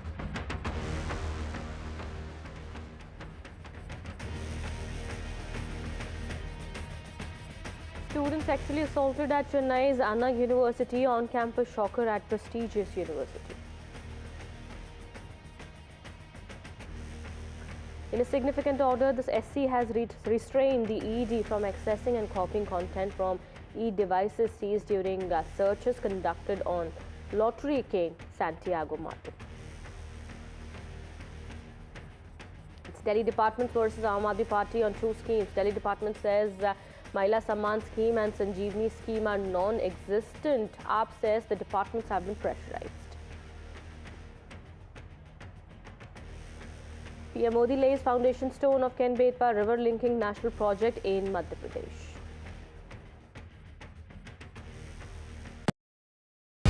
In today's interconnected world, India's voice is more crucial than ever.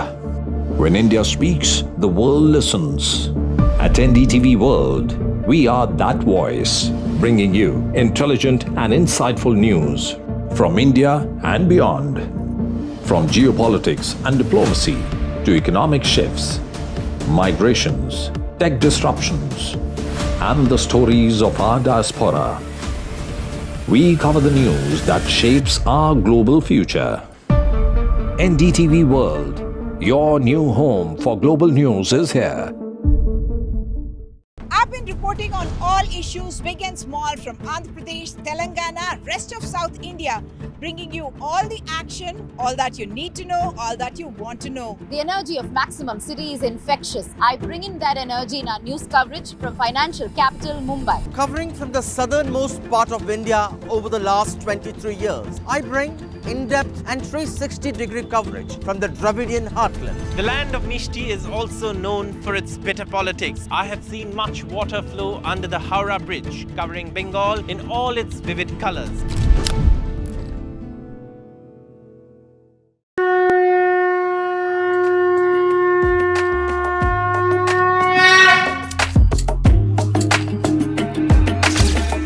Mahakumbh, the festival of faith, the world's biggest spiritual festival, the divine dip at the spiritual Sangam,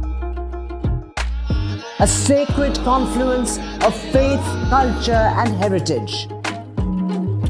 NDTV's mega coverage of the Mega Fest. NDTV at Mahakumbh 2025.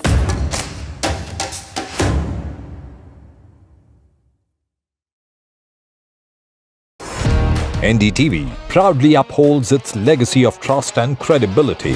According to the prestigious Reuters Institute's Digital News Report 2024, NDTV is the top-most news platform in the country. Number one in both online and offline reach in India. Beating all its competition, NDTV stands for trust. New day, new show, a new experience. Start your day with the news, not views. We bring you stories that matter and impact your lives. News that informs and keeps you ahead. from Maximum City, Mumbai, to the seat of governance, Delhi. NDTV brings to you the best breakfast show. The breakfast show only on NDTV 24/7 every morning at 8 a.m.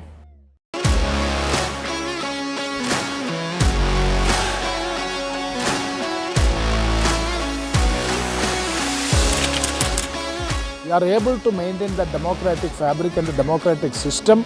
I want to do something that can make a difference. लगातार जनता की आवाज को सरकार तक पहुंचाने का काम मैं करता हूं.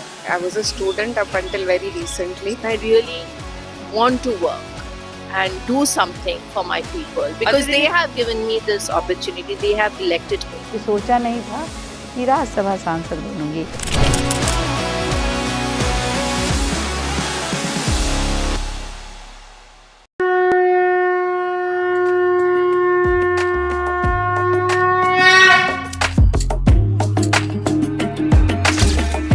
Mahakumbh, the festival of faith, the world's biggest spiritual festival, the divine dip at the spiritual Sangam, a sacred confluence of faith, culture and heritage. NDTV's mega coverage of the Mega Fest. NDTV at Mahakumbh 2025.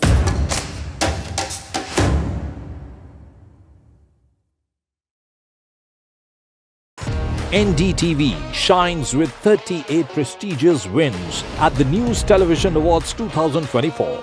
Powerful journalism.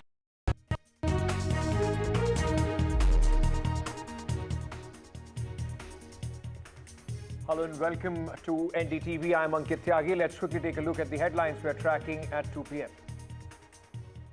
Passenger plane with nearly 70 people on board crashes in Kazakhstan. Plane burst into flames after the crash. The airplane had requested for emergency landing. Reports indicate at least 25 survivors.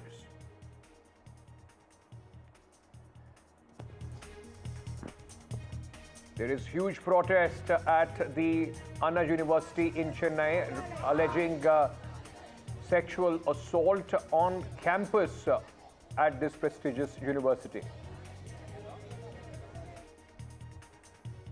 Prime Minister Modi lays foundation stone for Ken-Betwa River linking national project in Madhya Pradesh. Prime Minister's attack on Congress on Ambedkar controversy says Congress governments never credited Ambedkar. NDA in a huddle at BJP Chief JP Nadda's office. Better coordination between NDA partners and discussions on Ambedkar controversy on the agenda. It's Delhi government departments versus the Aam Aadmi Party on two schemes. Delhi government department says Mahila Samman scheme and Sanjeevani are non-existent. AAP says departments pressured. Schemes will be fulfilled post polls. In a significant order, Supreme Court restrains the Enforcement Directorate from accessing and copying content from electronic devices seized during searches conducted on Lottery King Santiago Martin, his relatives and employees in November.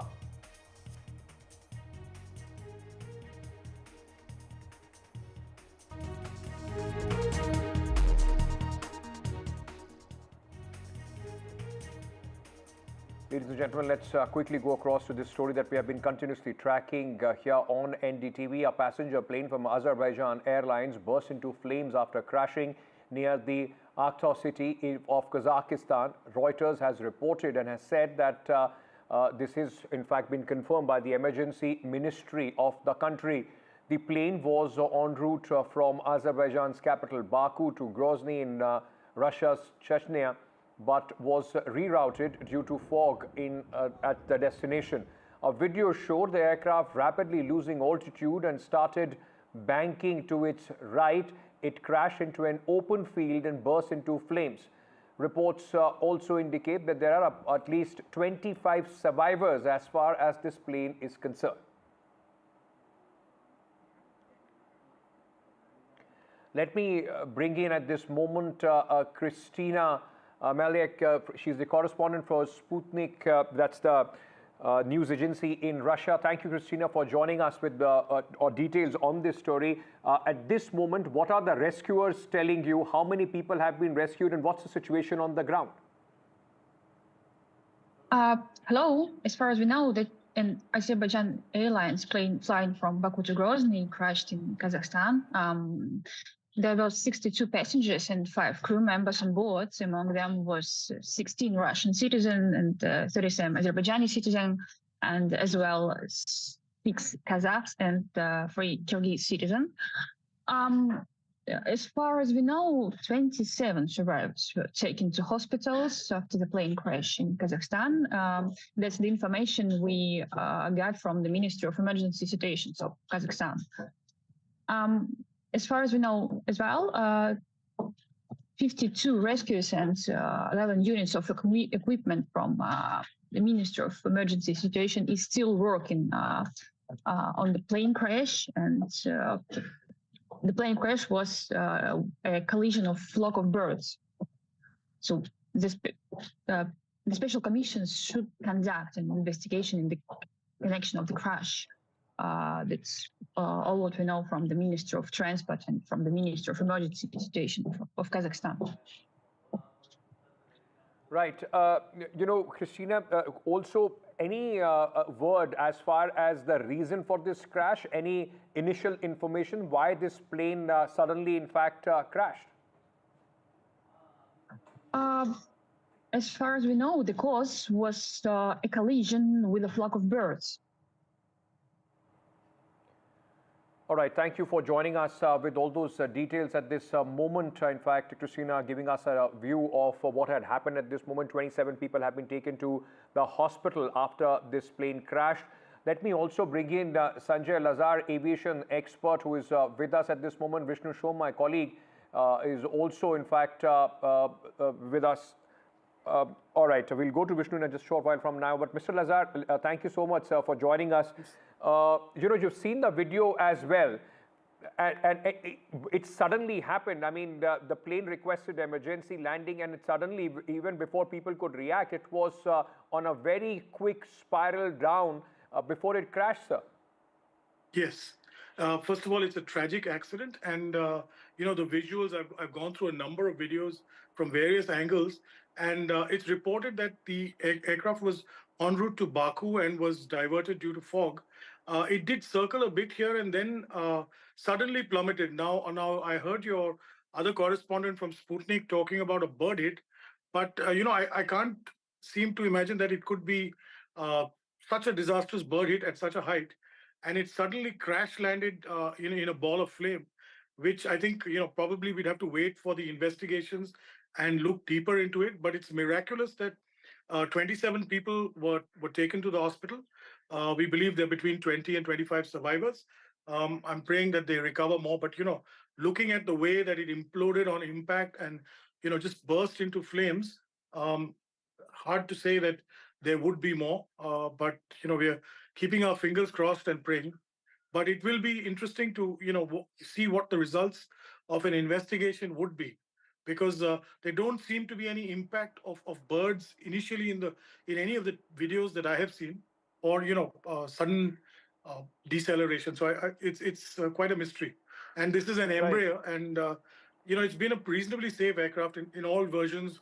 They've had about 7 or 8 accidents so far, but this is really unusual. So I'm sure the people at Embraer will also want to look at it and chip in.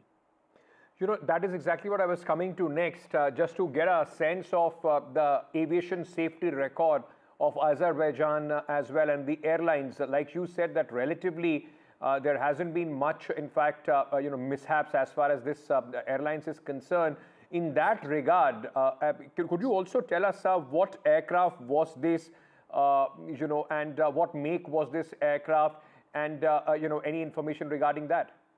This is an Embraer, and this is a Brazilian aircraft. It's a reasonable, that's what I was talking about, a reasonably safe type of aircraft. And, a couple of, an Indian airline also operates it within India, and it's had a very good safety record by and large. So I would not put it on the aircraft type, or it's got to do with other circumstances. Azerbaijan Airlines has an average safety record, so there's nothing to write home about, nor is there anything to panic about. This has to be something out of the ordinary. During the history of Embraer, they've only had 8, serious accidents so far, like I said. And I do not believe that this is, something to do with the aircraft. I think it's something else. So probably, like I said, I'd rather discretion is the better part of valor here. I'd rather wait for an investigation to report what the facts are than speculate. Thank you so much. Just stay on with me, Mr. Lazar. My colleague Vishnu Shom is also joining us on the phone line at this moment. Vishnu, what is the information that you are picking up as far as the survivors are concerned? Any initial reports about the reason for this crash? Well, firstly, the aircraft in question is an Embraer E190 aircraft. It is an extremely new aircraft. It has a very decent safety record and reliability record. Now, there are at least, we are told at this stage that there are 25 survivors from this crash. There were nearly 70-odd passengers on board, nationalities of several countries, several Russian, several from Azerbaijan, several from other countries as well. An investigation has obviously been launched into this.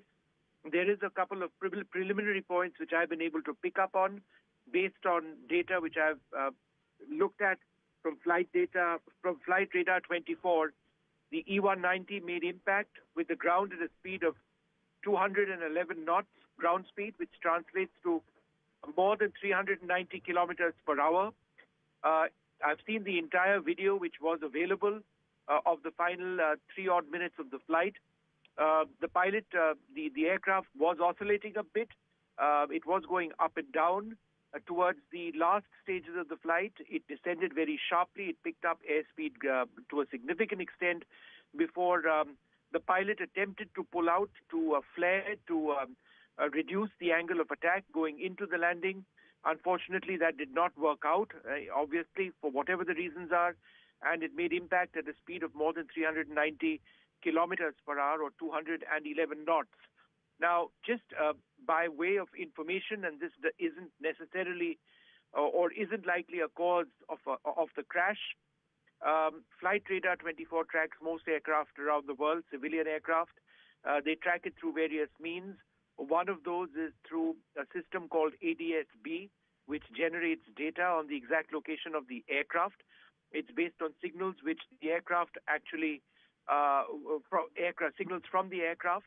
Flight Radar 24 says that this particular aircraft encountered GPS jamming or global positioning system jamming, as a result of which the ADS-B signal was lost to the receivers of Flight Radar 24. So for a large part of the flight, they didn't have a direct fix on the location of the aircraft, but they did pick it up towards the end of the flight, and they were able to record through data the final few moments of the flight, the details of which I have indicated to you.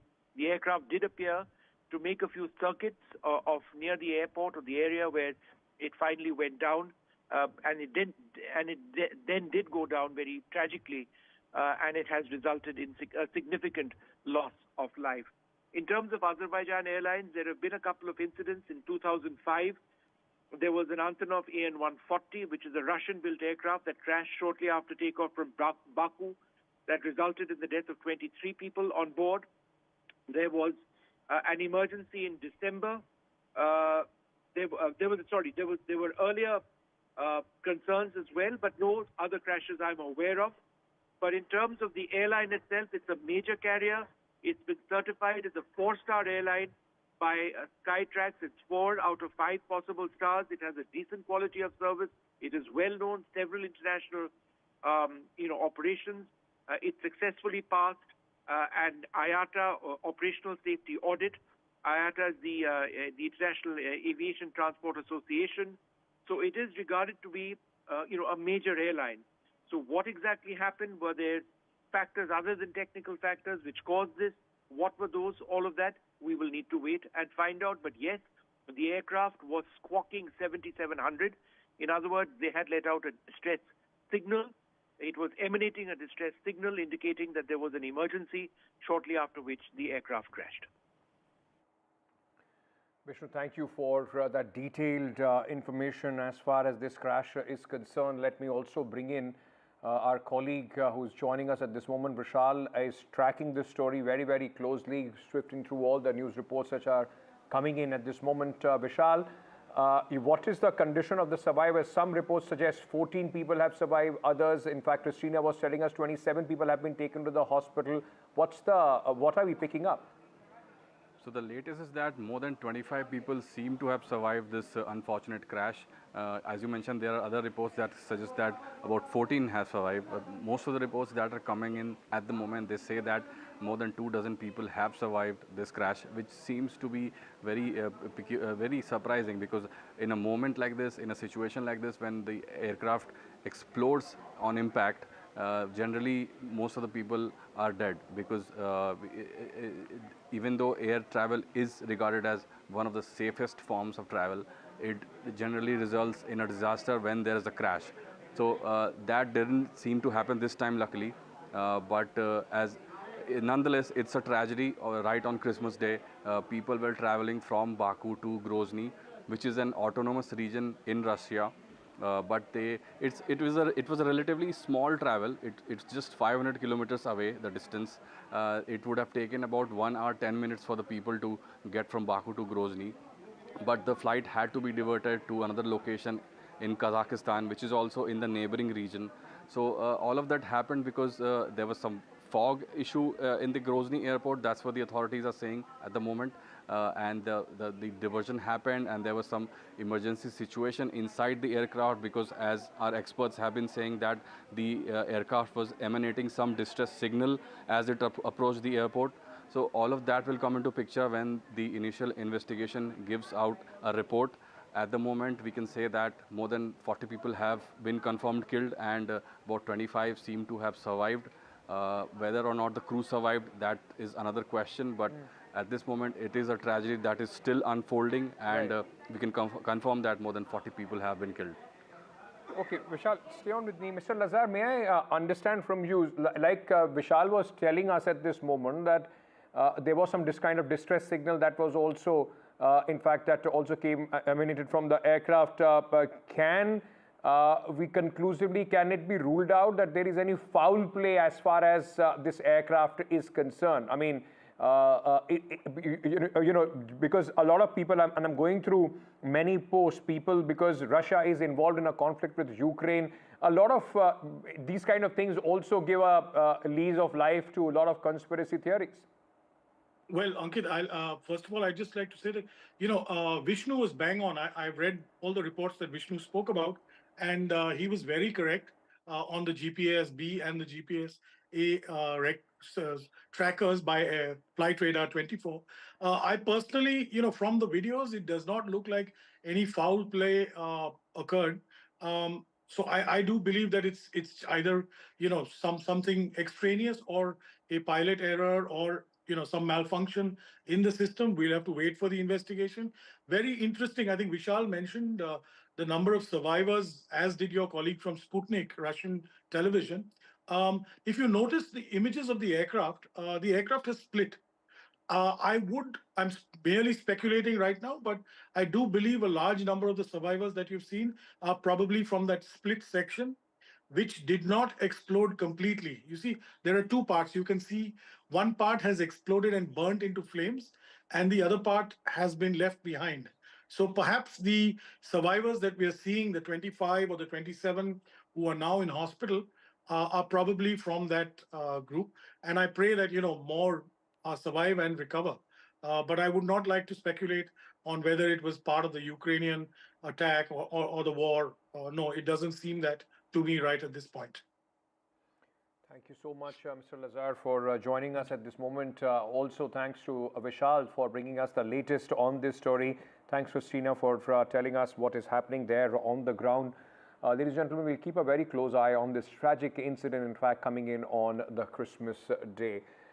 Moving on now to Chennai, where a shocking report is coming in from the city, where an engineering student was sexually assaulted inside one of the most prestigious universities in the city, the Anna University.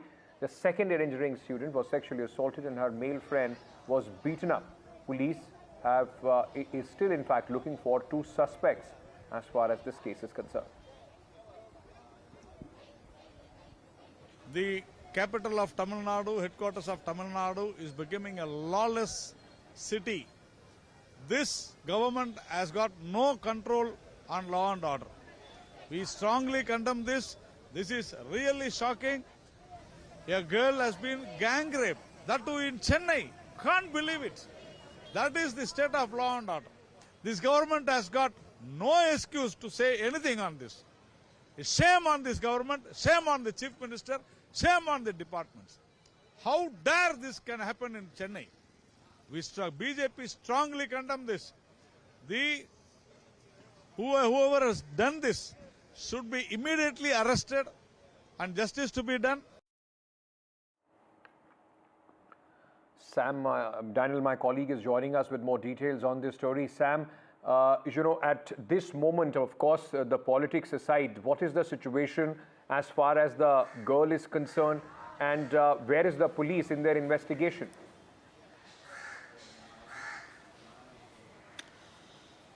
The police say investigation is underway, Ankit. They are screening all the available CCTV footage from the Anna University campus.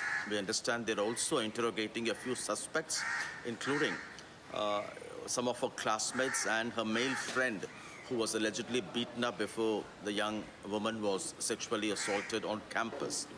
And police say in a few hours there could be some kind of a breakthrough in terms of identifying who could be the alleged perpetrator. At the moment, there is no clarity if the perpetrators are from the campus, students or staff or workers there, or are they from outside. And this has certainly raised several questions in terms of concerns over women's safety. This has happened on a campus that's very prestigious, one of the premier institutions in the city, the heart of Chennai, and already the leader of opposition, Edapadi Palaniswamy, has raised concerns saying this is a clear sign of declining law and order, as he calls it, and the BJP state chief Annamalai too has said there is no sense of fear, and this has taken the state to a dark period, as he calls it. But in terms of the investigation, the police expect some kind of a breakthrough by this evening. This has allegedly happened on the 23rd, and the young student had reported the next day, that's yesterday, based on which a case of sexual assault has been registered, and no formal arrest as we speak now, but police expect a quick breakthrough. Right, so police is hoping that there will be some sort of a breakthrough soon, but Sam, it also raises questions not only just on the university, because of course the campuses have their own security system, their guards, so on and so forth, but also in a sense, the question mark on the policing, the fear of law as far as Chennai is concerned. That's what the opposition has been time and again alleging, that one thing is on the way the police act after a crime has been committed, but it's another thing that generally among the antisocials or those who violate law, there is very little sense of fear either over the police or over the law. That's something the opposition has been saying, but this has been denied by the state police. They cite data saying that the crime rate in the state has been declining. But when incidents like this happen, particularly incidents of sexual assault of women, certainly it shakes up the confidence people have on the police, and it takes a long time for them to repose that kind of a trust. And they hope that there will be a quick, impartial investigation, and whoever are the perpetrators, they will be brought to book. Police say the woman student is doing fine. Whether they have subjected her to the medical examination mandatory, at the moment there is no clarity, but we expect a formal response very soon. Thank you so much for joining us with all those details, Sam. Daniel, in fact, reporting on this story. Let me very quickly go across to this breaking news which is coming in at this moment. There is a key NDA coordination meeting at the BJP chief JP Nadda's residence. In fact, we are getting you the inside scoop of what happened in this NDA huddle. On the Ambedkar controversy, that remained a big talking point between all the alliance partners. In fact, coordination between the allies was also discussed. Home Minister Amit Shah, JP Nadda addressed the meeting and discussed joint efforts to counter the opposition, which is in fact quite aggressive as far as the BJP is concerned, attacking the government and the BJP specifically on the Ambedkar issue. Let me bring in my colleague Vasudha Venugopal, who is joining us with more details on this. Vasudha, important meeting, and you've got us some key details of what is happening inside. it also underlines the fact that the BJP wants the allies to step up their efforts in countering the opposition's attack, specifically on the Ambedkar issue. That's right, Ankit, and I come to you from right outside JP Nadda's residence. JP Nadda is the BJP president, and just a short while ago, this very important meeting of NDA leaders got over. In fact, Chandrababu Naidu, the most important constituent of NDA with 16 MPs, was among the last to leave. He, along with the party leader, Krishna Devarailu, and of course, Ramo Naidu, Civil Aviation Minister, were among the last to leave. But of course, this meeting saw all important NDA parties taking part. Eknath Shinde, the former Chief Minister and presently Deputy Chief Minister of Maharashtra, could not make it, but of course he sent Pratap Rao Jadhav, Senior Minister. He also, Jiten Ram Majhi, Lalan Singh, Anupriya Patel, H.D. Kumaraswamy, several people were there, and Nitish Kumar could not make it, but Lalan Singh was there in his place. But the most important thing in this meeting was the central figure was, of course, Amit Shah, and he spoke the most, is what we hear. JP Nadda was also there. He also spoke, and the primary, the central point, the pivotal point of this meeting was to ensure effective, seamless coordination amongst all NDA partners when it comes to ensuring that the narrative of the NDA is taken to the ground, and the opposition's, allegations on Amit Shah and on the BJP that they are anti-Dalit, or for that matter, they've not worked for the empowerment of Dalits, does not take shape on ground. The BJP and the NDA wants to ensure that all MPs work as NDA MPs, and they want them to counter the opposition's allegations, opposition's narrative on caste, Ambedkar and social justice very effectively on ground, which is why there's already a committee in place. There'll be more MPs there, and there will be in some ways some sense of monitoring that everybody is on the same page when it comes to narratives that are taken on the ground, and also when it comes to central schemes, specifically for deprived sections of the society. All NDA allies will have to work in tandem with each other to ensure that people on ground feel that the government, the central government and the NDA government, the state government is working for them, and there is no discrimination of any kind. In fact, in the last few days, NDA allies have come out in support of Amit Shah. In fact, Chandrababu Naidu in the last 2-3 days has also spoken about how he also used to be seen, called as anti-farmer by opposition in Andhra Pradesh, which is a complete lie. And he says that he has been a victim of manipulated statements, of twisted narratives, and this is something that everyone needs to watch out for. The allies are completely with NDA, with Amit Shah on this, and this meeting was only to strengthen that support and ensure that all NDA allies speak in one voice, especially to the people of the country with regard to caste and Ambedkar. Thank you so much, Vasudha, for joining us with those details coming in from this key meeting of the NDA, which is taking place at JP Nadda's residence. Moving on, in an unprecedented move, two Delhi departments, which are under the government of Delhi, have released public notices saying the welfare scheme launched by Aam Aadmi Party have not been notified by the government and are non-existent. Senior officers in Delhi government have released a public notice and disowned the registration process started by Chief Minister Ratishi and former Delhi Chief Minister Arvind Kejriwal for two schemes announced by the ruling Aam Aadmi Party in the national capital. The Department of Women and Child Development, in a public notice in newspapers, has said the Mukhyamantri Mahila Samman Yojana does not exist and has not been approved by the Delhi government. It has urged citizens to refrain from sharing personal information with individuals or groups claiming association with this fake scheme, as it could result in identity theft and financial fraud. Similarly, the Health and Family Welfare Department has also debunked claims about a non-existent Sanjeevani Yojana, which allegedly promises free healthcare for residents over 60 years in the national capital. The notice advises the people of Delhi to be cautious and not to be misled by fraudulent claims about free medical services. The latest flashpoint, which comes weeks ahead of the Delhi Assembly